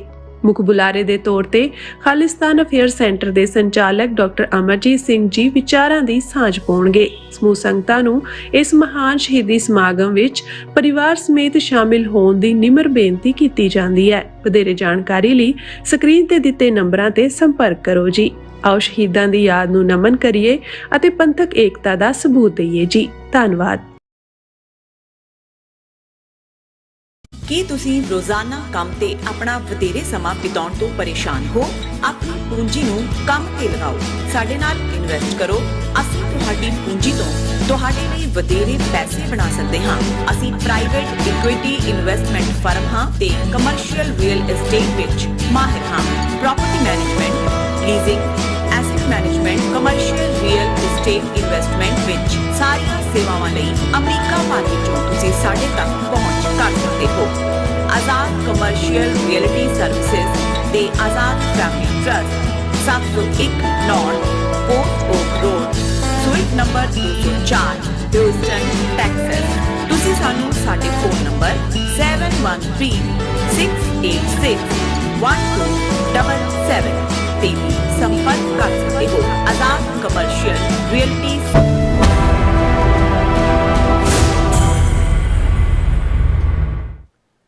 Viewers welcome back to program. So viewers, ਜਿਸ ਤਰ੍ਹਾਂ ਕਿ ਅੱਜ ਫਰਾਈਡੇ ਦਾ ਦਿਨ ਹੈ ਤਾਂ ਆਪਾਂ ਆਪਣੇ ਵਿਊਅਰਸ ਦੀਆਂ ਜਿਹੜੀਆਂ ਲਿਖਤਾਂ ਨੇ ਉਹ ਸਾਂਝੀਆਂ ਕਰਦੇ ਹਾਂ। ਔਰ ਜਿਸ ਤਰ੍ਹਾਂ ਕਿ ਸਾਡੇ ਵਿਊਅਰ ਨੇ ਦਿੱਲੀ ਤੋਂ ਇੱਕ ਪੰਜਾਬੀ ਹਿੰਦੂ ਵੀਰ ਜਿਹੜੇ ਡਾਕਟਰ ਹਨ, ਔਰ ਉਹਨਾਂ ਨੇ ਲਿਖਿਆ ਹੈ ਕਿ ਪਹਿਲਾਂ ਮੈਨੂੰ ਜਿਹੜੀ ਖਾਲਿਸਤਾਨ ਦੀ ਕਾਇਮੀ ਸੰਬੰਧੀ ਸ਼ੱਕ ਸੀ, ਪਰ ਹੁਣ ਮੈਂ ਇਸ ਨੂੰ ਹਕੀਕਤ ਸਮਝਦਾ। ਉਹਨਾਂ ਨੇ ਨਾਲ ਹੀ ਜਿਹੜਾ ਖਾਲਿਸਤਾਨ ਵਿੱਚ ਡਿਊਲ ਸਿਟੀਜ਼ਨਸ਼ਿਪ ਅਤੇ ਹੋਰ ਜਿਹੜੇ ਧਰਮਾਂ ਵਾਲਿਆਂ ਦੇ ਸਟੇਟਸ ਸੰਬੰਧੀ ਜਿਹੜੇ ਨੇ ਸਵਾਲ ਪੁੱਛੇ ਨੇ। ਸੋ ਆਪਾਂ ਗੱਲਬਾਤ ਕਰਨ ਜਾ ਰਹੇ ਹਾਂ। ਸੋ ਅਸੀਂ ਚਾਹਾਂਗੇ ਕਿ ਤੁਸੀਂ ਇਸੇ ਤਰ੍ਹਾਂ ਬਣੇ ਰਹਿਣਾ, ਦੇਖਣ ਸੁਣ ਲਈ ਜਾਂ ਲਿਖਣ ਲਈ ਤੁਹਾਡਾ ਸਭ ਦਾ ਬਹੁਤ ਬਹੁਤ ਧੰਨਵਾਦ। ਜੀ ਡਾਕਟਰ ਸਾਹਿਬ, ਕੀ ਕਹਿਣਾ ਚਾਹੋਗੇ ਇਸ ਲਿਖਤ ਬਾਰੇ? ਦੇਖੋ, ਸਾਡੇ ਨਾਲ ਪੰਜਾਬ ਤੋਂ ਜਾਂ ਦੂਸਰੀਆਂ ਸਟੇਟਾਂ ਤੋਂ ਵੀ ਬਾਈ ਮੇਲ ਸਾਡੇ ਬਹੁਤ ਸਾਰੇ ਜਿਹੜੇ ਉੱਥੇ ਕੁਝ ਦੇਖ ਪਾਉਂਦੇ ਨੇ ਉਹ ਜੁੜੇ ਹੁੰਦੇ ਨੇ। ਕੁਛ ਦੇਰ ਸਾਡੀ ਈਮੇਲ ਹੈਕ ਰਹੀ, ਇਸ ਲਈ ਰਾਬਤਾ ਨਹੀਂ ਸੀ। ਹੁਣ ਫਿਰ ਉਹ ਵਾਪਸ ਰੀਸਟੋਰ ਹੋਈ ਹੈ। ਦਿੱਲੀ ਬੇਸਡ ਡਾਕਟਰ ਨੇ, ਪੰਜਾਬੀ ਹਿੰਦੂ ਵੀਰ ਨੇ, ਵੈਸਟ ਪੰਜਾਬ ਤੋਂ ਮਾਈਗ੍ਰੇਟ ਕਰਕੇ ਆਏ ਹੋਏ pre-47 ਪੰਜਾਬ ਤੋਂ ਇੱਧਰੋਂ। ਔਰ ਉਹਨਾਂ ਦੀ ਲਿਖਤ ਹੈ ਔਰ ਉਹਦੇ 'ਚ ਉਹਨਾਂ ਨੇ ਇਹ ਕਿਹਾ ਕਿ Sat Sri Akal doctor sahib and blessings to daughter Neelam. This is not a first mail to you, but this time I request you to please do not disclose my name. I was doubtful about creation of Khalistan and had a bird eye on the movement कि मैं देख रहा सी पंछी चात वांग movement ਨੂੰ ਸਮਝ ਰਿਹਾ ਸੀ। Now I trust that it is not far from the reality. ਹੁਣ ਮੇਰਾ ਯਕੀਨ ਹੈ ਕਿ ਵੀ ਇਹ ਉਹ ਦਿਨ ਦੂਰ ਨਹੀਂ ਹੈ ਜਦੋਂ ਖਾਲਿਸਤਾਨ ਇੱਕ ਹਕੀਕਤ ਹੋਏਗਾ। ਬਿਲਕੁਲ। I wish to apply as first applicant for citizenship from Bharat to Khalistan ਕਿ ਵੀ ਮੈਂ ਪਹਿਲਾ ਸ਼ਹਿਰੀ ਖਾਲਿਸਤਾਨ ਦਾ ਬਣਨਾ ਚਾਹੁੰਦਾ ਵੀ ਭਾਰਤ ਦੀ ਸਿਟੀਜ਼ਨਸ਼ਿਪ ਛੱਡ ਕੇ ਖਾਲਿਸਤਾਨ ਦੀ ਰਹਿਣਾ, because I think it's going to be a reality. So I wish to know, ਕਿਉਂਕਿ ਮੈਨੂੰ ਇਹ ਲੱਗਦਾ ਵੀ ਇਹ ਹੁਣ ਹਕੀਕਤ ਬਣਨ ਜਾ ਰਿਹਾ, ਮੈਂ ਜਾਣਨਾ ਚਾਹੁੰਦਾ ਅੱਛਾ। ਵਾਟ ਅਬਾਊਟ ਡਿਊਲ ਸਿਟੀਜ਼ਨਸ਼ਿਪ ਪਾਲਿਸੀ, ਕਿ ਦੋਹਰੀ ਸ਼ਹਿਰੀਅਤ, ਕਿ ਇੱਕੋ ਵੇਲੇ ਤੁਸੀਂ ਦੋ ਮੁਲਕਾਂ ਦੀ ਸ਼ਹਿਰੀਅਤ ਰੱਖ ਸਕਦੇ ਹੋ, ਜਿਵੇਂ ਇਜ਼ਰਾਈਲ ਦੀ ਹੈ ਔਰ ਅਮਰੀਕਾ ਔਰ ਕੈਨੇਡਾ ਦੀ ਹੈ। ਬਿਲਕੁਲ। How and whom will be authorized to be a citizen of Khalistan, ਵੀ ਕੀ ਕ੍ਰਾਈਟੇਰੀਆ ਕੀ ਹੋਏਗਾ, ਕਿਹੜੇ authorized ਹੋਣਗੇ ਖਾਲਿਸਤਾਨ ਦੇ ਸ਼ਹਿਰੀ। What will be the policy for non-Sikhs, especially Punjabis who migrated from West Punjab during 1947, ਕਿ ਜਿਹੜੇ 1947 ਦੇ ਵਿੱਚ ਲਹਿੰਦੇ ਪੰਜਾਬ ਚੋਂ ਇੱਧਰ ਆਏ, ਉਹਨਾਂ ਬਾਰੇ ਕੀ ਹੋਏਗਾ ਔਰ ਨਾਨ ਸਿੱਖਸ ਬਾਰੇ ਜਿਹੜੀ ਹੈ ਕੀ ਪਾਲਿਸੀ ਹੋਏਗੀ। ਪਹਿਲਾਂ ਤਾਂ ਡਾਕਟਰ ਸਾਹਿਬ ਤੁਹਾਡਾ ਬਹੁਤ ਬਹੁਤ ਸ਼ੁਕਰੀਆ ਵੀ ਤੁਸੀਂ ਸਾਡੇ ਨਾਲ ਵਾਪਸ ਜੁੜੇ ਹੋ। ਦੇਖੋ, ਬਹੁਤ ਵਾਰ ਜਿਹੜੀਆਂ ਨਿਟੀ ਗ੍ਰਿਟੀ ਡਿਟੇਲਸ ਹੁੰਦੀਆਂ ਉਹ ਤਾਂ ਜਦੋਂ ਸਿਸਟਮ ਇਨ ਫੰਕਸ਼ਨ ਹੁੰਦਾ ਉਦੋਂ ਹੀ ਸਾਹਮਣੇ ਹੁੰਦੀਆਂ, ਲੇਕਿਨ ਬ੍ਰੌਡਰ ਤੌਰ ਦੇ ਉੱਤੇ ਜਿਹੜੀ ਕਿਸੇ ਮੁਲਕ ਦਾ ਮਿਸ਼ਨ ਹੈ ਜਾਂ ਜਿਹੜੀ ਉਹਨਾਂ ਦਾ ਡੈਕਲੇਰੇਸ਼ਨ ਆਫ ਇੰਡੀਪੈਂਡੈਂਸ ਹੈ, ਉਸ ਚੋਂ ਕਨਸਟੀਟਿਊਸ਼ਨ ਤਾਂ ਬਾਅਦ ਚ ਬਣਨਾ ਹੁੰਦਾ ਹੈ, ਉਹ ਸ਼ਹਿਰੀਆਂ ਨੇ ਡਿਬੇਟ ਕਰਕੇ ਬਣਾਉਣਾ ਹੁੰਦਾ। ਜਿਵੇਂ ਜਦੋਂ ਅਸੀਂ ਅਮਰੀਕਨ ਡੈਕਲੇਰੇਸ਼ਨ ਆਫ ਇੰਡੀਪੈਂਡੈਂਸ ਦੀ ਗੱਲ ਕਰਦੇ ਹਾਂ 4 ਜੁਲਾਈ 1776, ਉਹ ਡੈਕਲੇਰੇਸ਼ਨ ਸੀ ਕਿ ਵੀ ਅਸੀਂ ਹੁਣ ਬ੍ਰਿਟਿਸ਼ ਕਾਲੋਨੀ ਨਹੀਂ ਰਹਿਣਾ, ਕਾਲ ਸੀ ਕਿ ਇਹਨੂੰ ਲਿਬਰੇਟ ਕਰਵਾਈਏ।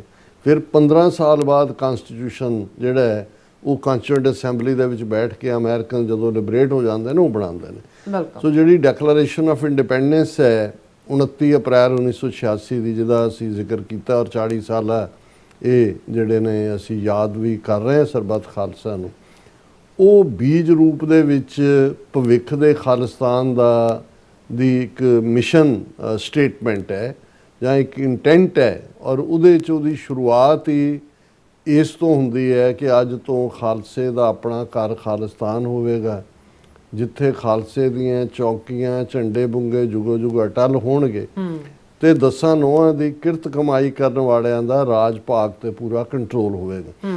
ਕਿਉਂਕਿ ਗੱਲ ਕੱਲਾ ਇਹ ਨਹੀਂ ਹੈ ਕਿ ਵੀ ਸਿੱਖ ਜਾਂ ਨਾਨ ਸਿੱਖ ਦੀ ਰਿਲੇਸ਼ਨਸ਼ਿਪ ਕੀ ਹੈ, ਪਹਿਲੀ ਗੱਲ ਤਾਂ ਈਵਨ ਜਿਹੜਾ ਤਰਜ਼ੇ ਹਕੂਮਤ ਹੈ ਉਸ ਦਾ ਹੀ ਇਹ ਬੜਾ ਕਲੈਰਿਟੀ ਹੈ ਉਸ ਦੇ ਵਿੱਚ ਕਿ ਬਈ ਉਹ ਅੱਜ ਜੇ ਤੁਸੀਂ ਭਾਰਤ ਦਾ ਹਾਲ ਦੇਖੋ, ਹੁਣ ਡਾਲਰ ਦੇ ਮੁਕਾਬਲੇ 92 ਰੁਪਈਏ ਤੋਂ ਵੀ ਥੱਲੇ ਰੁਪਈਆ ਡਾਂਸ ਕਰ ਰਿਹਾ। ਜਿਹੜੀਆਂ 12-14 ਫੈਮਲੀਜ਼ ਨੇ ਟੋਟਲ, ਉਹ 60% ਜਿਹੜੀ ਵੈਲਥ ਹੈ ਉਹ ਉਹਨਾਂ ਦੇ ਕੋਲ ਹੈ। 40% ਤੋਂ ਜ਼ਿਆਦਾ ਲੋਕ ਜਿਹੜੇ ਨੇ ਬਿਲੋ ਦਾ ਪਾਵਰਟੀ ਲਾਈਨ ਨੇ। 80 ਕਰੋੜ ਲੋਕਾਂ ਨੂੰ ਜਿਹੜਾ, ਔਰ ਇਹ ਪ੍ਰਾਈਮ ਮਿਨਿਸਟਰ ਔਰ ਉਹਨਾਂ ਦੀ ਗਵਰਨਮੈਂਟ ਦੇ ਆਪਣੀਆਂ ਡੈਕਲੇਰੇਸ਼ਨਸ ਨੇ, ਉਹ 5 ਕਿਲੋ ਅਨਾਜ ਪਰ ਪਰਸਨ ਮਿਲਦਾ ਤਾਂ ਉਹਨਾਂ ਦੇ ਚੁੱਲ੍ਹਿਆਂ 'ਤੇ ਰੋਟੀ ਪੱਕਦੀ ਹੈ। ਸੋ ਇਹ ਸਿਸਟਮ ਜਿਹੜਾ, ਔਰ ਇਹ ਈਵਨ ਅਮਰੀਕਾ ਵਰਗੇ ਮੁਲਕ ਜਿੱਥੇ ਅਸੀਂ ਖੂਬਸੂਰਤੀਆਂ ਦੀ ਗੱਲ ਕਰਦੇ ਹਾਂ, ਇਹ ਜਿਹੜੀ ਕਲੈਕਸ਼ਨ ਆਫ ਵੈਲਥ ਹੈ ਜਾਂ ਇੱਕ ਕੈਪੀਟਲਿਸਟ ਸਿਸਟਮ ਹੈ ਜਿਹਦੇ ਥੱਲੇ ਜਿਹੜਾ ਹੈ ਉਹ ਉਹਨਾਂ ਦੇ ਕੋਲ ਹੀ ਓਪਰਚੁਨਿਟੀਜ਼ ਨੇ। ਸੋ ਖਾਲਿਸਤਾਨ ਮਹਿਜ਼ ਇੱਕ ਟੈਰੀਟਰੀ ਦਾ ਨਾਂ ਨਹੀਂ ਹੋਏਗਾ, ਇਹ ਉਹ ਆਈਡੀਅਲ ਪ੍ਰਿੰਸੀਪਲ ਜਿਹੜੇ ਗੁਰਮਤ ਦੇ ਨੇ, ਕਿਰਤ ਦਾ ਸਿਧਾਂਤ ਹੈ। ਜਦੋਂ 10 ਨੋਹਾਂ ਦੀ ਕਿਰਤ ਕਰਨ ਦੀ ਗੱਲ ਹੁੰਦੀ ਹੈ ਤੇ ਸਾਡੇ ਸਾਹਮਣੇ ਭਾਈ ਲਾਲੋ ਵਰਸਸ ਮਲਕ ਭਾਗੋ ਮਾਡਲ ਹੈ।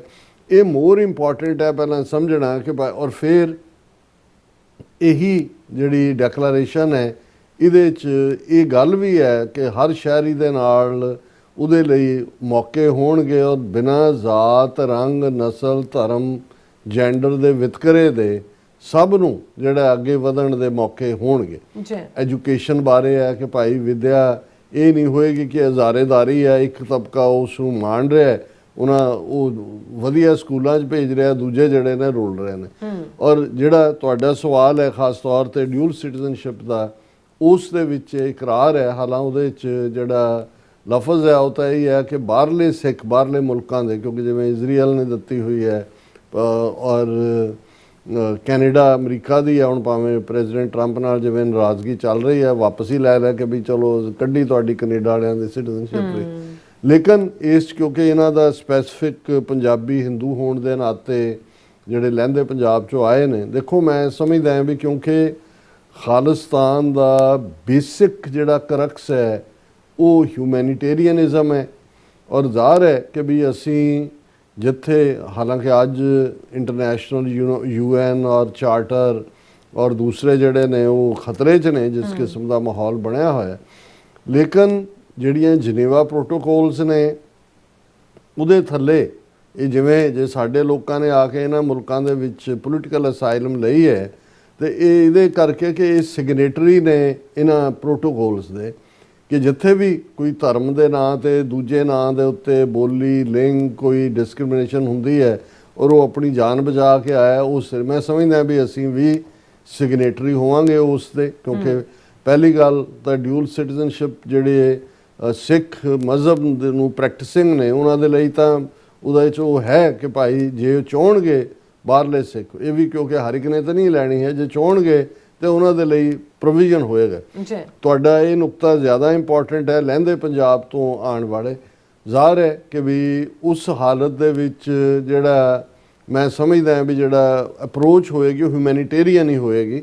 ਔਰ ਉਹਦੇ 'ਚ ਇਹ ਵੀ ਦੇਖ, ਪਹਿਲੀ ਗੱਲ ਤਾਂ ਇਹ ਹੈ ਵੀ ਅਸੀਂ ਕਦੇ ਵੀ ਇਹ ਨਹੀਂ ਚਾਹੁੰਦੇ, ਨਾ ਹੀ ਜਿਹੜਾ ਉਹ ਸਾਡੀ ਕਦੇ ਇੰਟੈਂਟ ਹੋਏਗੀ ਜਾਂ ਹੈ ਕਿ ਪੰਜਾਬ ਦੇ ਵਿੱਚ ਵਸਦੇ ਖਾਲਿਸਤਾਨ ਦੇ ਵਿੱਚ ਵਸਦੇ ਸਾਡੇ ਹਿੰਦੂ ਜਾਂ ਈਸਾਈ ਜਾਂ ਮੁਸਲਮਾਨ ਭੈਣ ਭਰਾ ਉਹ ਸਟੇਟ ਛੱਡ ਕੇ ਜਾਣ। 47 ਇੱਕ ਬੈਡ ਪ੍ਰੈਸੀਡੈਂਟ ਹੈ ਔਰ ਜ਼ਰੂਰੀ ਨਹੀਂ ਕਿ ਸਾਰੇ ਹੁਣ ਇਹੀ ਜੇ 48 'ਚ ਜਿਵੇਂ ਕਿ ਸਤੰਬਰ 48 ਫਾਈਨਲ ਡੇਟ ਸੀਗੀ 1948 'ਚ ਕਿ ਵੀ ਅੰਗਰੇਜ਼ਾਂ ਨੇ ਜਾਣਾ ਸੀ, ਜੇ ਉਹ ਕਾਹਲੀ ਨਾ ਕਰਦੇ, ਲੋਕਾਂ ਦੇ ਵਿੱਚ ਇੱਕ ਪੈਨਿਕ ਨਾ ਫੈਲਦਾ, ਇਨਸਿਕਿਉਰਿਟੀ ਦੇ ਨਾਲ ਨਾ ਹੁੰਦਾ, ਇਹੀ ਜਿਹੜੀ ਟਰਾਂਸਫਰ ਆਫ ਪਾਪੂਲੇਸ਼ਨ ਹੋਈ ਜਿਹਦੇ 'ਚ ਕਿ 5 ਤੋਂ ਲੈ ਕੇ ਕੋਈ 10 ਲੱਖ ਜਾਂ 15 ਲੱਖ ਦੀ ਫਿਗਰ ਲੋਕ ਮਾਰੇ ਗਏ, ਕਰੋੜ ਲੋਕ ਜਿਹੜੇ ਨੇ ਬੇਦਖਲ ਹੋਏ, ਇਹ ਪੀਸਫੁਲੀ ਵੀ ਹੋ ਸਕਦੀ ਸੀ। ਪਰ ਅਸੀਂ ਸਮਝਦੇ ਹਾਂ ਵੀ ਅਸੀਂ ਬਿਲਕੁਲ ਨਹੀਂ ਚਾਹਾਂਗੇ ਕਿ ਪੰਜਾਬ 'ਚੋਂ ਜਾਂ ਦੂਸਰੇ ਜਿਹੜੇ ਐਗਜ਼ਿਸਟਿੰਗ ਨੇ ਉਹਨਾਂ ਦੀ ਕੋਈ ਮਾਈਗ੍ਰੇਸ਼ਨ ਹੋਏ, ਕੋਈ ਇਸ ਕਿਸਮ ਦੀ ਵਾਇਲੈਂਸ ਹੋਏ। ਔਰ ਮੈਂ ਸਮਝਦਾ ਹਾਂ ਵੀ ਜਿਹੜੇ ਸਿੰਪੈਥਾਈਜ਼ ਕਰਦੇ ਨੇ, ਜਿਹੜੇ ਸੱਚਮੁੱਚ ਖਾਲਿਸਤਾਨ ਦਾ ਸ਼ਹਿਰੀ ਬਣਨਾ ਚਾਹੁਣਗੇ, ਇਹ ਖਾਲਿਸਤਾਨ ਦੇ ਉਸ ਸੰਵਿਧਾਨ ਦੇ ਵਿੱਚ ਵਕਤ ਮੁਤਾਬਕ ਤੁਹਾਡੀ ਟੈਰੀਟਰੀ ਕਿੰਨੀ ਹੈ, ਰੈਸਟ ਜਿਹੜਾ ਲੈਫਟ ਓਵਰ ਇੰਡੀਆ ਹੋਏਗਾ ਉਹ ਕਿਵੇਂ ਇਹ ਸਾਰਿਆਂ ਨੂੰ ਡੀਲ ਕਰੇਗਾ, ਇਹ ਜਿਹੜਾ ਉਸ ਦੇ ਮੁਤਾਬਕ ਹੋਏਗਾ। ਲੇਕਿਨ ਮੈਂ ਇਹ ਸਮਝਦਾ ਹਾਂ ਵੀ ਸਿੱਖ ਤਾਂ ਆਲ ਇਨਕਲੂਸਿਵ ਹੈ ਔਰ ਬਹੁਤ ਵਾਰ ਜਿਹੜੇ ਸਿੱਖ ਔਰ ਨਫ਼ਰਤ ਕੋਈ ਥਾਂ ਨਹੀਂ ਹੈ, ਫਿਰਕੂਪਣਾ ਨਹੀਂ ਹੈ। ਔਰ ਜਿਹੜਾ ਸਿੱਖ ਗੁਰੂ ਗ੍ਰੰਥ ਸਾਹਿਬ ਅੱਗੇ ਸਿਰ ਝੁਕਾਉਂਦਾ ਹੈ, ਜਿਹਦੇ 'ਚ ਬਾਬਾ ਫਰੀਦ ਬੈਠੇ ਨੇ, ਭਗਤ ਕਬੀਰ ਜੀ ਨੇ, ਭਗਤ ਰਵਿਦਾਸ ਜੀ ਨੇ, ਪੰਡਤ ਰਾਮਾਨੰਦ ਨੇ, ਉਹ ਫਿਰਕੂ ਕਿਵੇਂ ਹੋ ਸਕਦਾ? ਔਰ ਇਹ ਜਿਹੜਾ ਸਾਡਾ ਮਿਸ਼ਨ ਹੈ ਉਹ ਸਰਬੱਤ ਦਾ ਭਲਾ ਹੈ ਔਰ ਖਾਲਿਸਤਾਨ ਸਾਡੇ ਲਈ ਉਹ ਇੱਕ ਆਈਡੀਅਲ ਮਾਡਲ ਦੇ ਤੌਰ ਦੇ ਉੱਤੇ ਇੱਕ ਪੈਰ ਧਰਾਵੇ ਦੇ ਨਾਲ ਉਸ ਕਿਸਮ ਦੀ ਜਿਹੜੀ ਹੈ ਇੱਕ ਇਖਲਾਕੀ। ਔਰ ਨੈਕਸਟ ਸਾਡੀ ਡਿਸਕਸ਼ਨ ਜਿਹੜੀ ਸਾਨੂੰ ਵੀਰ ਜਤਿੰਦਰ ਸਿੰਘ ਉਹਨਾਂ ਨੇ ਲਿਖਤ ਲਿਖੀ ਹੈ ਉਹਨੂੰ ਅਸੀਂ ਕੰਟੀਨਿਊ ਕਰਾਂਗੇ, ਕਿਉਂਕਿ ਇਹ ਮਹਿਜ਼ ਜਦੋਂ ਮੈਂ ਇਸ ਨੂੰ ਦੇਖਦਾ ਹਾਂ ਮਹਿਜ਼ ਕੁਛ ਜ਼ਿਲ੍ਹਿਆਂ ਦਾ ਕਿ ਜਿਹਦਾ ਹੈਡ ਆਫ ਦਾ ਸਟੇਟ ਟਰਬਨਡ ਹੋਏ ਜਾਂ ਕੋਈ ਦੂਜਾ ਹੋਏ ਉਹਦੇ ਨਾਲ ਨਹੀਂ ਮਤਲਬ ਹੈ। ਇਹ ਮੋਰ ਸਿਧਾਂਤਕ ਤੌਰ ਦੇ ਉੱਤੇ ਜਿਹੜਾ ਜਿਸ ਦਾ ਆਧਾਰ ਜਦੋਂ ਬਾਬਾ ਰਵਿਦਾਸ ਜੀ ਦੇ ਅਸੀਂ ਅਲਫਾਜ਼ ਬਾਣੀ ਦੇ ਪੜ੍ਹਦੇ हैं कि बेगमपुरा शहर को नाओ दुख अंदो नहीं तय ठाओ ना तशवीश खराज ना माल खौफ ना खता ना तरस जवाल अब मोए खूब वतन गह पाई ऊहा खैर सदा मेरे भाई कायम दायम सदा पातशाही दोम ना सेम एक सुहाई कि सैकंड क्लास थर्ड क्लास कोई नहीं बराबर दा। और गुरु अर्जन साहब दा हुण हुक्म हुआ मेहरबान दा पै कोई ना किसे रिझाण दा सब सुखाली उठिया ये हुआ होलेमी राज जियो। सो डॉक्टर साहब फिक्र ना करो, तुहाडे लई सिटीजनशिप खुली होएगी और तुसी इस दे लई अपने घट्टो घट्ट भाईचारे च जां जिहड़े वैल विशर ने उहदे च अपना जिहड़ा है वो रोल भी अदा करो और ताकि जिहड़ा है वो तुहानूं इस ਜੋ ਖੁਸ਼ੀ ਵੀ ਮਿਲੇਗੀ ਔਰ ਬਹੁਤ ਚੰਗੀ ਗੱਲ ਹੈ ਵੀ ਤੁਸੀਂ ਇੱਕ ਐਜ਼ ਏ ਆਬਜ਼ਰਵਰ ਇਸ ਸਿੱਟੇ ਤੇ ਪਹੁੰਚੇ ਹੋ ਕਿ ਖਾਲਿਸਤਾਨ ਇੱਕ ਹਕੀਕਤ ਬਣਨ ਜਾ ਰਿਹਾ ਹੈ ਔਰ ਇਸ ਦੀ ਅਸੀਂ ਜਿਹੜਾ ਹੈ ਸਭ ਨੂੰ ਮੁਬਾਰਕ ਵੀ ਦਿੰਦੇ ਹਾਂ। ਬਿਲਕੁਲ ਡਾਕਟਰ ਸਾਹਿਬ, ਤੁਹਾਡਾ ਬਹੁਤ ਬਹੁਤ ਸ਼ੁਕਰੀਆ। ਸੋ ਥਲੇ ਨੂੰ ਬ੍ਰੇਕ ਵਿਊਅਰਸ ਤੁਸੀਂ ਇਸੇ ਤਰ੍ਹਾਂ ਬੜੇ ਰਹਿਣਾ, ਮਿਲਦੇ ਹਾਂ ਛੋਟੇ ਜਿਹੇ ਵਕਫੇ ਤੋਂ ਬਾਅਦ।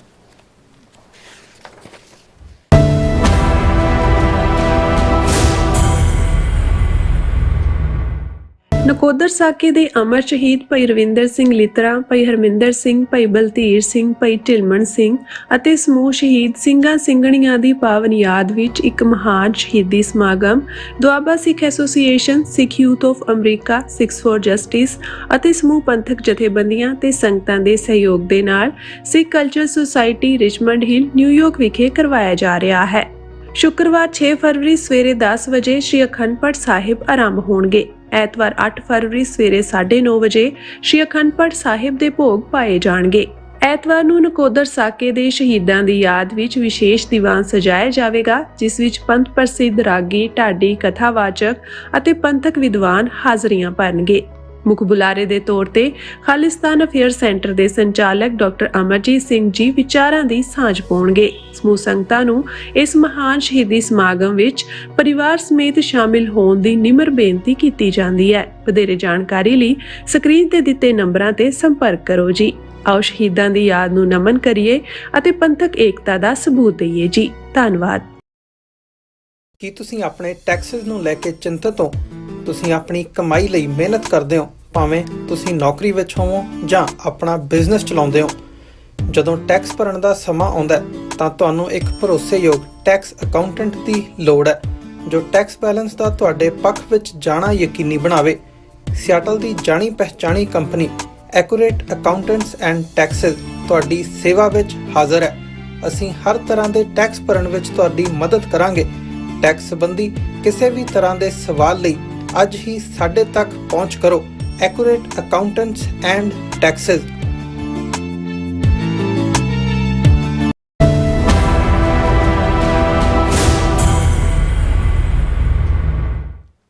ਦਰਸ਼ਕੋ, ਬ੍ਰੇਕ ਤੋਂ ਬਾਅਦ ਤੁਹਾਡਾ ਸਭ ਦਾ ਭਰਪੂਰ ਸਵਾਗਤ ਹੈ। ਸੋ ਵਿਊਅਰ, ਜਿਸ ਤਰ੍ਹਾਂ ਕਿ ਪਿਛਲੇ ਫਰਾਈਡੇ ਅਸੀਂ ਸਿਡਨੀ ਆਸਟ੍ਰੇਲੀਆ ਤੋਂ ਸਾਡੇ ਜਿਹੜੇ ਵਿਊਅਰ ਨੇ ਜਤਿੰਦਰ ਸਿੰਘ ਜੀ, ਉਹਨਾਂ ਦੀ ਲਿਖਤ ਜਿਹੜੀ ਸਾਂਝੀ ਕੀਤੀ ਸੀ, ਔਰ ਜਿਸ ਵਿੱਚ ਉਹਨਾਂ ਨੇ ਖਾਲਿਸਤਾਨ ਦੇ ਇਖਲਾਕੀ ਪਹਿਲੂ ਅਤੇ ਸਰਬੱਤ ਦੇ ਭਲੇ ਸੰਬੰਧੀ ਜਿਹੜੇ ਮਿਸ਼ਨ ਬਾਰੇ ਜਿਹੜਾ ਵਿਚਾਰ ਚਰਚਾ ਉਹਨਾਂ ਨੇ ਕੀਤੀ ਸੀ, ਔਰ ਆਪਾਂ ਉਸ ਦਾ ਜਵਾਬ ਦਿੱਤਾ ਸੀਗਾ। ਔਰ ਉਹਨਾਂ ਜਿਹੜੀ ਦੂਸਰੀ ਜਿਹੜਾ ਉਹਨਾਂ ਦਾ ਪਾਰਟ ਹੈ ਇਸ ਲਿਖਤ ਦਾ, ਉਹ ਆਪਾਂ ਤੁਹਾਡੇ ਨਾਲ ਸਾਂਝਾ ਕਰਨ ਜਾ ਰਹੇ ਹਾਂ।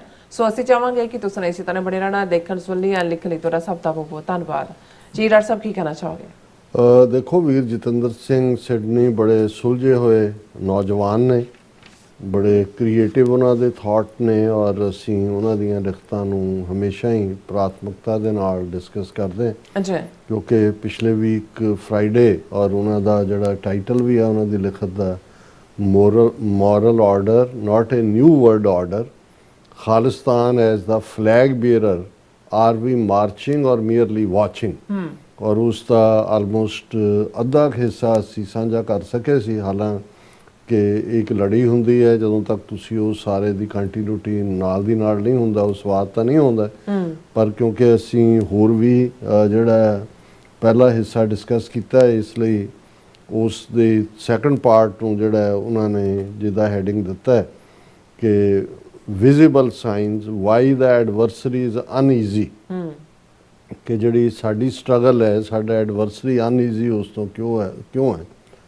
Those who sacrificed their lives in the past did not extinguish the idea, they planted it. There is no vacuum where sacrifice once stood. Those who live under threat today yet continue to speak, openly deny adversaries their most powerful weapon, fear. The third generation, global, politically aware, technologically fluent and philosophically grounded, is not confused. This clarity is deeply unsettling to systems that survive on silence and division. ਹੁਣ ਜਦੋਂ ਦੁਸ਼ਮਣ ਡਰ ਦੇ ਹਥਿਆਰ ਨੂੰ ਵਰਤਦਾ ਹੈ, ਉੱਥੇ ਜੇਲਾਂ, ਝੂਠੇ ਪੁਲਿਸ ਮੁਕਾਬਲੇ ਔਰ ਹਿਊਮਿਲੀਏਸ਼ਨ, ਹੁਣ ਤਾਂ ਬੁਲਡੋਜ਼ਰ ਲੈ ਆਇਆ ਭਗਵੰਤ ਮਾਨ, ਘਰ ਢਾਹ ਦਿਓ, ਬਾਹਰ ਟਰਾਂਸਨੈਸ਼ਨਲ ਰਿਪਰੈਸ਼ਨ, ਕਿਲਿੰਗ, ਹੁਣ ਜਿਹੜੀ ਗੱਲ ਅਨਈਜ਼ੀ ਕਰ ਰਹੀ ਹੈ ਦੁਸ਼ਮਣ ਨੂੰ ਕਿ ਵੀ ਸਿੱਖ ਤਾਂ ਡਰੇ ਨਹੀਂ, ਡਰ ਦਾ ਮਤਲਬ ਸਾਇਲੈਂਟ ਕਰਵਾਉਣਾ ਸੀ, ਚੁੱਪ ਤਾਂ ਹੋਏ ਨਹੀਂ। ਸੋ ਇਹ ਉਹਨਾਂ ਦਾ ਕਹਿਣਾ ਕਿ ਵੀ ਅੱਜ ਜਦੋਂ ਅਸੀਂ, ਕਿਉਂਕਿ ਕੁਦਰਤੀ ਅੱਜ ਦੀ ਡਿਸਕਸ਼ਨ ਹੀ ਸਰਬੱਤ ਖਾਲਸਾ ਦੇ ਦੁਆਲੇ ਹੈ, 40 ਸਾਲ ਬਾਅਦ ਅਸੀਂ ਗੱਲ ਕਰ ਰਹੇ ਹਾਂ, 20 ਸਾਲ ਦੀ ਜਨਰੇਸ਼ਨ ਹੈ, ਹੁਣ ਤੀਸਰੀ ਜਨਰੇਸ਼ਨ ਹੈ ਜਿਹਨੇ ਝੰਡੇ ਚੁੱਕੇ ਹੋਏ ਨੇ, ਔਰ ਜਿਹੜੇ ਇਸ ਦੇ ਲਈ ਜਿਨ੍ਹਾਂ ਨੇ ਪਾਸਟ ਦੇ ਵਿੱਚ ਆਪਣੀਆਂ ਕੁਰਬਾਨੀਆਂ ਦਿੱਤੀਆਂ, ਉਹਨਾਂ ਨੇ ਇਸ ਆਈਡੀਏ ਨੂੰ, ਇਸ ਜੋਤ ਨੂੰ, ਲੋ ਨੂੰ ਬੁਝਣ ਨਹੀਂ ਦਿੱਤਾ, ਉਹਨਾਂ ਨੇ ਉਹਨੂੰ ਪਲਾਂਟ ਕੀਤਾ, ਉਸ ਦੇ ਨੂੰ ਜਾਰੀ ਰੱਖਿਆ। ਕੋਈ ਵੈਕਿਊਮ ਨਹੀਂ ਹੈ ਸੈਕਰੀਫਾਈਸ ਦੇ ਵਿੱਚ। ਔਰ ਜਿਹੜੇ ਅੱਜ ਵੀ ਜਿਨ੍ਹਾਂ ਨੂੰ ਥ੍ਰੈਟ ਹੈ ਜਿਨ੍ਹਾਂ ਦੀ ਜ਼ਿੰਦਗੀ ਨੂੰ, ਉਹ ਕੋਈ ਡਰ ਕੇ ਚੁੱਪ ਨਹੀਂ ਕੀਤੇ ਹੋਏ, ਉਹ ਜਿਹੜਾ ਹੈ ਉਹ ਬੋਲ ਰਹੇ ਨੇ, ਔਰ ਦੁਸ਼ਮਣ ਦਾ ਜਿਹੜਾ ਪਾਵਰਫੁਲ ਵੈਪਨ ਫੀਅਰ ਹੈ ਉਹ ਨਾਕਾਮ ਹੋ ਰਿਹਾ। The third generation global politically aware, ਜਿਹੜੀ ਤੀਸਰੀ ਜਨਰੇਸ਼ਨ ਹੈ ਉਹ ਹੁਣ ਦੁਨੀਆ ਭਰ 'ਚ ਹੈ, ਪੋਲੀਟੀਕਲੀ ਪੂਰੀ ਜਾਗਰੂਕ ਹੈ, ਟੈਕਨੋਲੋਜੀਕਲੀ ਪੂਰੀ ਫਲੂਐਂਟ ਹੈ, ਔਰ ਸਿਧਾਂਤਕ ਤੌਰ ਦੇ ਉੱਤੇ ਵੈਲ ਗਰਾਊਂਡਡ ਹੈ, ਫਿਲਸੋਫਿਕਲੀ ਗਰਾਊਂਡਡ, ਇਜ਼ ਨਾਟ ਕਨਫਿਊਜ਼ਡ। ਪਹਿਲੀ ਜਨਰੇਸ਼ਨ ਦਾ ਜਿਵੇਂ ਸੀ ਉਹ ਤਾਂ ਜਜ਼ਬਾਤੀ ਉਹਨਾਂ ਦੀ ਆਊਟਬਰਸਟ ਸੀ, ਉਹਨਾਂ 'ਚ ਬਾਕੀ ਸ਼ਾਇਦ ਜਿਹੜੀਆਂ ਐਬਿਲਿਟੀਜ਼ ਨਹੀਂ ਸੀਗੀਆਂ, ਉਹ ਜਜ਼ਬਾਤ ਦੇ ਨਾਲ ਹੀ ਇਸ ਪਾਸੇ ਤੁਰੇ। ਪਰ ਥਰਡ ਜਨਰੇਸ਼ਨ ਕਨਫਿਊਜ਼ਡ ਨਹੀਂ ਹੈ। ਇਹ ਜਿਹੜੀ ਕਲੈਰਿਟੀ ਹੈ, ਇਹ ਸਿਸਟਮ ਨੂੰ ਜਿਹੜਾ ਕਿ ਚੁੱਪ ਕਰਾਉਣ ਔਰ ਡਿਵਾਈਡ ਕਰਨ ਦੇ ਵਿੱਚ ਜਿਹਨਾਂ ਦੀ ਸਰਵਾਈਵਰ ਹੈ ਉਹਨਾਂ ਨੂੰ ਬਹੁਤ ਤਕਲੀਫ ਦੇ ਰਿਹਾ। India may project confidence through rhetoric, but anxiety is visible in action, diplomatic isolation, silence in front of global power shifts, strained relations with neighbors, and an absence of moral courage on the world stage have produced sleepless nights. False pride combined with internal decay makes states most vulnerable. Guru Nanak identified this pattern centuries ago while witnessing Babur's invasion. False pride, confused faith, and failure to prepare for changing realities led to collapse. Today's actions show little learning from history. ਹੁਣ ਭਾਵੇਂ ਜ਼ਬਾਨੀ ਕਲਾਮੀ ਭਾਰਤ ਦਮਗਜ਼ੇ ਮਾਰੇ, ਅਸੀਂ ਵਿਸ਼ਵ ਗੁਰੂ ਬਣ ਗਏ ਸੀ ਦੂਜੇ, ਪਰ ਉਹਨਾਂ ਦੇ ਪੈਰਾਂ ਹੇਠੋਂ ਜ਼ਮੀਨ ਨਿਕਲੀ ਹੋਈ ਹੈ। ਇਸ ਵੇਲੇ ਉਹਨਾਂ ਦੇ ਵਿੱਚ ਭੰਬਲ ਭੂਸ ਹੈ, ਡਿਪਲੋਮੈਟਿਕ ਤੌਰ ਦੇ ਉੱਤੇ ਉਹ ਆਈਸੋਲੇਟ ਹੋਏ ਨੇ, ਗਲੋਬਲ ਪਾਵਰ ਦੇ ਸਾਹਮਣੇ ਆ, ਟਰੰਪ ਦੇ ਸਾਹਮਣੇ ਕੁਸਕਦਾ ਹੀ ਨਹੀਂ ਹੈ। ਮੋਦੀ 80 ਵਾਰ ਉਹਨੇ ਕਿਹਾ ਮੈਂ ਸੀਜ਼ਫਾਇਰ ਕਰਾਇਆ, ਨਾਲ ਦੀ ਨਾਲ ਰਗੜਾ ਵੀ ਦੇ ਰਿਹਾ, ਚੁੱਪ ਕਰਕੇ ਬੈਠੇ ਨੇ।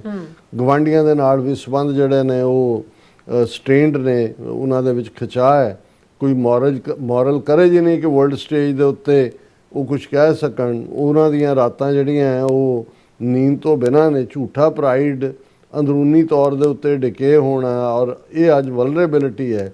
ਜਿਹੜੀ ਗੱਲ ਗੁਰੂ ਨਾਨਕ ਸਾਹਿਬ ਨੇ ਜਦੋਂ ਬਾਬਰ ਨੂੰ ਚੈਲੰਜ ਕੀਤਾ, ਜਿਹੜੀ 42 ਸੈਂਚਰੀਜ਼ ਅਗੋ, 5 ਸਦੀਆਂ ਪਹਿਲਾਂ, ਅੱਜ ਵੀ ਇਹ ਅੱਜ ਦੇ ਹਾਕਮ ਵੀ ਉਸੇ ਡਿਲਾਮਾ 'ਚੋਂ ਗੁਜ਼ਰ ਰਹੇ ਨੇ, ਕਿਉਂਕਿ ਇਹਨਾਂ ਨੇ ਇਤਿਹਾਸ ਤੋਂ ਕੁਝ ਸਿੱਖਿਆ ਨਹੀਂ ਹੈ। Post 1947 governance widened internal fault lines instead of healing them. Sikhs are the clearest example. Sikhs possess a natural love for their land and its people, yet the Hindu elite systematically work to alienate them. Today, no ordinary Sikh stands emotionally aligned with the Indian state, vocally or silently. This reality became unmistakable during recent military political moments understood even by neutral observers. ਕਿ 1947 ਤੋਂ ਬਾਅਦ ਜਿਹੜੀਆਂ fault lines develop ਹੋਈਆਂ ਸਿੱਖ ਕੌਮ ਔਰ Bharat state ਦੇ ਵਿੱਚ, ਸਿੱਖ ਉਹਦੇ ਸਿੱਧੀ ਉਦਾਹਰਣ ਨੇ, ਕਿਉਂਕਿ ਅਸੀਂ ਤਾਂ ਧਰਤੀ ਦੇ ਜਾਏ ਹੋਣ ਦੇ ਨਾਤੇ ਧਰਤੀ ਨੂੰ ਪਿਆਰ ਕਰਨ ਵਾਲੇ ਲੋਕ, ਲੇਕਿਨ ਇਹ ਜਿਹੜੀ ਹਿੰਦੂ ਬਹੁ ਗਿਣਤੀ, ਖਾਸ ਤੌਰ 'ਤੇ ਸ਼ਹਿਰੀ, ਜਿਹਨੇ ਬੜੀ ਸਿਸਟਮੈਟਿਕਲੀ ਵਿਉਂਤਬੱਧ ਤਰੀਕੇ ਨਾਲ ਸਿੱਖਾਂ ਨੂੰ ਮੁੱਖ ਧਾਰਾ ਤੋਂ ਪਾਸੇ ਕਰਨ 'ਚ, ਉਹਨਾਂ ਨੂੰ ਹਿਊਮੀਲੇਟ ਕਰਨ 'ਚ ਰੋਲ ਅਦਾ ਕੀਤਾ।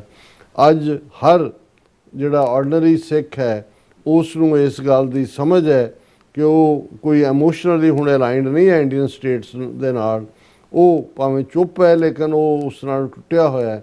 ਇਹ ਜਦੋਂ ਹੁਣੇ ਹੀ ਭਾਰਤ ਪਾਕਿਸਤਾਨ 4 ਰੋਜ਼ਾ ਕਲੈਸ਼ ਮਈ ਦੇ ਮਹੀਨੇ 'ਚ ਪਿਛਲੇ ਵਰੇ ਹੋਇਆ, ਇਹ ਹਰ ਇੱਕ ਨੂੰ ਸਮਝ ਹੈ ਵੀ ਸਿੱਖਾਂ ਦਾ ਸਟੈਂਡ ਕੀ ਸੀ। ਇਹਦਾ ਮਤਲਬ ਇਹ ਹੈ ਕਿ ਇਹਨਾਂ ਵਰਿਆਂ ਦੇ ਵਿੱਚ ਬਹੁ ਗਿਣਤੀ ਦੀਆਂ ਨੀਤੀਆਂ ਨੇ ਕਿਵੇਂ ਸਿੱਖਾਂ ਨੂੰ ਜਿਹੜਾ ਹੈ ਕਿਸ ਪਾਸੇ ਵੱਲ ਤੱਕਿਆ। State actions reveal anxiety more than strength, selective arrest framed as moral cleanups, contradictory drug narratives, optics of reverence at gurdwaras without ethical consistency. Borders are sealed with electric fences, yet sympathy campaigns continue. If control were absolute, why the confusion? If legitimacy were secure, why the optics? ਉਹਨੇ ਬੜੀ ਉਹਨਾਂ ਨੇ ਪਤੇ ਦੀ ਗੱਲ ਕੀਤੀ ਹੈ ਕਿ ਜਿਹੜੀ ਸਟੇਟ ਦੇ ਐਕਸ਼ਨ ਨੇ ਉਹ ਦੱਸ ਰਹੇ ਨੇ ਸਟੇਟ ਕਿਵੇਂ ਚਿੰਤਾਤੁਰ ਵੀ ਹੈ, ਕਮਜ਼ੋਰੀ ਦੇ ਪੱਖ ਤੇ ਖੜੀ ਹੈ।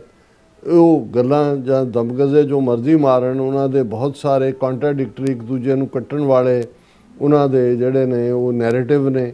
ਡਰੱਗ ਨੈਰੇਟਿਵ ਵੀ ਜਿਹੜਾ ਹੈ ਉਹ ਉਹਨਾਂ ਨੇ ਜਿਸ ਢੰਗ ਦੇ ਨਾਲ ਕ੍ਰੀਏਟ ਕੀਤਾ, ਔਰ ਜਿਵੇਂ ਗੁਰਦੁਆਰਿਆਂ ਲਈ ਸਤਿਕਾਰ, ਕਿਤੇ ਅਮਿਤ ਸ਼ਾਹ ਪੱਗ ਬੰਨ੍ਹ ਕੇ ਆ ਗਿਆ, ਕਿਤੇ ਮੋਦੀ ਆ ਗਿਆ, ਇਹ ਸਿਰਫ ਆਪਟਿਕ ਨੇ, ਕਿਉਂਕਿ ਉਹਦੇ 'ਚ ਕੋਈ ਐਥੀਕਲ ਕੰਸਿਸਟੈਂਸੀ ਨਹੀਂ ਹੈ, ਕਿਉਂਕਿ ਦਿਲੋਂ ਯਕੀਨ ਨਹੀਂ, ਦਿਲੋਂ ਤਾਂ ਐਲੀਮੀਨੇਟ ਕਰਨਾ ਚਾਹੁੰਦੇ ਨੇ ਉਹਨਾਂ ਦੀਆਂ ਨੀਤੀਆਂ।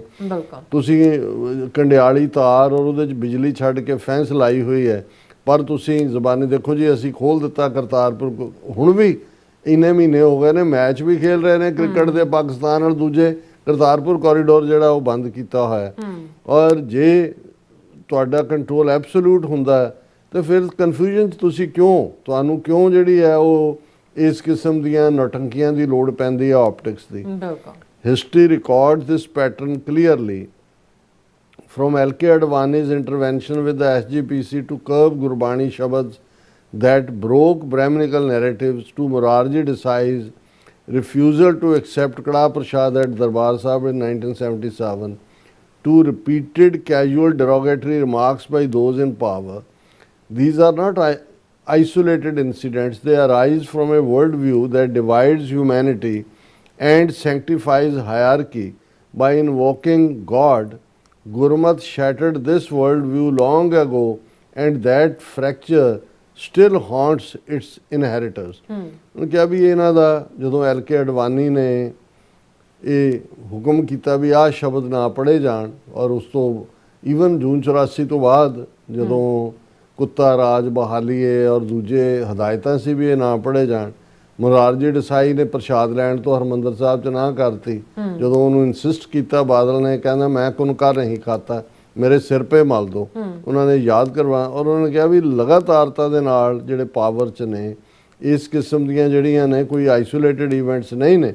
ਵਰਲਡ ਵਿਊ ਤੋਂ ਇਹ ਸਾਨੂੰ ਸਾਹਮਣੇ ਨਜ਼ਰ ਆਉਂਦਾ ਹੈ ਕਿ ਵੀ ਇਹ ਕਿਵੇਂ ਇਹਨਾਂ ਦੀ ਨੀਤੀ ਕੀ ਹੈ, ਔਰ ਗੁਰਮਤ ਜਿਹੜੀ ਹੈ ਇਸ ਸਾਰੇ ਨੂੰ ਬਹੁਤ ਪਹਿਲਾਂ ਐਕਸਪੋਜ਼ ਕਰ ਚੁੱਕੀ ਹੈ। ਪਰ ਇਹ ਜਿਹੜੀ ਗੁਰਮਤ ਦਾ ਸਿਧਾਂਤ ਔਰ ਸਿੱਖੀ ਦੀ ਹੋਂਦ, ਇਹ ਜਿਹੜੇ ਅੱਜ ਪਾਵਰ 'ਚ ਨੇ ਇਹਨਾਂ ਨੂੰ ਬੇਚੈਨ ਕਰਦੀ ਹੈ। ਹੁਣ ਜਿਹੜਾ ਕੋਰ ਕੁਐਸਚਨ ਉਹਨਾਂ ਨੇ ਕਿਹਾ ਕਿ ਆਰ ਵੀ ਰੈਡੀ, ਕਿ ਅਸੀਂ ਜਿਸ ਸਟਰਗਲ ਵੱਲ ਹਾਂ ਅਸੀਂ ਕਿੱਥੇ ਖੜੇ ਹਾਂ। If Khalistan and the Sikh people are moving in the same direction, the real question is not when, but how consciously. ਸਵਾਲ ਇਹ ਨਹੀਂ ਹੈ ਵੀ ਕਦੋਂ, ਪਰ ਕਿਵੇਂ ਅਸੀਂ ਜਾਗਰੂਕਤਾ ਦੇ ਨਾਲ ਆਪਣੇ ਨਿਸ਼ਾਨੇ ਵੱਲ ਜਿਹੜਾ ਉਹ ਵੱਧ ਰਹੇ ਹਾਂ। R we performing ardas as ritual or as commitment. ਜਦੋਂ ਅਸੀਂ ਗੁਰੂ ਤੋਂ ਦਰ ਘਰ ਦੀ ਬੇਨਤੀ ਕਰਦੇ ਹਾਂ, ਕੀ ਇਹ ਇੱਕ ਰਿਚੁਅਲ ਹੈ ਜਾਂ ਸੱਚਮੁੱਚ ਸਾਡੇ ਅੰਦਰ ਹਲੂਣੇ ਜਾਂਦੇ ਨੇ, ਸਾਡੇ ਅੰਦਰੋਂ ਉਹ ਅਰਦਾਸ ਨਿਕਲਦੀ ਹੈ। Are we performing ardas as ritual or as commitment. Do we recite sarbat da bhala symbolically or do we build system that make it real. Nanak ਨਾਮ ਚੜ੍ਹਦੀ ਕਲਾ ਤੇਰੇ ਭਾਣੇ ਸਰਬੱਤ ਦਾ ਭਲਾ ਤਾਂ ਪੜ੍ਹਦੇ ਹਾਂ, ਪਰ ਕੀ ਅਸੀਂ ਉਸ ਸਿਸਟਮ ਨੂੰ ਬਿਲਡ ਕਰਨ ਦੇ ਲਈ ਜਾਂ ਉਸ ਦੇ ਵਿੱਚ ਸੱਚ ਦੇ ਵਿੱਚ ਯਕੀਨ ਕਰਦੇ ਹਾਂ ਕਿ ਵੀ ਅਸੀਂ ਸਰਬੱਤ ਦੇ ਭਲੇ ਦੇ ਲਈ ਜਿਹੜਾ ਹੈ ਉਹ ਆਪਣਾ ਆਪਾ ਭੇਟ ਕਰਦੇ ਹਾਂ। Sikhs thought never taught waiting for justice to arrive on a platter, ਸੇਵਾ ਕਰਤ ਹੋਏ ਨਾ ਕਾਮੀ ਤਿਸ ਕੋ ਹੋਤ ਪ੍ਰਾਪਤ ਸੁਆਮੀ। ਕਦੇ ਸਿੱਖਾਂ ਨੇ ਬੀਤੇ ਦੇ ਜਦੋਂ ਅਸੀਂ ਕਰਦੇ ਉਹਨਾਂ ਨੂੰ ਇਹ ਨਹੀਂ ਹੈ ਵੀ ਕੋਈ ਚੀਜ਼ ਰਿੱਧੀ ਪੱਕੀ ਆ ਕੇ ਤੁਹਾਡੇ ਸਾਹਮਣੇ ਥਾਲੀ ਦੇ ਵਿੱਚ ਕਿਸੇ ਨੇ ਰੱਖ ਦੇਣੀ, ਤੁਹਾਨੂੰ ਕੰਮ ਕਰਨਾ, ਐਫਰਟ ਕਰਨਾ ਵੇ, ਉਦਮ ਕਰਿੰਦੇ ਆ ਜਿਉ ਤੂੰ, ਹੈ ਨਾ। ਇਹ ਸਾਡਾ ਹਿੱਸਾ ਹੈ, ਸੇਵਾ ਕਰਤ ਹੋਏ ਨਾ ਕਾਮੀ ਤਿਸ ਕੋ ਹੋਤ ਪ੍ਰਾਪਤ। ਫਿਰ selfless service is not withdrawal from politics, it is the highest expression. ਤੁਸੀਂ ਕਹੋ ਜੀ ਸੈਲਫਲੈਸ ਨਿਸ਼ਕਾਮ ਸਾਡਾ ਸਿਆਸਤ ਨਾਲ ਕੋਈ ਤਾਲੁਕ ਨਹੀਂ, ਇਹ ਹਾਈਐਸਟ ਫਾਰਮ ਹੈ ਤੁਹਾਡੀ ਸੇਵਾ ਦੀ। ਫਿਰ ਗੁਰਬਾਣੀ ਰਿਜੈਕਟਸ ਫੇਟਲਿਜ਼ਮ ਆਊਟਰਾਈਟ। ਇਹ ਕਹੋ ਜੀ ਦੇਖੋ ਆਪੇ ਬਣੇਗਾ, ਰੱਬ ਨਹੀਂ ਕਰ ਦੇਣਾ, ਸਿੱਖੀ ਰਿਜੈਕਟ ਕਰਦੀ ਹੈ। ਸਭ ਕੁਛ ਕਰਨਾ ਯੋਗ ਹੈ, ਆਪੇ ਕਰੇ ਸੋ ਹੋਏ, ਜੋ ਤਿਸ ਭਾਵੈ ਸੋ ਕਰੇ, ਗੁਰਮੁਖ ਬੂਝੈ ਕੋਏ। ਕਿ ਅਲਟੀਮੇਟਲੀ ਅਕਾਲ ਪੁਰਖ ਦੇ ਭਾਣੇ 'ਚ ਹੁੰਦਾ ਹੈ, ਲੇਕਿਨ ਸਾਨੂੰ ਸਮਰੱਥ ਬਣਾਇਆ ਹਿਊਮਨ ਬੀਇੰਗ, ਦਿਮਾਗ, ਸਾਧਨ ਸਭ ਕੁਝ ਕਰਨਾ ਯੋਗ ਹੈ, ਆਪੇ ਕਰੇ ਸੋ ਹੋਏ। ਪਰ ਉਦਮ ਕਰੇਂਦਿਆਂ ਜਿਉ ਤੂੰ, ਕਮਾਵਦਿਆਂ ਸੁਖ ਪੁੰਚ, ਧਿਆਏਂਦਿਆਂ ਤੂੰ ਪ੍ਰਭੂ ਮਿਲ, ਤਾਂ ਨਾਨਕ ਉਤਰੇ ਚਿੰਤ। ਇਹ ਐਫਰਟ ਕਰਨਾ ਪੈਂਦਾ। Hukam is not an excuse for passivity ਕਿ ਜੀ ਤੁਸੀਂ ਨਿਠੱਲੇ ਬਣ ਕੇ ਬਹਿਓ ਜੀ, ਹੁਕਮ 'ਚ ਹੋ ਰਿਹਾ ਜੀ, ਸਭ ਹੁਕਮ 'ਚ ਹੋ ਰਿਹਾ। It is demand to align effort with conscious. ਹੁਕਮ ਦਾ ਮਤਲਬ ਹੈ ਕਿ ਆਪਣੀ ਕੌਨਸ਼ੀਅਸ ਨੂੰ, ਜ਼ਮੀਰ ਨੂੰ, ਅੰਤःਕਰਨ ਨੂੰ ਉਸ ਰੱਬ ਦੇ ਨਾਲ ਜੋੜ ਕੇ ਉਸ ਐਫਰਟ ਨੂੰ ਅੱਗੇ ਤੋਰਨਾ। Begampura blueprint for the present, ਜਿੱਥੇ ਕੋਈ ਗਮ ਨਹੀਂ ਹੈ, ਸਾਡਾ ਬਲੂਪ੍ਰਿੰਟ ਹੈ। ਭਗਤ ਰਵਿਦਾਸ ਜੀ ਬੇਗਮਪੁਰਾ ਵਾਜ਼ ਨਾਟ ਫੈਂਟੈਸੀ। ਇਹ ਕੋਈ ਇਮੈਜੀਨੇਸ਼ਨ, ਕੋਈ ਇਥਰੀਅਲ ਜ਼ੋਨ ਦੀ ਗੱਲ ਨਹੀਂ ਹੈ ਕਿ ਜਿੱਥੇ ਦਰਗਾਹ ਦੀ ਅਸੀਂ ਗੱਲ ਕਰ ਰਹੇ ਹਾਂ ਕਿ ਜਿੱਥੇ ਕੋਈ ਗਮ ਨਹੀਂ ਹੈ। ਇਹ ਜਿਹੜਾ it was a welfare state without humiliation, where no one begs because no one hoards. Beg ਤਾਂ ਕਰੋਗੇ ਕਿ ਇੱਕ ਨੇ ਜਿਹੜੀ ਹੈ ਉਹ ਅੰਦਰ ਸਟੋਰੇਜ ਕੀਤੀ ਹੋਈ ਹੈ। ਇੱਥੇ ਤਾਂ ਉਹ ਸਿਸਟਮ ਹੈ ਜਿਹੜਾ ਓਪਨ ਹੈ, ਸਭ ਦੇ ਲਈ ਹੈ।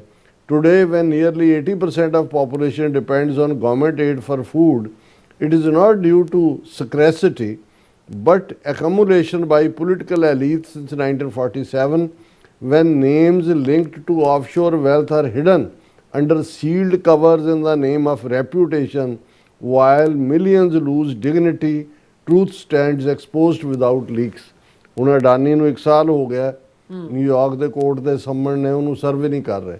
ਹੁਣ ਕੋਰਟ ਨੇ ਦੂਜਾ ਰਸਤਾ ਹੁਣ ਇਹ ਹੈ, ਲੁੱਟ ਕੇ ਇੱਥੇ ਆਏ ਹੋਏ ਨੇ, ਇੱਥੇ ਵੀ ਲੁੱਟ ਮਚਾਈ ਹੋਈ ਹੈ, ਤੇ ਉੱਥੇ ਲੋਕ ਜਿਹੜੇ ਨੇ 80 ਕਰੋੜ ਉਹ 5 ਕਿਲੋ ਅਨਾਜ ਦੇ ਉੱਤੇ ਬੈਠੇ ਨੇ। So in such a world Gurbani is not spiritual poetry, it is policy wisdom. ਇਹ ਸਿਰਫ ਇੱਕ ਰੂਹਾਨੀ ਕਲਾਮ ਨਹੀਂ ਹੈ, ਇਹ ਸਿਆਸੀ ਸਿਆਣਪ ਵੀ ਹੈ ਜਿਹੜੀ ਐਪਲੀਕੇਬਲ ਹੈ ਸਾਰੇ ਸਿਸਟਮ ਦੇ ਵਿੱਚ। ਔਰ ਅਖੀਰ 'ਚ ਉਹਨਾਂ ਨੇ ਕਿਹਾ ਸੋਵਰਨਿਟੀ ਐਜ਼ ਰਿਸਪੌਂਸਿਬਿਲਿਟੀ ਨਾਟ ਸੁਪਰਾਮੇਸੀ। ਇਹ ਪ੍ਰਭੂ ਸੱਤਾ ਬਾਦਸ਼ਾਹਤ ਹਾਸਲ ਕਰਨਾ ਇਹ ਸਾਡੀ ਜ਼ਿੰਮੇਵਾਰੀ ਹੈ। Gurbani and Sikh history teach that Sikhs are born sovereign, not to dominate but to serve without fear। ਪੈ ਕਾਹੂ ਕੋ ਦੇਤ ਨੇ ਨੈ ਪੈ ਮਾਨਤਾਨ। Sovereignty is the condition under which human potential fully blooms and is offered back for the construction of mankind। ਕਿਉਂਕਿ ਜਦੋਂ sovereignty ਦੇ ਵਿੱਚ ਤੁਹਾਡਾ ਪੂਰਾ human potential physical, mental, social, spiritual ਇਹ ਬਲੂਮ ਕਰਦਾ, ਫਿਰ ਹੀ ਉਹਦੇ ਚੋਂ ਜਿਹੜਾ ਇਨਸਾਨੀਅਤ ਦਾ ਭਲਾ, ਸਰਬੱਤ ਦਾ ਭਲਾ ਹੋ ਸਕਦਾ ਹੈ। ਇਸੇ ਲਈ ਖਾਲਸੇ ਨੂੰ ਡਿਫਾਈਨ ਕੀਤਾ ਹੈ ਜਦੋਂ ਅਸੀਂ ਗੁਰਬਾਣੀ ਪੜ੍ਹਦੇ ਹਾਂ, ਸੂਰਾ ਸੋ ਪਹਿਚਾਨੀਏ ਜੋ ਲਰੈ ਦੀਨ ਕੇ ਹੇਤ, ਪੁਰਜ਼ਾ ਪੁਰਜ਼ਾ ਕੱਟ ਮਰੈ, ਕਬੂ ਨਾ ਛਾੜੇ ਖੇਤ। ਕਬੀਰ ਪਾਤਸ਼ਾਹ। This is not A call to hatred or chaos, it is a call to unshakable moral clarity। ਇਹ ਨਾ ਹਿੱਲਣ ਵਾਲੀ ਤੁਹਾਡੀ ਇਖਲਾਕੀ ਜਿਹੜੀ ਆ ਸੂਝ ਹੈ, conclusion। what is the world waiting for and what are we waiting for? ਦੁਨੀਆ ਕੀ ਦੇਖ ਰਹੀ ਹੈ ਔਰ ਅਸੀਂ ਕੀ ਦੇਖ ਰਹੇ ਹਾਂ। as the world edges towards another global rupture ਲਫ਼ਜ਼ ਹੀ ਕੈਨੇਡੀਅਨ ਪ੍ਰਾਈਮ ਮਿਨਿਸਟਰ ਨੇ World Economic Forum Davos Switzerland use ਕੀਤਾ ਕਿ ਵੀ ਵਰਲਡ ਆਰਡਰ ਰਪਚਰ ਦੀ ਗੱਲ, ਇਹਨਾਂ ਨੇ ਵੀ ਰਪਚਰ ਲਫ਼ਜ਼ ਇਸਤੇਮਾਲ। As the world edges towards another global rupture, it's not searching for a new super power. ਹੁਣ ਇਹ ਨਹੀਂ ਹੈ ਕਿ ਵੀ ਕੋਈ ਹੋਰ ਸੁਪਰ ਪਾਵਰ ਲੱਭ ਰਿਹਾ, it is searching for a system that puts humanity first. ਉਹ ਸਿਸਟਮ ਗੁਰਮਤ ਤੋਂ ਬਿਨਾਂ ਹੋਰ ਕਿਹੜਾ, ਜਿੱਥੇ ਇਨਸਾਨੀਅਤ ਹੀ ਕਰਕਸ ਹੈ।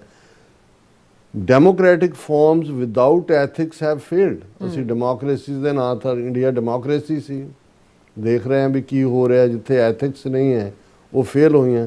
ਹਾਇਰਾਰਕੀਜ਼ ਸੈਂਕਟੀਫਾਈਡ ਬਾਈ ਰਿਲੀਜਨ ਹੈਵ ਕਾਜ਼ਡ ਇਮੈਸ਼ਰੇਬਲ ਹਾਰਮ। ਜਿੱਥੇ ਹਾਇਰਾਰਕੀਜ਼ ਨੇ ਔਰ ਉਹਨੂੰ ਧਰਮ ਦਾ ਠੱਪਾ ਲੱਗਾ ਹੋਇਆ, ਉਹਨੇ ਤਾਂ ਨਾ ਮਾਪੇ ਜਾਣ ਵਾਲਾ ਨੁਕਸਾਨ ਕੀਤਾ ਹੈ। Gurmat offers a light not just for Sikhs but for Mankind.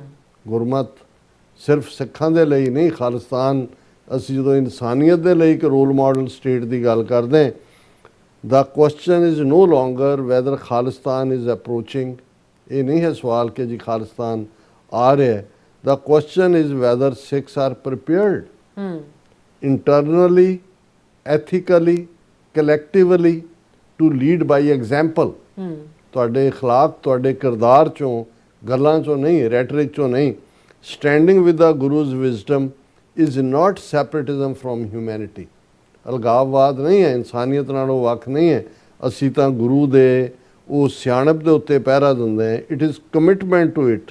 R we marching or merely watching? ਕਿ ਸੱਚਮੁੱਚ ਅਸੀਂ ਇਹਨਾਂ ਵੈਲਿਊਜ਼ ਦੇ ਨਾਲ, ਜਿਹਦੇ 'ਚ ਸਾਡਾ ਕਿਰਦਾਰ ਉਹ ਹੈ ਟਰੂਲੀ, ਉਸ ਦੇ ਨਾਲ ਅਸੀਂ ਮਾਰਚ ਕਰ ਰਹੇ ਹਾਂ, ਜਾਂ ਮਹਿਜ਼ ਇੱਕ ਤਮਾਸ਼ਬੀਨ ਬਣੇ ਹੋਏ ਹਾਂ। ਸੋ ਇਹ ਉਹਨਾਂ ਦੀ ਲਿਖਤ ਹੈ। ਇਹਨਾਂ ਦਾ ਬਹੁਤ ਬਹੁਤ ਸ਼ੁਕਰੀਆ। ਸੋ ਇੱਥੇ ਲੈਣੇ ਬ੍ਰੇਕ। ਵਿਊਅਰਸ ਤੁਸੀਂ ਇਸੇ ਤਰ੍ਹਾਂ ਬਣੇ ਰਹਿਣਾ। ਮਿਲਦੇ ਹਾਂ ਛੋਟੇ ਜਿਹੇ ਬ੍ਰੇਕ ਤੋਂ ਬਾਅਦ।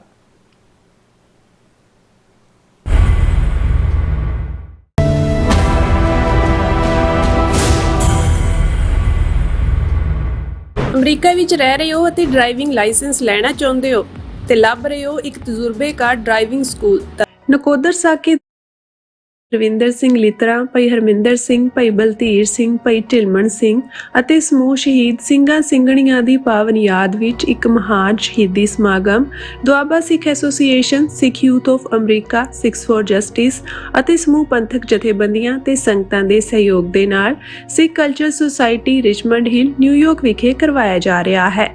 ਸ਼ੁੱਕਰਵਾਰ 6 ਫਰਵਰੀ ਸਵੇਰੇ 10 ਵਜੇ ਸ਼੍ਰੀ ਅਖੰਡ ਪਾਠ ਸਾਹਿਬ ਆਰੰਭ ਹੋਣਗੇ। ਐਤਵਾਰ 8 ਫਰਵਰੀ ਸਵੇਰੇ 9:30 ਵਜੇ ਸ਼੍ਰੀ ਅਖੰਡ ਪਾਠ ਸਾਹਿਬ ਦੇ ਭੋਗ ਪਾਏ ਜਾਣਗੇ। ਐਤਵਾਰ ਨੂੰ ਨਕੋਦਰ ਸਾਕੇ ਦੇ ਸ਼ਹੀਦਾਂ ਦੀ ਯਾਦ ਵਿੱਚ ਵਿਸ਼ੇਸ਼ ਦੀਵਾਨ ਸਜਾਇਆ ਜਾਵੇਗਾ, ਜਿਸ ਵਿੱਚ ਪੰਥ ਪ੍ਰਸਿੱਧ ਰਾਗੀ, ਢਾਡੀ, ਕਥਾਵਾਚਕ ਅਤੇ ਪੰਥਕ ਵਿਦਵਾਨ ਹਾਜ਼ਰੀਆਂ ਭਰਨਗੇ। ਮੁੱਖ ਬੁਲਾਰੇ ਦੇ ਤੌਰ ਤੇ ਖਾਲਿਸਤਾਨ ਅਫੇਅਰ ਸੈਂਟਰ ਦੇ ਸੰਚਾਲਕ ਡਾਕਟਰ ਅਮਰਜੀਤ ਸਿੰਘ ਜੀ ਵਿਚਾਰਾਂ ਦੀ ਸਾਂਝ ਪਾਉਣਗੇ। ਸਮੂਹ ਸੰਗਤਾਂ ਨੂੰ ਇਸ ਮਹਾਨ ਸ਼ਹੀਦੀ ਸਮਾਗਮ ਵਿੱਚ ਪਰਿਵਾਰ ਸਮੇਤ ਸ਼ਾਮਿਲ ਹੋਣ ਦੀ ਨਿਮਰ ਬੇਨਤੀ ਕੀਤੀ ਜਾਂਦੀ ਹੈ। ਵਧੇਰੇ ਜਾਣਕਾਰੀ ਲਈ ਸਕਰੀਨ ਤੇ ਦਿੱਤੇ ਨੰਬਰਾਂ ਤੇ ਸੰਪਰਕ ਕਰੋ ਜੀ। ਆਓ ਸ਼ਹੀਦਾਂ ਦੀ ਯਾਦ ਨੂੰ ਨਮਨ ਕਰੀਏ ਅਤੇ ਪੰਥਕ ਏਕਤਾ ਦਾ ਸਬੂਤ ਦਈਏ ਜੀ। ਧੰਨਵਾਦ। ਅਮਰੀਕਾ ਵਿੱਚ ਰਹਿ ਰਹੇ ਹੋ ਅਤੇ ਡਰਾਈਵਿੰਗ ਲਾਇਸੈਂਸ ਲੈਣਾ ਚਾਹੁੰਦੇ ਹੋ ਤੇ ਲੱਭ ਰਹੇ ਹੋ ਇੱਕ ਤਜਰਬੇਕਾਰ ਡਰਾਈਵਿੰਗ ਸਕੂਲ ਤਾਂ ਤੁਹਾਡੇ ਲਈ ਹੈ ਵੱਡੀ ਖੁਸ਼ਖਬਰੀ। ਕੈਲੀਫੋਰਨੀਆ ਦਾ ਸਟਾਕਟਨ ਟਰੱਕ ਡਰਾਈਵਿੰਗ ਸਕੂਲ ਤੁਹਾਨੂੰ ਦੇਵੇਗਾ ਡਰਾਈਵਿੰਗ ਸਿਖਲਾਈ ਅਤੇ ਡਰਾਈਵਿੰਗ ਦੌਰਾਨ ਪੇਸ਼ ਆਉਂਦੀਆਂ ਮੁਸ਼ਕਲਾਂ ਨਾਲ ਨਜਿੱਠਣ ਦੀ ਸਿਖਲਾਈ। 25 ਸਾਲ ਤੋਂ ਵੀ ਵੱਧ ਦੇ ਤਜਰਬੇ ਨਾਲ ਤੁਹਾਨੂੰ ਮਿਲੇਗੀ ਡਰਾਈਵਿੰਗ ਨਾਲ ਸੰਬੰਧਿਤ ਹਰ ਤਰ੍ਹਾਂ ਦੀ ਸਿਖਲਾਈ, ਉਹ ਵੀ ਵਾਜਿਬ ਕੀਮਤ ਵਿੱਚ। ਫਿਰ ਦੇਰ ਕਿਸ ਗੱਲ ਦੀ? ਅੱਜ ਹੀ ਸੰਪਰਕ ਕਰੋ 209788330308 ਜਾਂ ਫਿਰ 2093139919 ਨੰਬਰਾਂ ਤੇ ਅਤੇ ਪਾਓ ਆਪਣਾ। Viewers welcome back on program. So viewers ਗੱਲਬਾਤ ਕਰਨ ਜਾ ਰਹੇ ਹਾਂ ਕਿ ਪ੍ਰੈਜ਼ੀਡੈਂਟ ਟਰੰਪ ਨੈਟੋ ਅਤੇ ਕੈਨੇਡਾ ਨਾਲ ਪੂਰੀ ਤਰ੍ਹਾਂ ਗੁੱਸੇ ਵਿੱਚ ਨੇ। ਉਹਨਾਂ ਨੇ ਕੈਨੇਡਾ ਨੂੰ ਬੋਰਡ ਆਫ ਪੀਸ ਵਿੱਚ ਸ਼ਾਮਲ ਹੋਣ ਦਾ ਦਿੱਤਾ ਸੱਦਾ ਪੱਤਰ ਜਿਹੜਾ ਵਾਪਸ ਲੈ ਲਿਆ, ਔਰ ਨੈਟੋ ਬਾਰੇ ਵੀ ਉਹਨਾਂ ਨੇ ਨਾ ਪੱਖੀ ਟਿੱਪਣੀ ਕਰਦਿਆਂ ਕਿਹਾ ਕਿ ਅਫਗਾਨਿਸਤਾਨ ਵਿੱਚ ਨੈਟੋ ਫੌਜਾਂ ਅੱਗੇ ਹੋ ਕੇ ਨਹੀਂ ਲੜੀਆਂ, ਉਹ ਪਿੱਛੇ ਹੀ ਰਹੀਆਂ। ਸੋ ਇਸ ਬਿਆਨ ਤੇ ਯੂਕੇ ਸਮੇਤ ਨੈਟੋ ਮੁਲਕਾਂ ਨੇ ਤਿੱਖਾ ਰਿਐਕਸ਼ਨ ਦਿੱਤਾ ਹੈ। ਸੋ ਇਸ ਬਾਰੇ ਆਪਾਂ ਗੱਲਬਾਤ ਕਰਨ ਜਾ ਰਹੇ ਹਾਂ। ਸੋ ਅਸੀਂ ਚਾਹਾਂਗੇ ਕਿ ਤੁਸੀਂ ਇਸੇ ਤਰ੍ਹਾਂ ਬਣੇ ਰਹਿਣਾ, ਦੇਖਣ ਸੁਣਨ ਲਈ ਜਾਂ ਲਿਖਣ ਲਈ ਤੁਹਾਡਾ ਸਭ ਦਾ ਬਹੁਤ ਬਹੁਤ ਧੰਨਵਾਦ ਜੀ। ਡਾਕਟਰ ਸਾਹਿਬ ਕੀ ਕਹਿਣਾ ਚਾਹੋਗੇ?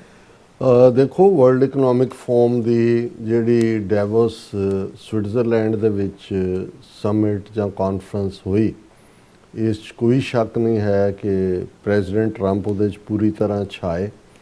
ਇਸ ਲਈ ਨਹੀਂ ਕਿ ਉਹਨਾਂ ਨੇ ਜਿੱਥੇ ਇੱਕ ਹੋਪ ਵੀ ਉਹਦੇ 'ਚੋਂ ਜਨਰੇਟ ਹੋਈ ਉਹਨਾਂ ਦੀ ਪ੍ਰੈਜੈਂਟੇਸ਼ਨ 'ਚੋਂ, ਜਿਹਦੇ 'ਚ ਕਿ ਉਹਨਾਂ ਨੇ ਗ੍ਰੀਨਲੈਂਡ ਦੇ ਮੁੱਦੇ ਦੇ ਉੱਤੇ ਫੋਰਸ ਨਾ ਯੂਜ਼ ਕਰਨ ਦਾ ਕੀਤਾ, ਲੇਕਿਨ ਨਾਲ ਹੀ ਉਹਨਾਂ ਨੇ ਇਹ ਵੀ ਕਿਹਾ ਕਿ ਨੈਟੋ ਅਲਾਇੰਸ ਦੇ ਨਾਲ ਫਰੇਮਵਰਕ ਤੈਅ ਹੋ ਗਿਆ। ਇਹਦਾ ਮਤਲਬ ਕਿ ਅਜੇ ਵੀ ਇਹ ਗੱਲ ਕਿਤੇ ਨਾ ਕਿਤੇ ਕੰਡੀਸ਼ਨਲੀ ਹੈ ਕਿ ਵੀ ਗ੍ਰੀਨਲੈਂਡ। ਲੇਕਿਨ ਕੁਝ ਜਿਹੜੇ ਐਨਾਲਿਸਟ ਨੇ ਦੁਨੀਆ ਦੇ, ਉਹ ਕਹਿੰਦੇ ਨੇ ਵੀ ਇਸ ਮਾਮਲੇ 'ਤੇ ਜਿਵੇਂ ਯੂਰਪੀਅਨ ਯੂਨੀਅਨ ਜਾਂ ਨੈਟੋ ਵਾਲਿਆਂ ਨੇ ਆਪਣਾ ਰਿਐਕਸ਼ਨ ਦਿੱਤਾ ਹੈ, ਪ੍ਰੈਜ਼ੀਡੈਂਟ ਟਰੰਪ ਨੂੰ ਇੱਕ ਸਟੈਪ ਬੈਕ ਲੈਣਾ ਪਿਆ। ਇਹ ਆਉਣ ਵਾਲਾ ਪੀਰੀਅਡ ਦੱਸੇਗਾ, ਲੇਕਿਨ ਇਹਦੇ 'ਚ ਕੋਈ ਸ਼ੱਕ ਨਹੀਂ ਹੈ ਵੀ ਇਹ ਪ੍ਰੈਜ਼ੀਡੈਂਟ ਟਰੰਪ ਦੇ ਹਿੱਸੇ ਹੀ ਆਇਆ ਕਿ ਉਹਨਾਂ ਨੇ ਸਾਰੇ ਯੂਰਪ ਵਾਲਿਆਂ ਨੂੰ ਔਰ ਖ਼ਾਸ ਤੌਰ ਤੇ ਜਿਹੜੇ ਨੈਟੋ ਐਲਾਈ ਨੇ ਸਾਹਮਣੇ ਬਿਠਾ ਕੇ ਉਹਨਾਂ ਨੂੰ ਉਹਨਾਂ ਦਾ ਜਿਹੜਾ ਜਲੂਸ ਕੱਢਿਆ ਔਰ ਕਾਫੀ ਹੱਦ ਤੱਕ ਇਹ ਕਹਿ ਕੇ ਕਿ ਭਾਈ ਅਸੀਂ ਤਾਂ ਤੁਹਾਨੂੰ ਪ੍ਰੋਟੈਕਟ ਕੀਤਾ ਲੇਕਿਨ ਜਦੋਂ ਅੱਜ ਸਾਨੂੰ ਲੋੜ ਹੈ ਜਾਂ ਤੁਹਾਡੀ ਸੇਫਟੀ ਲਈ ਅਸੀਂ ਗ੍ਰੀਨਲੈਂਡ ਰਹਿਣਾ ਚਾਹੁੰਦੇ ਹਾਂ ਔਰ ਦੂਸਰਾ ਔਰ ਤੁਸੀਂ ਜਿਹੜਾ ਸਾਡੇ ਉਪਕਾਰ ਨੇ ਉਹਦਾ ਮੁੱਲ ਉਹਦਾ ਬਦਲਾ ਨਹੀਂ ਦਿੱਤਾ ਹੈ। ਸੋ ਇਸ ਸਾਰੇ ਦੇ ਬਾਵਜੂਦ ਲੰਬੀ ਚੌੜੀ ਸਪੀਚ ਜਿਹੜਾ ਉਸ ਤੋਂ ਇੱਕ ਦਿਨ ਪਹਿਲਾਂ mark Carney Canadian prime minister ਨੇ ਆਪਣੀ ਪ੍ਰੈਜੈਂਟੇਸ਼ਨ ਦਿੱਤੀ। ਹਾਲਾਂ ਆਪਣੀਆਂ ਸਪੀਚਾਂ 'ਚ ਬ੍ਰਿਟਨ ਨੇ, ਫਰਾਂਸ ਨੇ, ਜਰਮਨ ਨੇ ਔਰ ਨੋਟ ਆਫ ਡਾਈਸੈਂਟ ਤਾਂ ਦਿੱਤਾ ਲੇਕਿਨ ਬੜੇ ਪੋਲਾਈਟ ਜਿਹੇ ਤਰੀਕਿਆਂ ਨਾਲ ਜਿਵੇਂ ਹੁੰਦਾ ਵੀ ਬਚ ਕੇ ਨਿਕਲ ਗਏ। ਪਰ ਮਾਰਕ ਕਾਰਨੀ ਨੇ ਬਿਲਕੁਲ ਕਲੀਅਰਲੀ ਲਾਈਨ ਜਿਵੇਂ ਉਹਨਾਂ ਨੇ ਕਿਹਾ ਵੀ ਰਪਚਰ ਹੋਇਆ ਹੈ ਸਾਰਾ ਇਹ ਪਾਰਟ ਔਰ ਨਾਲ ਦੀ ਨਾਲ ਉਹਨਾਂ ਨੇ ਕਿਹਾ ਕਿ ਵੀ ਇਹ ਵੇਲਾ ਹੁਣ ਸੱਚ ਬੋਲਣ ਦਾ ਔਰ ਉਹਨਾਂ ਨੇ ਪੋਲੈਂਡ ਦੇ ਉਸ ਕ੍ਰਾਂਤੀਕਾਰੀ ਨੂੰ ਕੋਟ ਕਰਕੇ ਕਿ ਜਿਹੜਾ ਖਿੜਕੀ ਦੇ ਉੱਤੇ ਉਹ ਆ ਕੇ ਸਵੇਰੇ ਉਹ ਲਾ ਦਿੰਦਾ ਸੀ ਇੱਕ ਪੂਰਾ ਪੋਸਟਰ ਕਿ ਜੀ ਦੁਨੀਆ ਭਰ ਦੇ ਮਜ਼ਦੂਰੋ ਇਕੱਠੇ ਹੋ ਜਾਓ, ਸਾਰੇ ਹੀ ਲਾ ਦਿੰਦੇ ਸੀ, ਨਾ ਕੋਈ ਕਰਨਾ ਚਾਹੁੰਦਾ ਸੀ ਨਾ ਕੋਈ ਚਾਹੁੰਦਾ ਸੀ, ਪਰ ਇੱਕ ਖੌਫ ਦੇ ਥੱਲੇ ਸੀ। ਔਰ ਉਹਨੇ ਕਿਹਾ ਜੀ ਹੁਣ ਵੇਲਾ ਆ ਗਿਆ ਵੀ ਉਹ ਤੁਸੀਂ ਜਿਹੜੇ ਬੋਰਡ ਲਾਏ ਹੋਏ ਨੇ ਉਹ ਲਾ ਦਿਓ। ਸੋ ਜ਼ਾਹਰ ਹੈ ਵੀ ਇਸ ਨੂੰ ਪ੍ਰੈਜ਼ੀਡੈਂਟ ਟਰੰਪ ਨੇ ਠੀਕ ਉਵੇਂ ਹੀ ਸਮਝਿਆ ਜਿਹੜਾ ਕੈਨੇਡਾ ਦਾ ਪਾਰਟ ਸੀ ਔਰ ਉਸ ਤੋਂ ਬਾਅਦ ਕਿਉਂਕਿ ਇੱਕ ਦਿਨ ਪਹਿਲਾਂ ਇਹ ਹੋ ਚੁੱਕਾ ਸੀ ਔਰ ਉਹਦੇ ਵਿੱਚ ਪ੍ਰੈਜ਼ੀਡੈਂਟ ਟਰੰਪ ਨੇ ਆਪਣੀ ਪ੍ਰੈਜੈਂਟੇਸ਼ਨ 'ਚ ਕਿਹਾ ਵੀ ਮੈਨੂੰ ਬਿਲਕੁਲ ਪਸੰਦ ਨਹੀਂ ਹੈ ਜੋ ਕਿਹਾ ਗਿਆ ਪਰ ਹੁਣ ਇੱਕ ਕਦਮ ਅੱਗੇ ਜਾਂਦੇ ਆ ਪ੍ਰੈਜ਼ੀਡੈਂਟ ਟਰੰਪ ਨੇ ਅਗੇਨ ਅੱਜ ਜਿਹੜੀ ਇੱਕ ਤਾਂ ਉਹਨਾਂ ਨੇ ਜਿਹੜਾ ਬੋਰਡ ਆਫ ਪੀਸ ਜਿਹੜਾ ਇਨਫੈਕਟ ਕਹਿਣ ਨੂੰ ਤਾਂ ਗਾਜ਼ਾ ਦੀ ਰੀਹੈਬਿਲਿਟੇਸ਼ਨ ਰੀਕਨਸਟਰਕਸ਼ਨ ਦੇ ਲਈ ਹੈ ਲੇਕਿਨ ਇਸ ਨੂੰ ਯੂਨਾਈਟਿਡ ਨੇਸ਼ਨਸ ਦੇ ਬਦਲ ਦੇ ਤੌਰ ਤੇ ਦੇਖਿਆ ਜਾ ਰਿਹਾ ਹੈ। 60 ਤੋਂ ਜ਼ਿਆਦਾ ਇਹਨਾਂ ਨੇ ਇਨਵੀਟੇਸ਼ਨ ਭੇਜੇ ਔਰ 19 ਦੇ ਕਰੀਬ ਮੁਲਕਾਂ ਨੇ ਉਸੇ ਹੀ ਮੁਕਾਮ ਥਾਂ ਦੇ ਉੱਤੇ ਪ੍ਰੈਜ਼ੀਡੈਂਟ ਟਰੰਪ ਦੀ ਹਾਜ਼ਰੀ ਦੇ ਵਿੱਚ ਦਸਤਖਤ ਕੀਤੇ ਜਿਨ੍ਹਾਂ 'ਚ ਪਾਕਿਸਤਾਨ ਔਰ ਸੈਂਟਰਲ ਏਸ਼ੀਆ ਦੇ ਬਹੁਤ ਸਾਰੇ ਰਿਪਬਲਿਕ ਨੇ, ਇੰਡੀਆ ਨੇ ਐਬਸਟੇਨ ਕੀਤਾ ਔਰ ਜਿਨ੍ਹਾਂ 60 ਨੂੰ ਇਨਵੀਟੇਸ਼ਨ ਭੇਜਿਆ ਗਿਆ ਉਹਨਾਂ 'ਚ ਜ਼ਾਹਰ ਹੈ ਵੀ ਕੈਨੇਡਾ ਵੀ ਹੈ।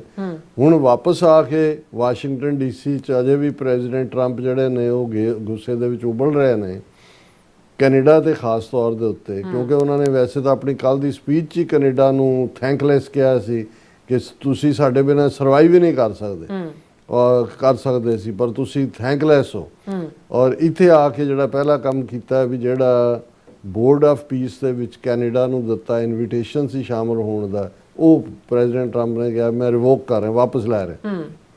ਹਾਲਾਂ ਜਾਨ ਬਚੀ ਤੋਂ ਲੱਖੋਂ ਪਾਏ ਵਾਲੀ ਗੱਲ ਹੈ ਉਹ ਕਿਹੜਾ ਉਹਦੇ 'ਚ ਪ੍ਰੈਜ਼ੀਡੈਂਟ ਟਰੰਪ ਲਾਈਫ ਟਰਮ ਰਹਿਣਗੇ ਉਸ ਦੇ ਮੁਖੀ ਨਾ ਵੀ ਪ੍ਰੈਜ਼ੀਡੈਂਟ ਰਹੇ ਤਾਂ ਵੀ ਰਹਿਣਗੇ 3 ਸਾਲ ਤੱਕ ਉਹਨੂੰ ਜੁਆਇਨ ਕਰਨ ਵਾਲੇ ਫ੍ਰੀ ਰਹਿ ਸਕਦੇ ਨੇ ਫਿਰ $1 ਬਿਲੀਅਨ ਦੇਣਾ ਪਏਗਾ ਉਹ ਬਿਲੀਅਨ ਕਿੱਥੇ ਜਾਏਗਾ ਕੌਣ ਲਏਗਾ ਕਿਵੇਂ ਹੋਏਗਾ ਇਹਦਾ ਵੀ ਕੋਈ ਨਹੀਂ ਹੈ ਲੇਕਿਨ ਇਹ ਕੈਨੇਡਾ ਨੂੰ ਸਿੱਧਾ ਚੈਲੰਜ ਕਰ ਦਿੱਤਾ ਹੈ ਆਉਣ ਵਾਲੇ ਪੀਰੀਅਡ 'ਚ ਜਿਵੇਂ ਅਸੀਂ ਪਿਛਲੇ ਸੈਗਮੈਂਟ 'ਚ ਵੀ ਗੱਲ ਕੀਤੀ ਹੈ ਵੀ ਹੁਣ ਤਾਂ ਕੈਨੇਡਾ ਔਰ ਅਮਰੀਕਾ ਦੀ ਡਿਊਲ ਸਿਟੀਜ਼ਨਸ਼ਿਪ ਹੈ ਮੇਬੀ ਉਹ ਵੀ ਬੰਦ ਕਰ ਦੇਣ ਕਿਤੇ ਇਹ ਨਾ ਹੋਏ ਵੀ ਹੋਰ ਵੀ ਜਿਹੜੀ ਬਿਜ਼ਨਸ ਆ ਦੂਜੀਆਂ ਨੇ ਉਹਨਾਂ ਤੇ ਫਰਦਰ ਜਿਹੜੇ ਟੈਰਿਫ ਲਾਉਣ ਦੀ ਗੱਲ ਤੁਰੇ ਔਰ ਇਹ ਜਦੋਂ ਟਰੰਪ ਨੇ ਕੱਲ ਆਪਣੇ ਸਪੀਚ 'ਚ ਕਿਹਾ ਕਿ ਜੀ ਕੈਨੇਡਾ ਜਿਉਂਦਾ ਹੀ ਸਾਡੇ ਸਿਰ ਤੇ ਅੱਜ ਮਾਰਕ ਕਾਰਨੀ ਨੇ ਵੀ ਜਿਹੜਾ ਆਪਣੀ ਸਪੀਚ ਦੇ ਵਿੱਚ ਉਹਨੂੰ ਅਗੇਨ ਕਾਊਂਟਰ ਕੀਤਾ ਹੈ Carney answers Trump Canada doesn't live because of US ਉਹਨਾਂ ਨੇ ਜਿਹੜੀ ਹੈ ਇਹ ਅੱਜ ਐਲਾਨ ਫਿਰ ਇਹ ਕੀਤਾ ਪ੍ਰਾਈਮ ਮਿਨਿਸਟਰ ਨੇ ਉਹਨਾਂ ਨੇ ਇਹ ਕਿਹਾ ਕਿ ਵੀ ਕੈਨੇਡਾ ਲਿਵਸ ਜਿਹੜਾ ਪ੍ਰੈਜ਼ੀਡੈਂਟ ਟਰੰਪ ਨੇ ਉਹਨਾਂ ਨੇ ਕਿਹਾ ਵੀ Canada lives because of the United States ਉਹਦੇ ਜਵਾਬ ਦੇ ਵਿੱਚ ਉਹਨਾਂ ਨੇ ਅੱਜ ਨੈਸ਼ਨਲ ਐਡਰੈਸ ਕੀਤਾ ਕਿਊਬੈਕ ਸਿਟੀ ਦੇ ਵਿੱਚ ਵਾਪਸ ਆ ਗਏ ਨੇ ਕੈਨੇਡਾ ਨਵਾਂ ਸੈਸ਼ਨ ਸ਼ੁਰੂ ਹੋਣਾ ਉਹ ਜਿਹਨੂੰ ਕਿਹਾ Canada doesn't live because of the United States Canada thrives because we are Canadian ਅਸੀਂ ਕੈਨੇਡੀਅਨ ਹੋਣ ਦੇ ਨਾਤੇ ਜੀ ਰਹੇ ਹਾਂ ਕੋਈ ਟਰੰਪ ਦੇ ਦਾ ਦਿੱਤਾ ਨਹੀਂ ਖਾਂਦੇ ਔਰ ਇਹ ਸਾਰੇ ਦੇ ਵਿੱਚ ਇਹਦਾ ਮਤਲਬ ਇਹ ਹੈ ਕਿ ਵੀ ਅਗੇਨ ਇਹ ਜਿਹੜਾ ਟਕਰਾਅ ਦੀ ਲਾਈਨ ਅੱਗੇ ਵਧੇਗੀ ਪਰ ਅੱਜ ਜਿਹੜਾ ਇੱਕ ਪਾਰਟ ਜਿਹਨੇ ਸਾਰਿਆਂ ਨੂੰ ਯੂਰਪ ਦੇ ਵਿੱਚ ਖਾਸ ਤੌਰ ਤੇ ਨੈਟੋ ਕਿਉਂਕਿ ਅਸੀਂ ਜ਼ਿਕਰ ਕੀਤਾ ਸੀ ਕਿ ਇਹ North Atlantic Treaty organisations post second world war America ਨੇ ਇਹ ਕਹਿ ਕੇ ਕਿ ਵੀ ਰਸ਼ੀਆ ਸੋਵੀਅਤ ਯੂਨੀਅਨ, ਉਹਦਾ ਇਨਫਲੂਐਂਸ ਨੂੰ ਰੋਕਣਾ ਹੈ। ਤੇ ਨੈਟੋ ਤਾਂ ਵਿਚਾਰੀ ਬਾਂਦੀ ਵਾਂਗ ਜਿੱਥੇ ਮਾਲਕ ਨੇ ਆਵਾਜ਼ ਦਿੱਤੀ ਬਾਂਦੀ ਉੱਥੇ ਪਹੁੰਚ ਜਾਂਦੀ ਹੈ ਹਰ ਵਾਰ ਦੇ ਵਿੱਚ। ਹਾਲਾਂਕਿ ਹੁਣ ਅਫਗਾਨਿਸਤਾਨ 'ਚ ਜਾਣਾ, ਜਿਹੜੀ ਪ੍ਰੋਟੈਕਸ਼ਨ ਤਾਂ ਜਦ ਨੈਟੋ ਬਣੀ ਤਾਂ ਸੀ ਨਾਰਥ ਐਟਲਾਂਟਿਕ ਟ੍ਰੀਟੀ ਆਰਗੇਨਾਈਜੇਸ਼ਨ, ਜੇ ਤਾਂ ਨਹੀਂ ਹੈ ਵੀ ਉਹਨਾਂ ਨੇ ਜਾ ਕੇ ਮਿਡਲ ਈਸਟ 'ਚ ਲੜਨਾ ਹੈ, ਪਰ ਉਹਨਾਂ ਨੇ ਇਰਾਕ ਵਾਰ ਦੇ ਵਿੱਚ ਵੀ ਆਪਣੀ ਸੈਂਕਸ਼ਨ ਦੇ। ਲੇਕਿਨ ਅਫਗਾਨਿਸਤਾਨ ਦੇ ਮੁੱਦੇ 'ਤੇ ਜਿੱਥੇ 20 ਸਾਲ ਨੈਟੋ ਔਰ ਅਮਰੀਕਾ ਦੀਆਂ ਫੋਰਸਿਸ ਰਹੀਆਂ, ਉੱਥੇ ਤਾਂ ਫੁੱਟ ਔਨ ਦਾ ਗਰਾਊਂਡ, ਭਾਵੇਂ ਟਰੂਪਸ ਕੈਨੇਡਾ ਦੇ ਥੋੜ੍ਹੇ ਸੀ, ਬ੍ਰਿਟਨ ਦੇ ਸੀ, ਦੂਜੇ ਸੀ, ਅਮਰੀਕਾ ਦੀ ਫੌਜ ਜ਼ਿਆਦਾ ਸੀ, ਲੇਕਿਨ ਕੈਜੂਅਲਟੀਜ਼ ਵੀ ਸਭ ਦੀਆਂ ਹੋਈਆਂ। ਔਰ ਇਸ ਦੇ ਉੱਤੇ ਵੀ ਹੁਣ ਵਾਪਸ ਪਹੁੰਚ ਕੇ ਉਹਨੂੰ ਲੱਗਾ ਵੀ ਅਜੇ ਨੈਟੋ ਨੂੰ ਰਗੜੇ ਪੂਰੇ ਨਹੀਂ ਦਿੱਤੇ ਹੈ। ਉਹਨਾਂ ਨੇ, ਪ੍ਰੈਜ਼ੀਡੈਂਟ ਟਰੰਪ ਨੇ ਕਿਹਾ ਕਿ ਵੀ ਇਹ ਜਿਹੜੇ ਨੈਟੋ ਵਾਲੇ ਜਿਹੜੇ ਨੇ ਇਹਨਾਂ ਨੇ ਕਦੇ ਸਾਡੀ ਮਦਦ ਨਹੀਂ ਕੀਤੀ। ਜੇ ਉੱਥੇ ਅਫਗਾਨਿਸਤਾਨ 'ਚ ਵੀ ਗਏ ਤੇ ਇਹ ਜਿਹੜੇ ਨੇ ਦੇ ਅਵੋਇਡਡ ਅਫਗਾਨਿਸਤਾਨ ਫਰੰਟ ਲਾਈਨ, ਕਿ ਪਿੱਛੇ ਬੈਠੇ ਰਹੇ ਉੱਥੇ ਕੰਟੀਨ ਤੇ ਦੂਜੇ 'ਚ ਰੋਟੀਆਂ ਖਾਂਦੇ ਰਹੇ, ਉਹਨਾਂ ਨੇ ਕੋਈ ਫਰੰਟ ਲਾਈਨ 'ਚ ਜਾ ਕੇ ਲੜਾਈ ਨਹੀਂ ਲੜੀ। ਔਰ ਇਹ ਜਿਹੜਾ ਇਸ ਦੇ ਉੱਤੇ ਅੱਜ ਪ੍ਰਾਈਮ ਮਿਨਿਸਟਰ ਯੂਕੇ ਦੇ ਜਿਹੜੇ ਮਿਸਟਰ ਕਾਇਰ ਸਟਾਰਮਰ ਨੇ, ਉਹਨਾਂ ਨੇ ਕਿਹਾ ਕਿ ਵੀ ਇਹ ਜਿਹੜਾ ਇਹ ਠੀਕ ਨਹੀਂ ਹੈ, ਅਸੀਂ ਇਹਨੂੰ ਕੰਡੈਮ ਕਰਦੇ ਹਾਂ। ਉਹਨਾਂ ਨੇ ਕਿਹਾ ਵੀ president Trump was wrong to diminish the role of NATO troops in Afghanistan, as a claim by President that they didn't fight on the front line sparked outrage। ਇਹਨੇ ਇੱਕ ਬੜਾ ਗੁੱਸਾ ਪੈਦਾ ਕੀਤਾ ਹੈ। ਔਰ ਕਿਉਂਕਿ ਫੌਕਸ ਨਿਊਜ਼ ਨਾਲ ਇੰਟਰਵਿਊ ਦੇ ਵਿੱਚ ਥਰਸਡੇ ਪ੍ਰੈਜ਼ੀਡੈਂਟ ਟਰੰਪ ਨੇ ਕਿਹਾ ਕਿ ਭਾਈ ਇਹ ਤਾਂ ਐਵੇਂ ਪਿੱਛੇ ਹੀ ਰਹੇ ਨੇ ਇਨ ਫਰੰਟ। ਇਹਦੇ ਤੇ ਬ੍ਰਿਟਿਸ਼ ਪ੍ਰਾਈਮ ਮਿਨਿਸਟਰ ਨੇ ਕਿਹਾ ਕਿ ਵੀ ਸ਼ਾਇਦ ਟਰੰਪ ਨੂੰ ਪਤਾ ਨਾ ਹੋਏ ਕਿ 457 ਬ੍ਰਿਟਿਸ਼ ਫੌਜੀ ਜਿਹੜੇ ਨੇ ਉਹ ਉਸ ਅਫਗਾਨਿਸਤਾਨ ਦੇ ਵਿੱਚ ਮਾਰੇ ਗਏ ਨੇ। ਔਰ ਇਸੇ ਤਰ੍ਹਾਂ ਇਵਨ ਕੈਨੇਡੀਅਨ ਵੀ ਮੈਨੂੰ ਪਤਾ ਹੈ ਵੀ ਨੇ, ਔਰ ਦੂਸਰੇ ਮੁਲਕਾਂ ਦਾ ਵੀ ਮਰੇ ਨੇ। ਦੇ will say they sent some troops to Afghanistan, ਪਰ ਉਹਨੇ ਕਿਹਾ ਵੀ ਇਹ ਭੁੱਲ ਜਾਂਦੇ ਨੇ ਕਿ ਬਈ ਇਹ ਅਸੀਂ ਆਪਣੀਆਂ ਜਾਨਾਂ ਉੱਥੇ ਦਿੱਤੀਆਂ ਹੋਈਆਂ ਨੇ ਨਾਲ ਅਮਰੀਕਨ ਸੋਲਜਰਸ ਦੇ। ਔਰ ਇਸ ਦੇ ਉੱਤੇ ਈਵਨ ਜਿਨ੍ਹਾਂ ਦੇ ਮਰੇ ਨੇ ਉਹਨਾਂ ਨੇ ਵੀ ਬਹੁਤ ਗੁੱਸਾ ਜ਼ਾਹਰ ਕੀਤਾ ਹੈ। ਉਹਨਾਂ ਨੇ ਕਿਹਾ ਕਿ ਵੀ ਇਹ ਤੁਸੀਂ ਸਾਡੇ ਨਾਲ ਇਹ ਬੇਇਨਸਾਫੀ ਕਰ ਰਹੇ ਹੋ, ਵੀ ਅਸੀਂ ਤਾਂ ਜਾ ਕੇ ਜਾਨਾਂ ਦਿੱਤੀਆਂ ਹੋਈਆਂ ਨੇ ਔਰ ਇਹ ਜਿਹੜਾ ਸਾਡੇ ਨਾਲ ਬੜੀ ਬੇਇਨਸਾਫੀ ਹੈ। ਡਿਫੈਂਸ ਮਿਨਿਸਟਰ ਜੌਨ ਹੀਲੀ ਨੇ ਵੀ ਕਿਹਾ ਕਿ ਨੈਟੋ ਦਾ ਆਰਟੀਕਲ 5 ਉਹ ਇੱਕ ਵਾਰੀ ਫੇਰ ਟ੍ਰਿਗਰ ਹੋਇਆ।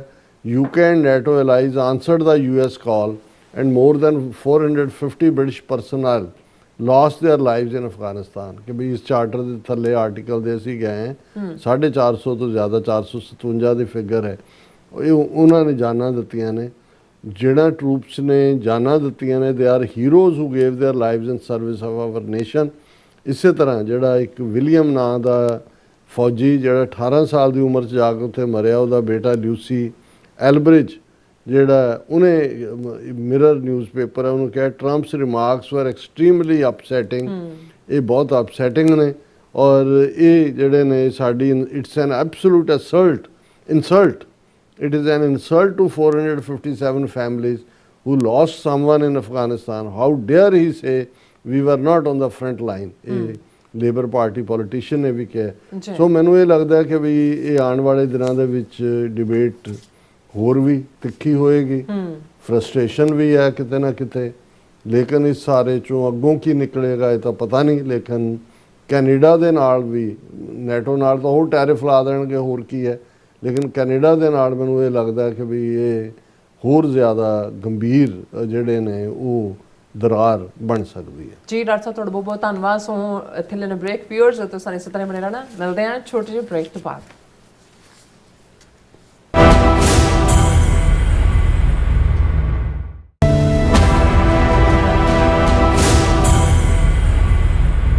ਨਕੋਦਰ ਸਾਕੇ ਦੇ ਅਮਰ ਸ਼ਹੀਦ ਭਾਈ ਰਵਿੰਦਰ ਸਿੰਘ ਲਿਤਰਾ, ਭਾਈ ਹਰਮਿੰਦਰ ਸਿੰਘ, ਭਾਈ ਬਲਤੀਰ ਸਿੰਘ, ਭਾਈ ਢਿਲਮਣ ਸਿੰਘ ਅਤੇ ਸਮੂਹ ਸ਼ਹੀਦ ਸਿੰਘਾਂ ਸਿੰਘਣੀਆਂ ਦੀ ਪਾਵਨ ਯਾਦ ਵਿੱਚ ਇੱਕ ਮਹਾਨ ਸ਼ਹੀਦੀ ਸਮਾਗਮ Doaba Sikh association, Sikh youth of America, Sikhs for justice ਅਤੇ ਸਮੂਹ ਪੰਥਕ ਜਥੇਬੰਦੀਆਂ ਤੇ ਸੰਗਤਾਂ ਦੇ ਸਹਿਯੋਗ ਦੇ ਨਾਲ Sikh culture society Richmond Hill, New York ਵਿਖੇ ਕਰਵਾਇਆ ਜਾ ਰਿਹਾ ਹੈ।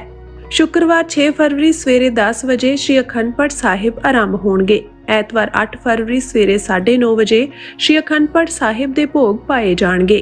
ਐਤਵਾਰ ਨੂੰ ਨਕੋਦਰ ਸਾਕੇ ਦੇ ਸ਼ਹੀਦਾਂ ਦੀ ਯਾਦ ਵਿੱਚ ਵਿਸ਼ੇਸ਼ ਦੀਵਾਨ ਸਜਾਇਆ ਜਾਵੇਗਾ, ਜਿਸ ਵਿੱਚ ਪੰਥ ਪ੍ਰਸਿੱਧ ਰਾਗੀ, ਢਾਡੀ, ਕਥਾਵਾਚਕ ਅਤੇ ਪੰਥਕ ਵਿਦਵਾਨ ਹਾਜ਼ਰੀਆਂ ਭਰਨਗੇ। ਮੁੱਖ ਬੁਲਾਰੇ ਦੇ ਤੌਰ ਤੇ ਖਾਲਿਸਤਾਨ ਅਫੇਅਰ ਸੈਂਟਰ ਦੇ ਸੰਚਾਲਕ ਡਾਕਟਰ ਅਮਰਜੀਤ ਸਿੰਘ ਜੀ ਵਿਚਾਰਾਂ ਦੀ ਸਾਂਝ ਪਾਉਣਗੇ। ਸਮੂਹ ਸੰਗਤਾਂ ਨੂੰ ਇਸ ਮਹਾਨ ਸ਼ਹੀਦੀ ਸਮਾਗਮ ਵਿੱਚ ਪਰਿਵਾਰ ਸਮੇਤ ਸ਼ਾਮਿਲ ਹੋਣ ਦੀ ਨਿਮਰ ਬੇਨਤੀ ਕੀਤੀ ਜਾਂਦੀ ਹੈ। ਵਧੇਰੇ ਜਾਣਕਾਰੀ ਲਈ ਸਕਰੀਨ ਤੇ ਦਿੱਤੇ ਨੰਬਰਾਂ ਤੇ ਸੰਪਰਕ ਕਰੋ ਜੀ। ਆਓ ਸ਼ਹੀਦਾਂ ਦੀ ਯਾਦ ਨੂੰ ਨਮਨ ਕਰੀਏ ਅਤੇ ਪੰਥਕ ਏਕਤਾ ਦਾ ਸਬੂਤ ਦਈਏ ਜੀ। ਸਿਗਨੇਚਰ ਟਰੱਕ ਸਰਵਿਸ ਰਾਊਟ 81 ਉੱਤੇ ਐਗਜ਼ਿਟ 235 ਤੇ ਟਰੱਕਰ ਵੀਰਾਂ ਲਈ 24 ਘੰਟੇ ਰੋਡ ਸਰਵਿਸ ਦੀ ਸੁਵਿਧਾ ਮੌਜੂਦ। Heavy duty repair, oil change, ਪੁਰਾਣੇ ਅਤੇ ਨਵੇਂ tyre, computer diagnostic, DPF cleaning, brake service ਜਾਂ ਰਸਤੇ ਵਿੱਚ ਆਈ ਹਰ ਤਰ੍ਹਾਂ ਦੀ ਰਿਪੇਅਰ ਪ੍ਰੋਫੈਸ਼ਨਲ ਟੀਮ ਵੱਲੋਂ ਕੀਤੀ ਜਾਂਦੀ ਹੈ। ਬ੍ਰੇਕਫਾਸਟ, ਲੰਚ ਅਤੇ ਡਿਨਰ ਲਈ ਪੰਜਾਬੀ ਢਾਬੇ ਦਾ ਆਨੰਦ ਵੀ ਮਾਣੋ। ਡਰਾਈਵਰ ਅਤੇ ਟਰੱਕ ਆਪਰੇਟਰ ਵੀਰ ਡਿਸਪੈਚ ਦੀ ਸਰਵਿਸ ਲਈ ਸਾਡੇ ਨਾਲ ਸੰਪਰਕ ਕਰਨ। Signature truck service 58 triangle drive, Weyers Cave, Virginia 24486।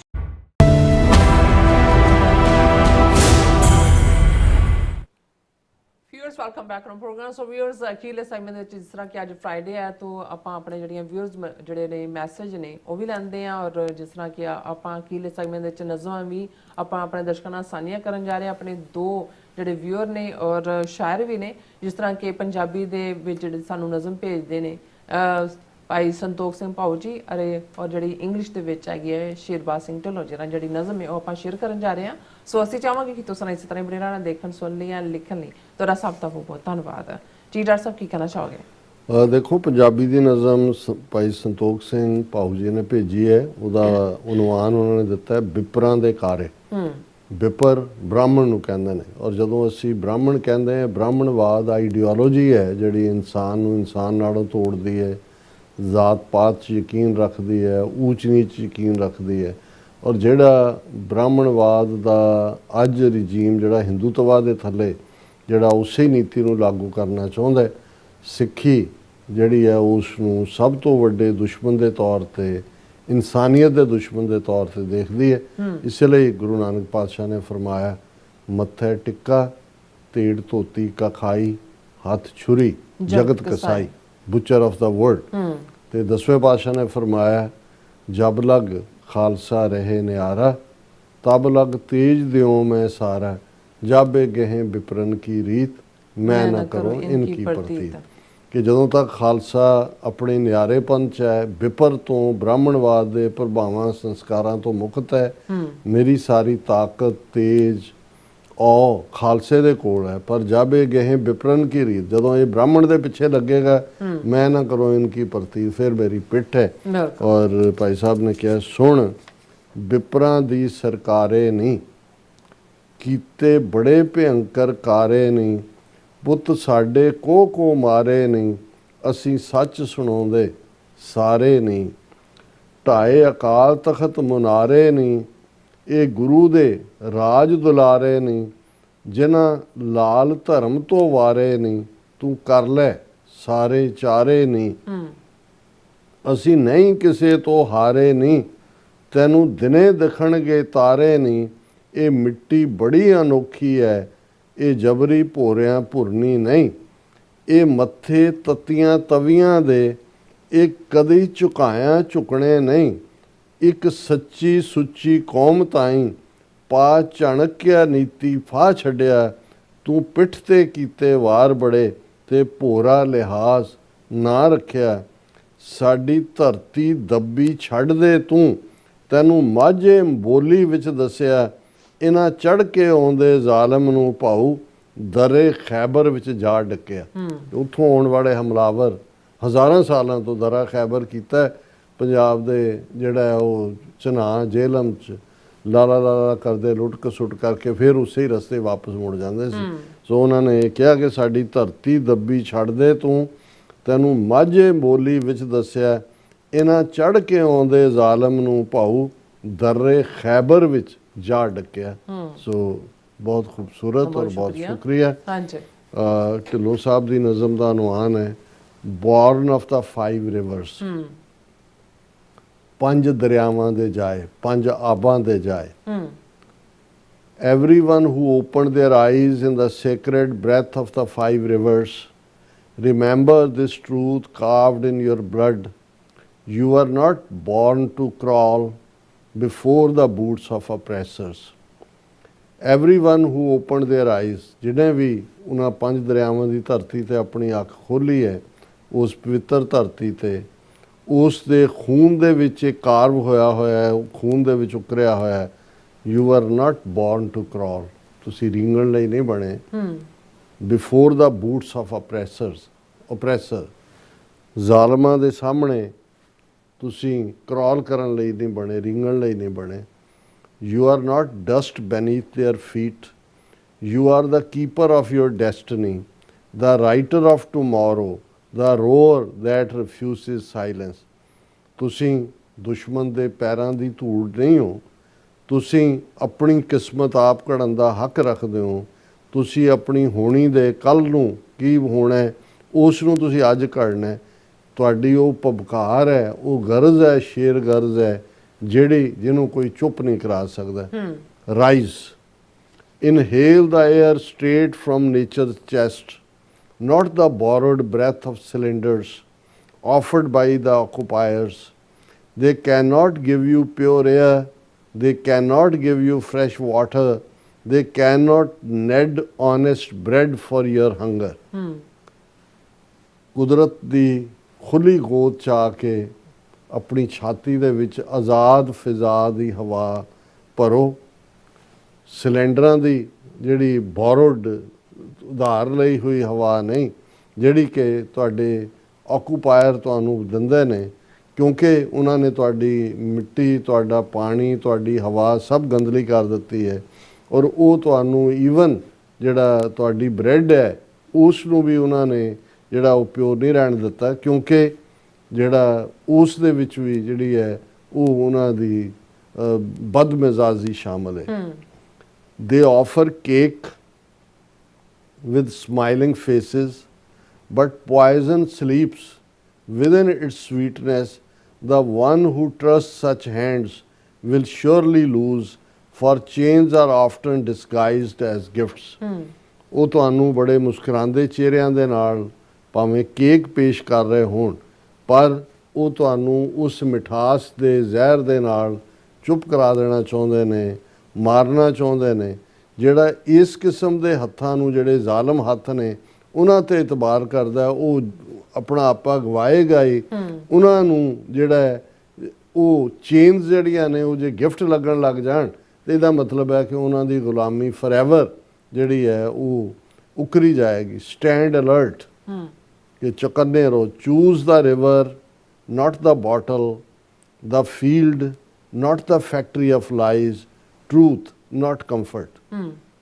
ਕਿ ਦਰਿਆ ਨੂੰ ਚੁਣੋ, ਇੱਕ ਬੰਦ ਬੋਤਲ ਦੇ ਪਾਣੀ ਨੂੰ ਨਹੀਂ. ਖੁੱਲੇ ਖੇਤਾਂ ਨੂੰ ਚੁਣੋ, ਝੂਠ ਦੇ ਕਾਰਖਾਨਿਆਂ ਨੂੰ ਨਹੀਂ. ਸੱਚ ਨੂੰ ਚੁਣੋ, ਸਿਰਫ ਵਕਤੀ ਤੌਰ ਤੇ ਆਪਣੇ ਕੰਫਰਟ ਨੂੰ ਨਾ ਦੇਖੋ. The Guru walks beside you. He has never allowed you to wear the costume of bippers, never asked you to bow on borrowed paths. He showed you the holy road of sacrifice and walked it himself with torn feet and unbroken courage.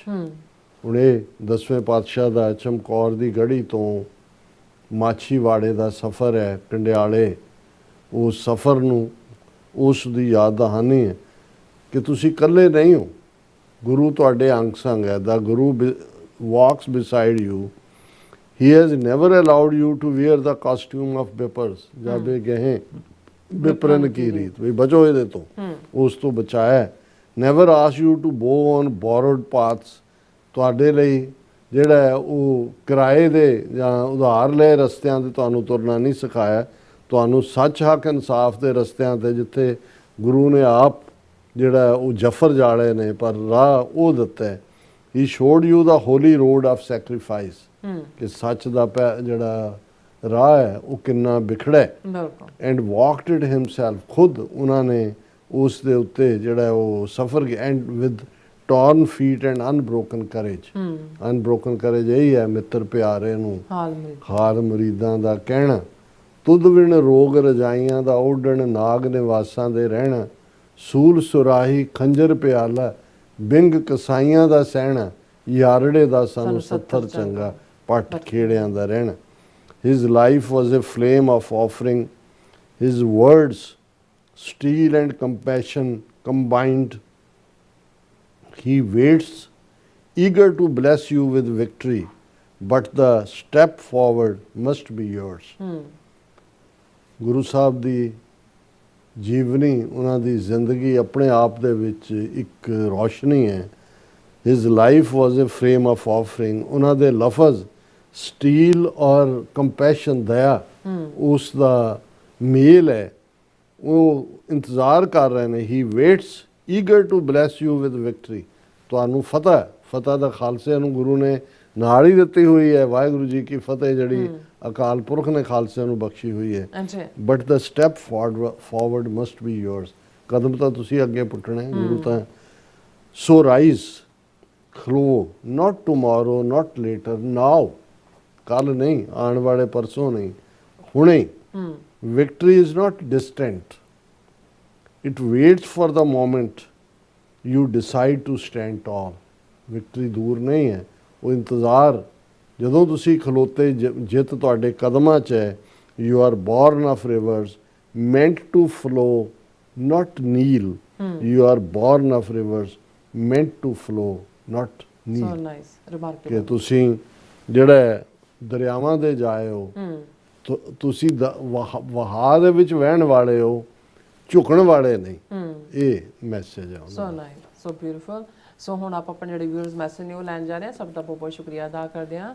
ਗੁਸਕੇ ਜਿਹੜੇ ਸਾਡੇ ਨੇ ਉਹ ਨੇ ਸਾਡੇ viewer ਪਹਿਲੇ, ਔਰ ਉਹ ਸਾਨੂੰ ਫਤਿਹ ਬੁਲਾਉਂਦੇ ਨੇ। ਵਾਹਿਗੁਰੂ ਜੀ ਕਾ ਖਾਲਸਾ, ਵਾਹਿਗੁਰੂ ਜੀ ਕੀ ਫਤਿਹ। ਧਰਮ ਸਿੰਘ ਜੀ ਵੀ, ਔਰ ਹਰਮਨ ਪੰਨੂ ਜੀ ਵੀ, ਸੋਨਮਾਲ ਜੀ ਵੀ, ਔਰ ਫਿਰ ਇਸ ਤਰ੍ਹਾਂ ਇੰਦਰਜੀਤ ਸੰਧੂ ਜੀ ਵੀ, ਔਰ ਕਰਮ ਸਿੰਘ ਜੀ ਵੀ ਕਹਿੰਦੇ ਨੇ, doctor Sahib, Neelam Kaur and the rest of the TV84 team. Waheguru ji ਕਾ ਖਾਲਸਾ, ਵਾਹਿਗੁਰੂ ਜੀ ਕੀ ਫਤਿਹ। Like always great show.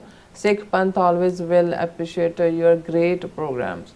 ਬਹੁਤ ਸ਼ੁਕਰੀਆ ਤੁਹਾਡੀ ਨਵਾਜ਼ਿਸ਼ ਲਈ। ਅਸੀਂ ਤਾਂ ਆਪਣਾ ਫਰਜ਼ ਅਦਾ ਕਰ ਰਹੇ ਹਾਂ, ਕਿਸੇ ਤੇ ਕੋਈ ਅਹਿਸਾਨ ਨਹੀਂ ਹੈ। ਬਿਲਕੁਲ ਜੀ। ਔਰ ਮੁਹੰਮਦ ਯਾਕੂਬ ਜੀ ਕਹਿੰਦੇ, ਡਾਕਟਰ ਸਾਹਿਬ, ਮਿਸ ਨੀਲਮ ਰਾਜ ਕਰੇਗਾ ਖਾਲਸਾ, ਖਾਲਸਾ ਫੋਰ ਖਾਲਿਸਤਾਨ, ਲਵ ਖਾਲਿਸਤਾਨ, ਖਾਲਿਸਤਾਨ ਜ਼ਿੰਦਾਬਾਦ ਐਂਡ ਕੋਰਸ ਜਿਹੜੇ ਕਸ਼ਮੀਰ ਔਰ ਪਾਕਿਸਤਾਨ ਵੀ ਜ਼ਿੰਦਾਬਾਦ। ਬਹੁਤ ਬਹੁਤ ਸ਼ੁਕਰੀਆ ਯਾਕੂਬ ਸਾਹਿਬ। ਔਰ ਫਿਰ ਇਸੇ ਤਰ੍ਹਾਂ ਸਾਡੇ ਕੋਲ ਕਹਿੰਦੇ ਨੇ, ਸਾਨੂੰ ਫਿਰ ਕਹਿੰਦੇ ਨੇ ਜੁਮਾ ਮੁਬਾਰਕ ਜੀ, ਔਰ ਤੁਹਾਨੂੰ ਵੀ ਬਹੁਤ ਬਹੁਤ ਮੁਬਾਰਕ। ਔਰ ਇਸ ਤਰ੍ਹਾਂ ਜਸਵੀਰ ਬਰਾੜ ਜੀ ਵੀ ਫਤਿਹ ਬੁਲਾਉਂਦੇ ਨੇ, ਔਰ ਬਹੁਤ ਬਹੁਤ ਧੰਨਵਾਦ ਜੀ। ਕਹਿੰਦੇ ਬਹੁਤ ਛੇਤੀ ਬਣੇ ਕੇ ਰਹੇਗਾ ਖਾਲਿਸਤਾਨ। ਔਰ ਫਿਰ ਕਿਰਪਾਲ ਜੀ ਵੀ, ਔਰ ਫਿਰ ਇਸੇ ਤਰ੍ਹਾਂ ਕਹਿੰਦੇ ਨੇ, ਸਾਨੂੰ ਕਹਿੰਦੇ ਨੇ, ਖਾਲਸਾ ਹੀ ਸਰਬੱਤ ਦਾ ਭਲਾ ਤੇ ਮਨੁੱਖਤਾ ਦੀ ਆਜ਼ਾਦੀ ਹੈ। ਔਰ ਫਿਰ ਇਸ ਤਰ੍ਹਾਂ ਛੰਦਾ ਗਿੱਲ ਜੀ ਵੀ, ਔਰ ਫਿਰ ਇਸੇ ਤਰ੍ਹਾਂ ਲੌਂਗ ਟਾਈਮ ਕਹਿੰਦੇ ਅਗੋ ਆਈ ਡੋਂਟ ਸੀ ਯੂ। ਅੱਛਾ, ਉਹ ਮੇਰੇ ਖਿਆਲ ਆਪਸ ਵਿੱਚ ਲੱਗੇ ਨੇ ਉਹਨਾਂ ਨਾਲ। ਫਿਰ ਸਾਡੇ ਕੋਲ ਸੁਰਜੀਤ ਸਿੰਘ ਜੀ ਵੀ ਫਤਿਹ ਬੁਲਾਉਂਦੇ ਨੇ, ਅਮਰਜੀਤ ਸੈਣੀ ਜੀ ਵੀ, ਔਰ ਮੁਹੰਮਦ ਯਾਕੂਬ ਜੀ ਵੀ। ਇਹ ਕਹਿੰਦੇ ਨੇ ਕਿ ਜਿੰਦਾ ਹੈ ਖਾਲਸਾ, ਜਿੰਦਾ ਹੈ।